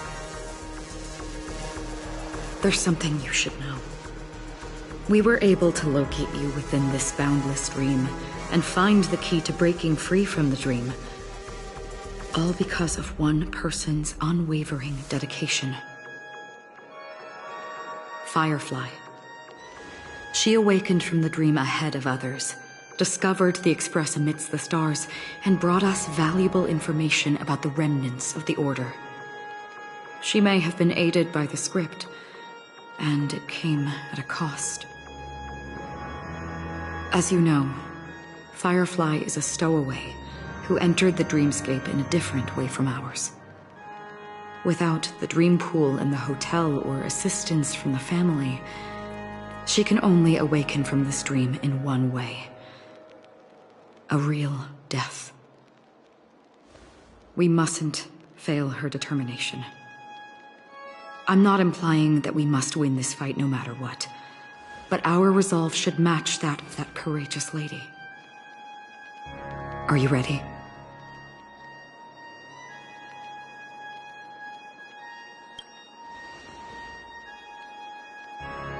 Very well. Now, please close your eyes.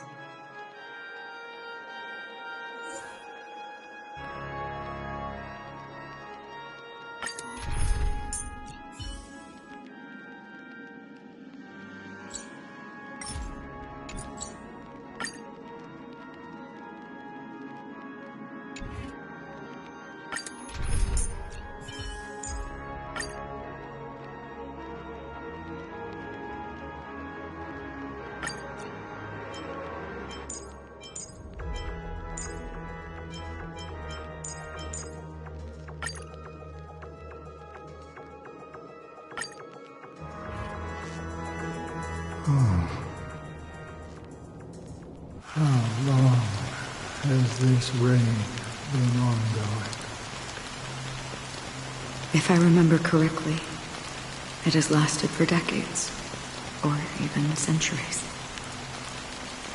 The unwavering determination of the Hunt followers persists even in death. But thankfully, we've guided those lost souls to their lives beyond. They were heroes in their time. And they won't be reduced to puppets of the Nihility in their death. You see, the shadows on the sea have vanished. Do you remember? He once said that the sky would clear when the regrets of the departed had faded away. But it's still raining. I know. So, why is all this? Why did this rain choose me? Because someone's regrets haven't been fulfilled, perhaps. Mortals who walk the paths are like sailors on a vast ocean, leaving behind a trail that creates countless ripples of possibilities. These ripples last longer than the fleeting lifetimes of humans. And for some, their presence leaves such a strong mark that it's reflected in the waves. Sin-thirsters, the obsessions of the Pathstriders. They emerge from the depths of Ix, seeing themselves as masters of their own destiny, unknowingly repeating the actions of their past lives. They emerge from the Nihility and head toward it, leading purposeless lives. However, these hollow phantoms, they have journeyed with me for such a long time.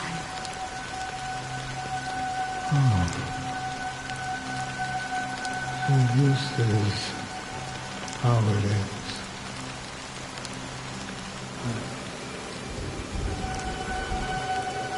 I'm already dead.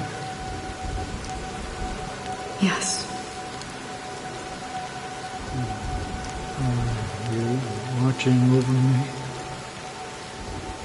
This is my duty as Acheron the Watcher.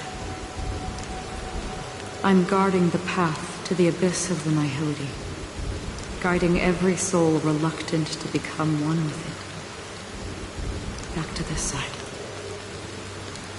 But if this is what the departed ones expected, should you try to change it? I don't know. But someone once told me that When the inevitable moment came, he hoped that someone would stand at his grave and place a bouquet of flowers. Even if it doesn't make sense at all. Some tasks have to be done, even if they are pointless. I have experienced that much already. Please extend your hand and then close your eyes. I'll carry your wish with me and fulfill it. Only then will I be able to put an end to the final regret by the Dead Sea. Will I ever see them again? Yes, that is certain. Because it was you who told me about the Express, your two former companions. The expedition cut short by the swarm, your narrow escape from death, and your encounter with the Galaxy Rangers. And Penacony, the hometown to which you could never return. Yeah, for countless times I got rejected by the family and had to pass it by. But I knew that my companion was still there.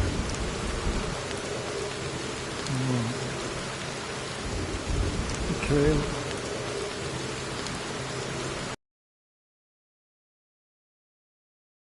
Take my hand and come with me.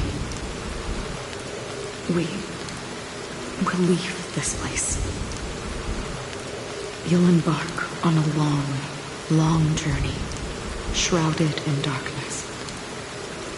But fear not, as a touch of red will be awaiting you at the end of the path. That's the color of existence. Follow it, and it'll guide you and illuminate the way out. By doing so, you'll eventually reunite in the warmth of the sunlight. Thank you. May death be the end of your boundless dream, guiding you back to the waking world. Welcome to the horizon of existence. This place is one of the thousands of manifestations belonging to the sleeping and shapeless. And it's also an exit out of the nihility for the awake ones. Let's bid our final farewells here.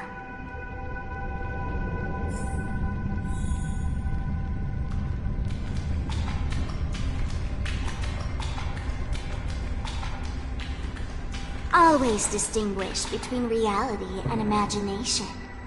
All right, Gray. Life is akin to a winding labyrinth where memories serve as our soul. May your schemes be forever concealed. Anna's dream is too cruel for him and everyone else. To the imperfect tomorrow. I still remember the question on the invitation letter. Why does life slumber? Why does life slumber? We don't know the answer yet, but we're about to awaken from this dream. Or perhaps such is the answer itself. Leave this place, return to where you belong, and awaken Penacony from this dream.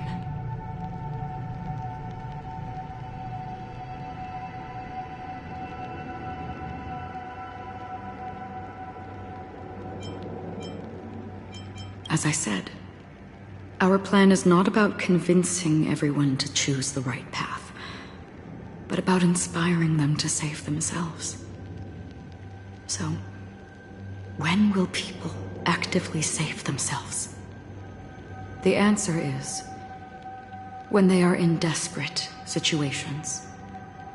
Like a drowning individual in the deep sea. When one's body and mind bear immense pressure, agony, confusion, and despair will follow. I firmly believe that. The fragility of humankind often freezes them in their tracks. But in truly desperate situations, they will strive to save themselves. And now, Penacony has enough heroes to lead them forward. It's through this inherent, self-centered instinct that people exert their utmost effort, even when they know their struggle is fruitless. As absurd as it may seem, it's their resistance. As for now, it is time to guide them, not as a savior, but as a nameless among those mortals. In this way, you will reunite in the warmth of the sunlight. The rain is intensifying. Before we part ways, please allow me to ask a few final questions. So far, you have forged unbreakable bonds with numerous individuals and entities in the Sweet Dream. Might I ask if you fear severing these bonds with your own hands?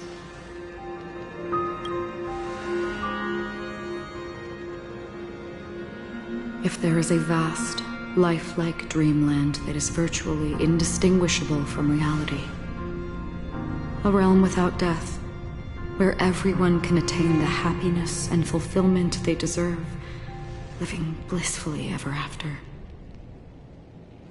I would ask, would you wish to stay?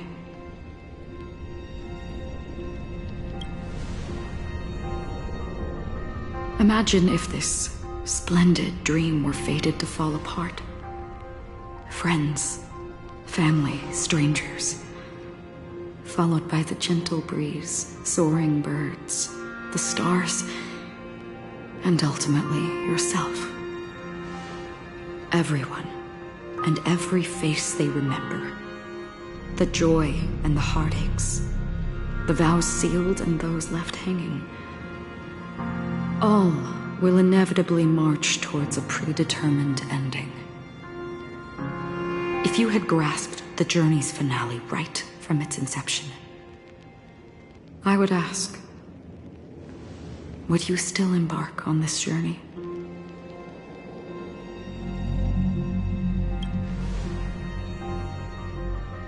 I'm glad. The answer itself doesn't matter. What matters is that you've made a decision. Listen, touch, and ponder. And therein lies the sensation. Cherish it, because that's what makes us exist. Such is the only answer humans can offer when facing the nihility. If the nihility represents the primal fear of life, rendering any lofty convictions insignificant under their imposing shadow, then behind this shadow, there must exist the most fervent source of light in the world.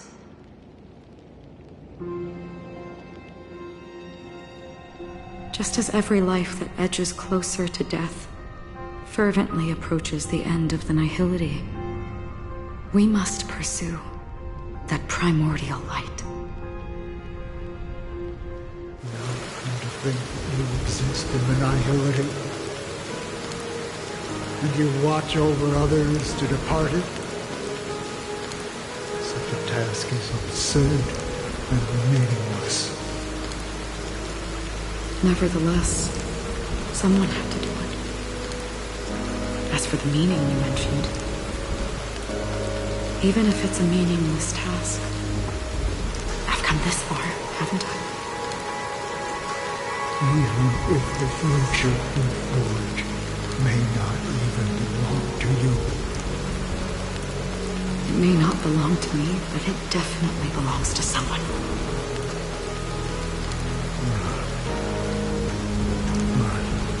hardships you must have experienced.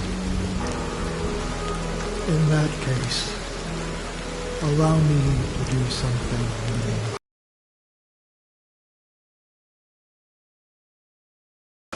Tell me your name.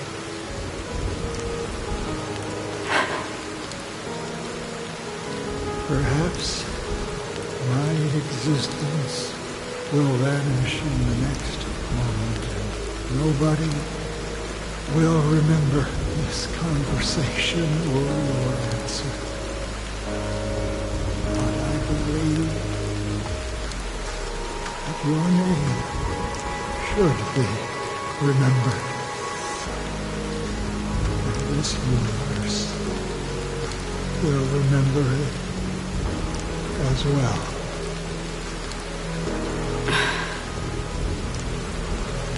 For me, some things are difficult to recall. Yet there are others that I find challenging to forget. Such is memory, a creation of the past that blossoms into significance in the distant future. I remember that marks the start of my journey, the origin of the vibrant red hue in my life, and the most fervent element amidst every tempest. That's my name. Raiden Ozenmori May.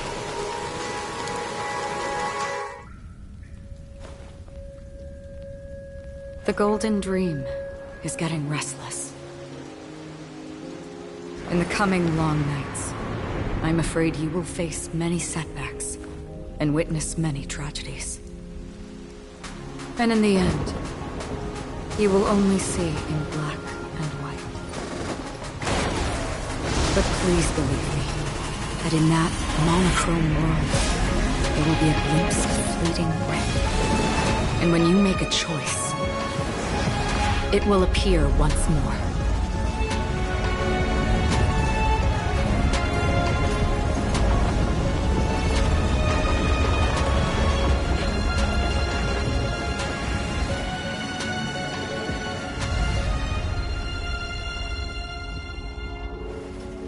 What you must do is ponder its significance, then return to the waking world.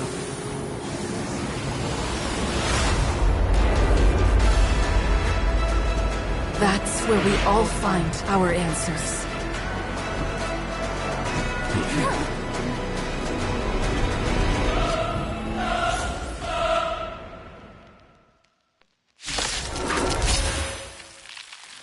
Have you broken free from the dream of order? We've done enough sleeping already. Let's show them a wake-up call. Listen to our song. Noisy. Nothing major. Heaven Surge. Noisy. Right. Relax. Noisy. That breathing sensation, remember it.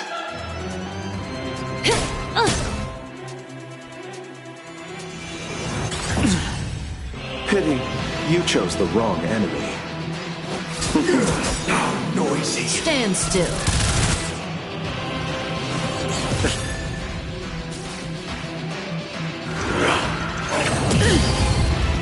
Without order, how can the weak be righteous? Eternal sleep is not the end. The dead will return! Disorderly noise! Awaken from your dream. Noisy. Awaken, dormant scales. Delve, hidden moon. World clouded dragon.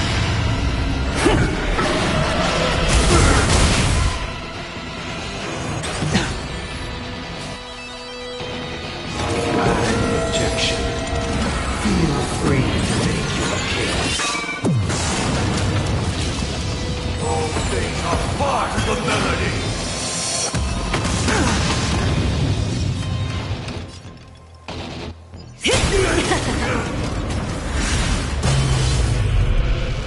changed beyond recognition. Heaven's surge. Celestial dragon. Quake! Relax. Allow me to see you. Disorderly noise! Everyone, keep up with my Let's play our own melody. Let the show begin!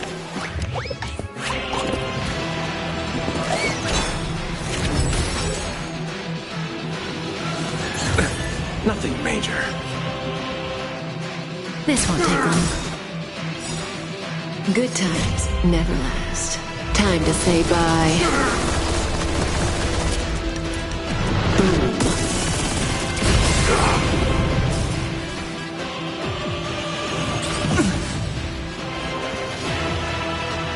Listen to our song. Disorderly noise. Heaven's surge. Night dragon. Rise! Stand still.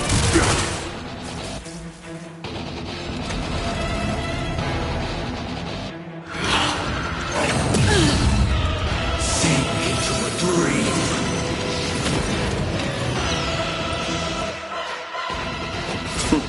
How noisy. Receive divinity.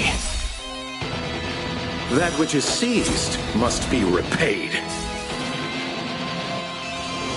Oh, Grace. I'll take the lead. It's my turn.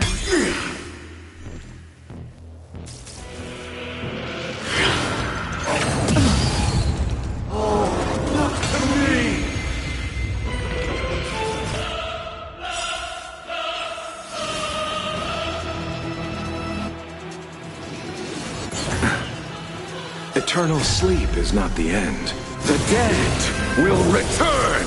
How noisy. Sense a storm.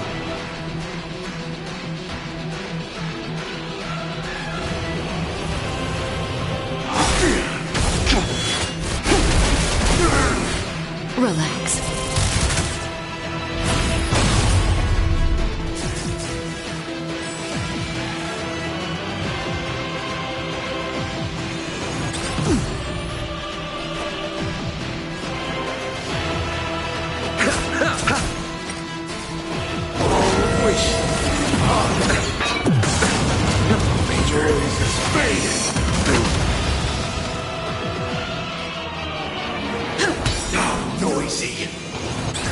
May as well kill them all. I sense a storm. Stand still. Enjoy eternal peace. I'll take the lead.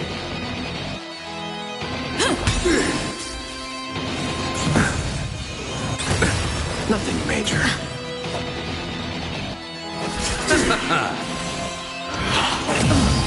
Sing together.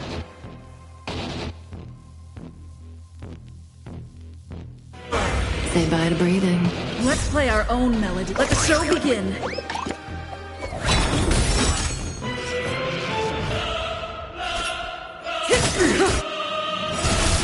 Good times never last. Time to say bye. Boom.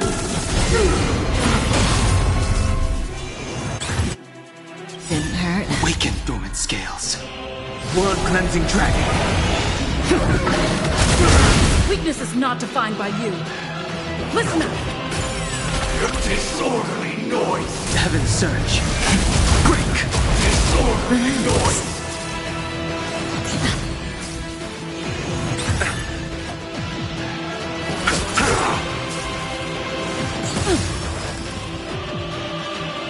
Eternal sleep is the dead return.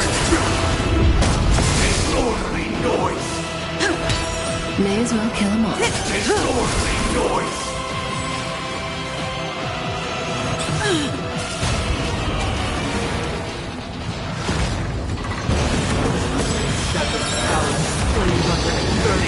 Notes. I solemnly invite you to join the glorious chorus and ascend to the heavens!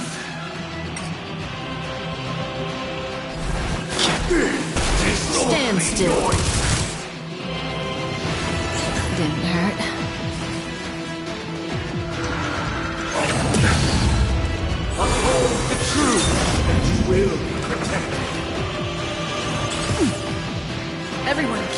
tempo. Let's play our own melody. Let the show begin!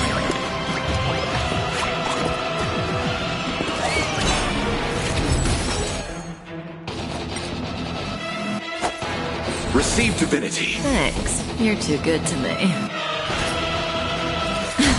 Noise, such a storm. Good times never last. Time to say bye. Boom. Heaven's surge. Rise! Stand still. Look it. The dreamscape is indistinguishable from reality. Can it still be called an illusion?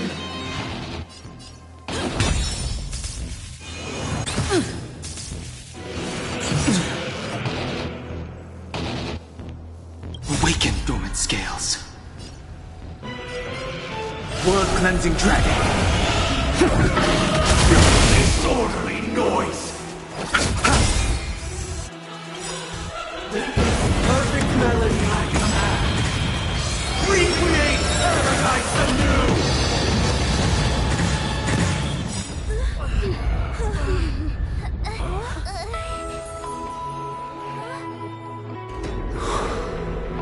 Music.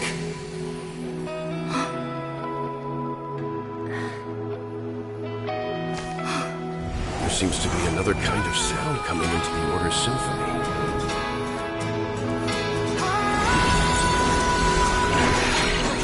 Penacony's first and last disharmony.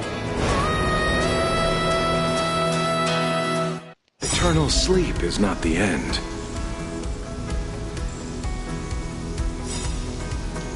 The dead return! Those imprisoned in their dreams are awakening for freedom. Robin, is that you singing? Brother, you have heard their cries. This is not the paradise they hoped for. Even so, they don't know where they should be heading. That's why I had to become the lone star in the sky to guide them. Even if that star must hang in a perpetual night of solitude. Let's play our own melody. Let the show begin.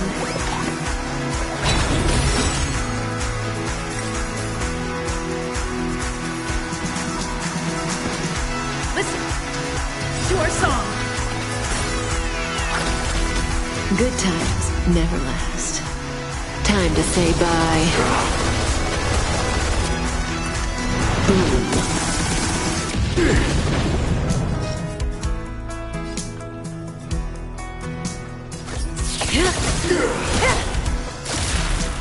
I sense a storm.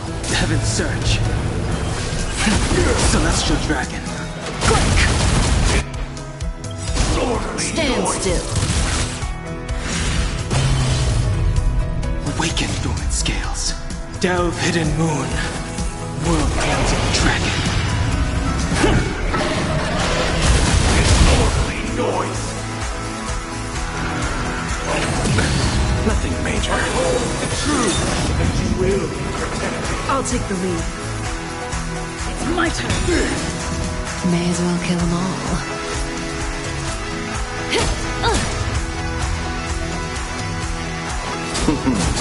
Noisy. Relax. Heaven's surge. Quick. Noisy. Enjoy eternal peace. I'll take the lead.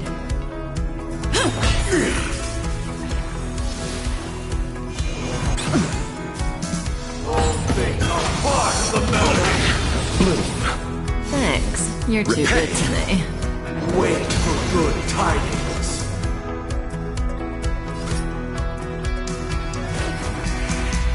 The weakness of humanity cannot be redeemed by others.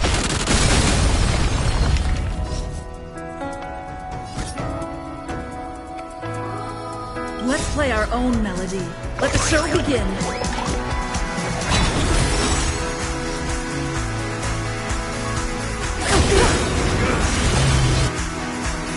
Good times, never time to say bye. Boom. Let's settle this. Relax. Heaven's Surge. Cloud-bearing dragon. Rise! Noise! That breathing sensation. Remember, this won't take long. Disorderly noise! Awaken from your dream.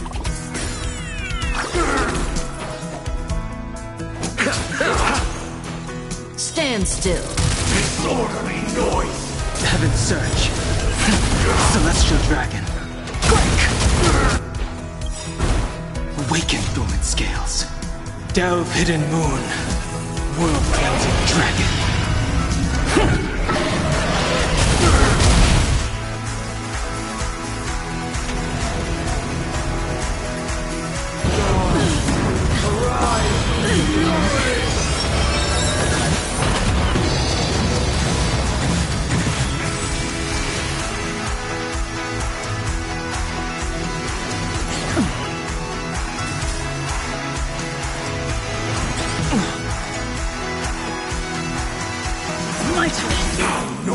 May as well kill them all.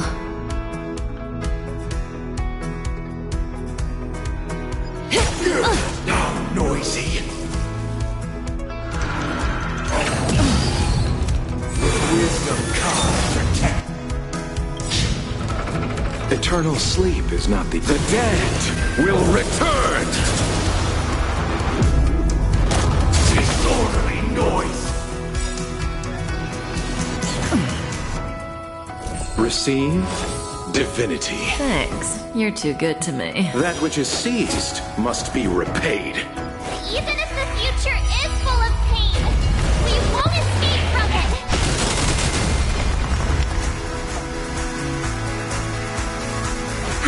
Now noisy. Relax. Heaven's Surge. Cloud-bearing dragon. Rise! Disorderly noise!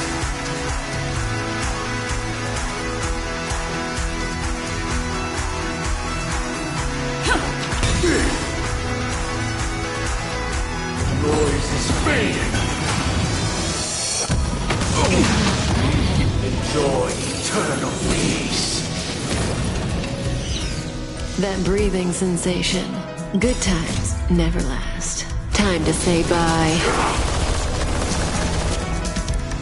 Boom.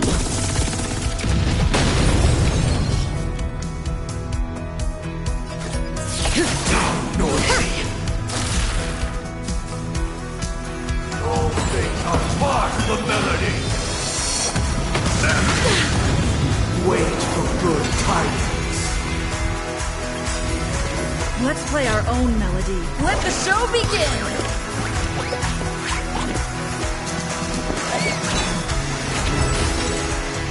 Allow me to see you off.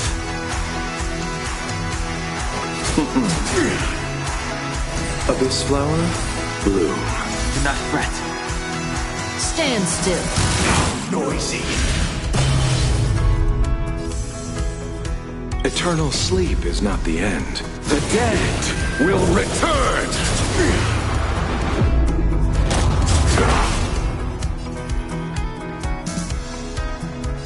Heaven's Surge.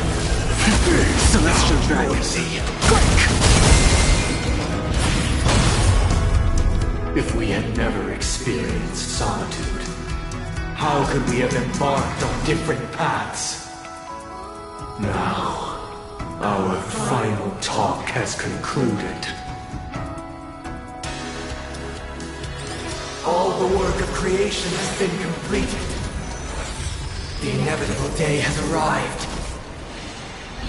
The embryo of philosophy will reshape for us all of reality. If your paradise can save more people, sever my path with your hands.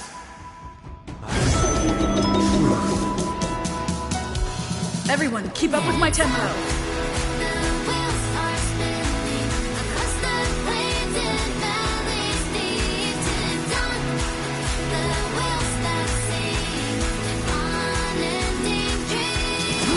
May I honor you?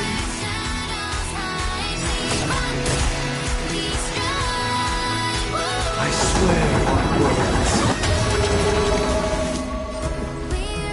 Have a noble soul! Don't be shackled by the past!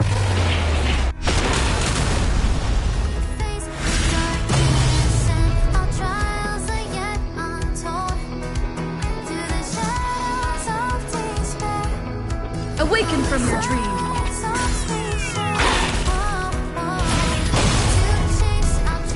This 7-day vow, I command you to heed my son. Awaken, dormant scales. Delve, hidden moon. World-cleansing dragon.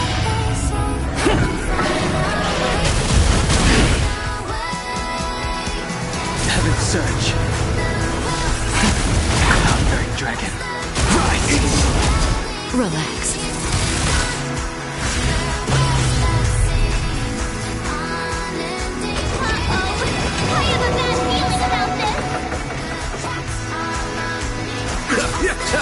Insolent! It was not you who created all things.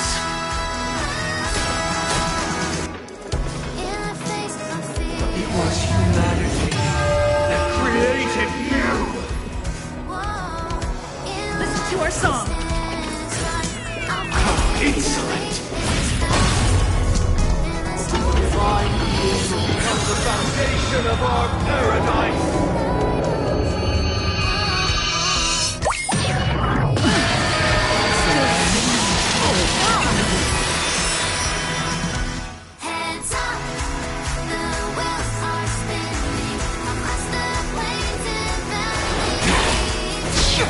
Stand still.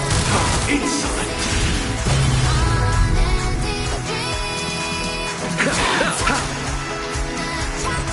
Receive divinity.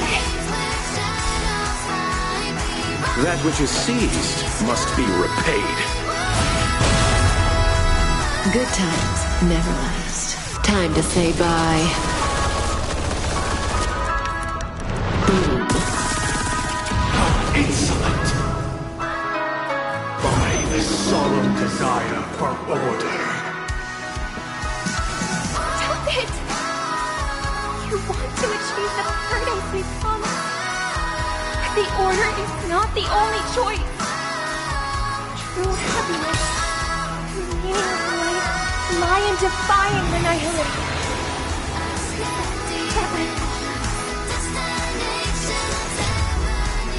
Let the show begin.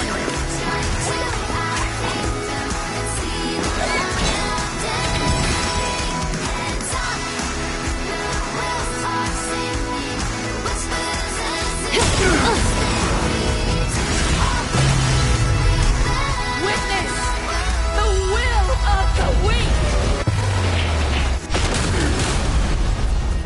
The times have changed beyond recognition. Heaven surge. Relax. Awaken, dormant scales. Delve, hidden moon. World-cleansing dragon. Blasphemous! It's my turn. Blasphemous! That breathing sensation. This won't take long. Blasphemous! Stand still. Sense a storm.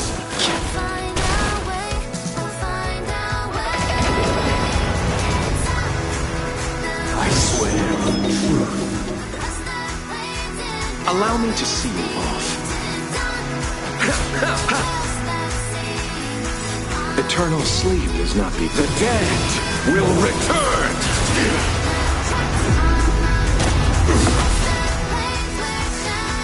I swear on the calendar!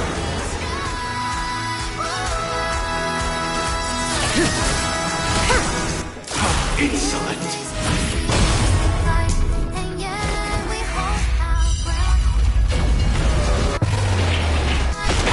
Insolent!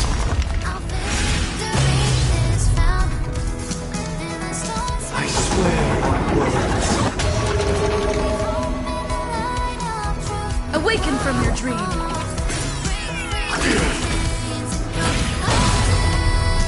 I swear on mountains. I wish not to use this heaven surge. It's dragon. Rise! Relax.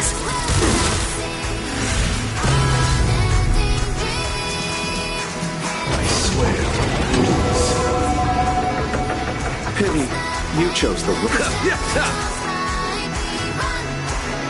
I swear on meaning. May as well kill them all.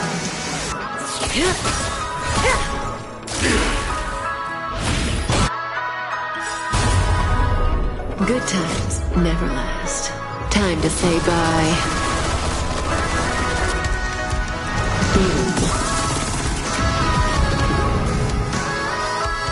I swear on human dignity. I'll take the lead. It's my turn. Stand still. Insolent.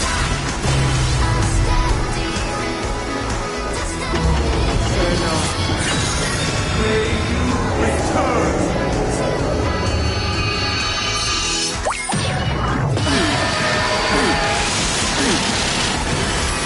Sense a storm.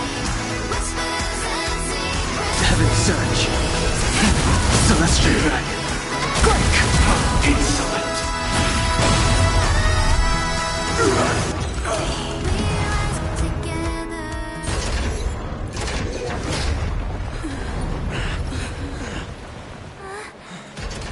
So,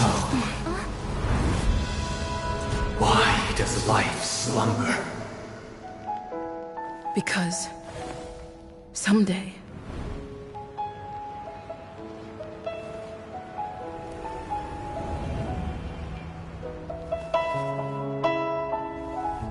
we will wake up from our dreams.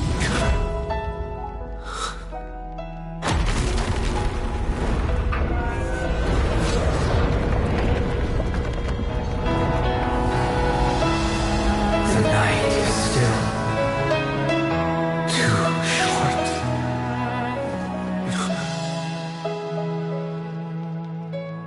Brother, the dream is over.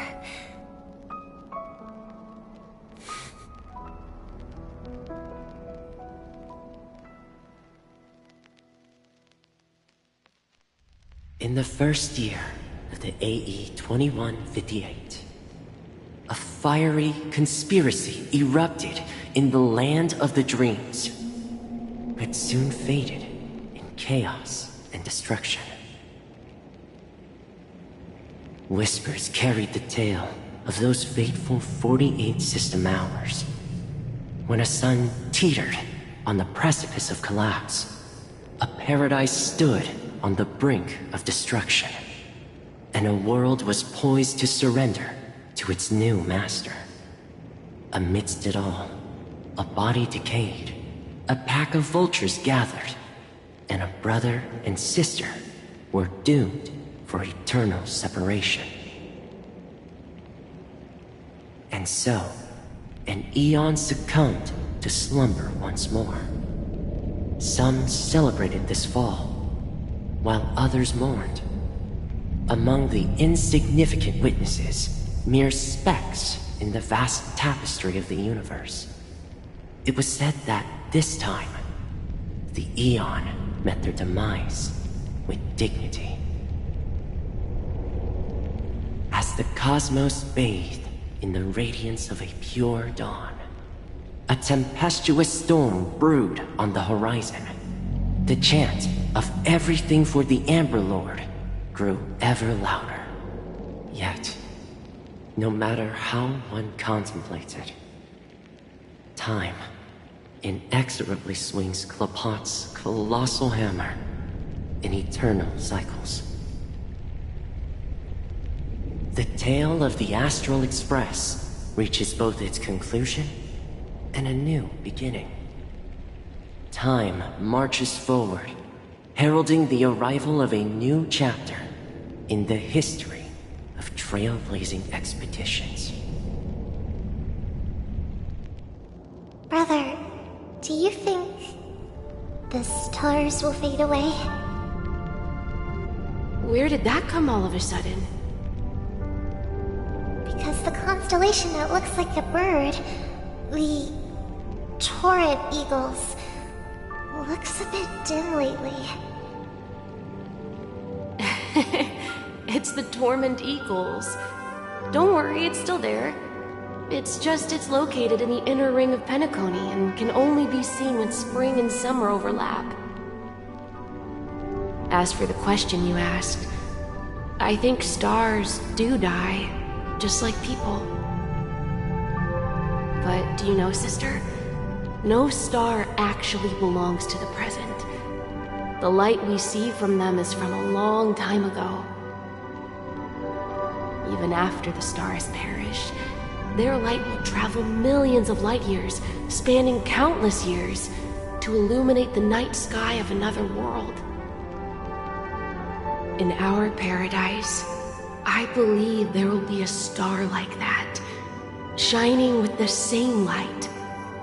Its radiance will last forever, and its name will be happiness.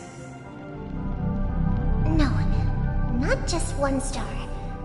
We should have 2 stars. Or maybe even more. Yeah, you're right. It's a deal. It's a deal, then. This is our promise, and nothing will sway our ideals. Yeah, you bet.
Pleasure to hear your voice again.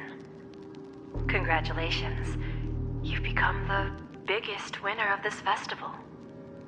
Are you calling just to poke fun at me? No. I'm just impressed.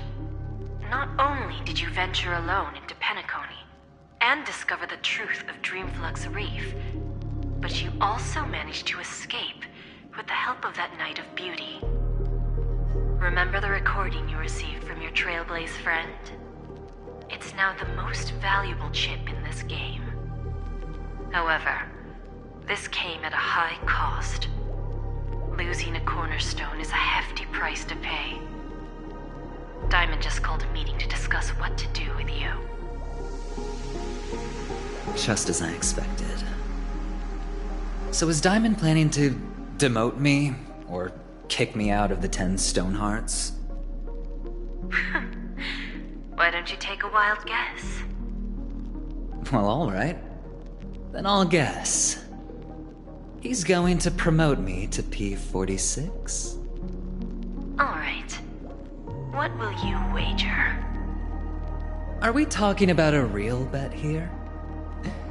I don't want to wager anything just to escape your clutches. But if it's just a friendly bet, I'll put on the line what I did when we first met. I'll bet my life, ma'am. Interesting. But since it's Diamond's call, no one can predict the outcome. I'm on my way to Penacony. Once everyone is settled, we'll return to Pier Point for the final showdown. Sounds like I'll be out of the action for a while. Finally, a chance to kick back and relax. Yeah. Leave everything to me and Topaz, child. Thanks to you, as soon as the Jade Stone was delivered to the family's compound, we finished up our preparations. The seeds we planted have taken root. Soon, it'll be time to reap the rewards. Huh?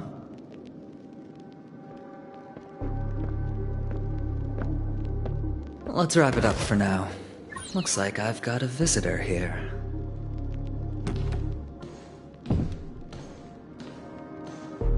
Oh, so many surprises today. Didn't expect a Galaxy Ranger and wanted criminal to show up here. One who managed to take out 2 IPC members under the noses of our fleet. Do you understand what that means?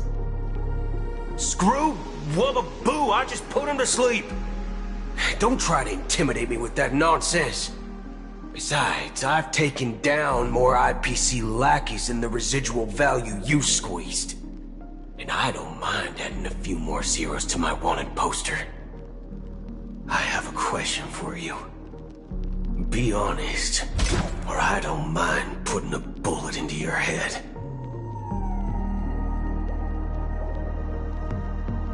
Tell me, where is Oswaldo Snyder?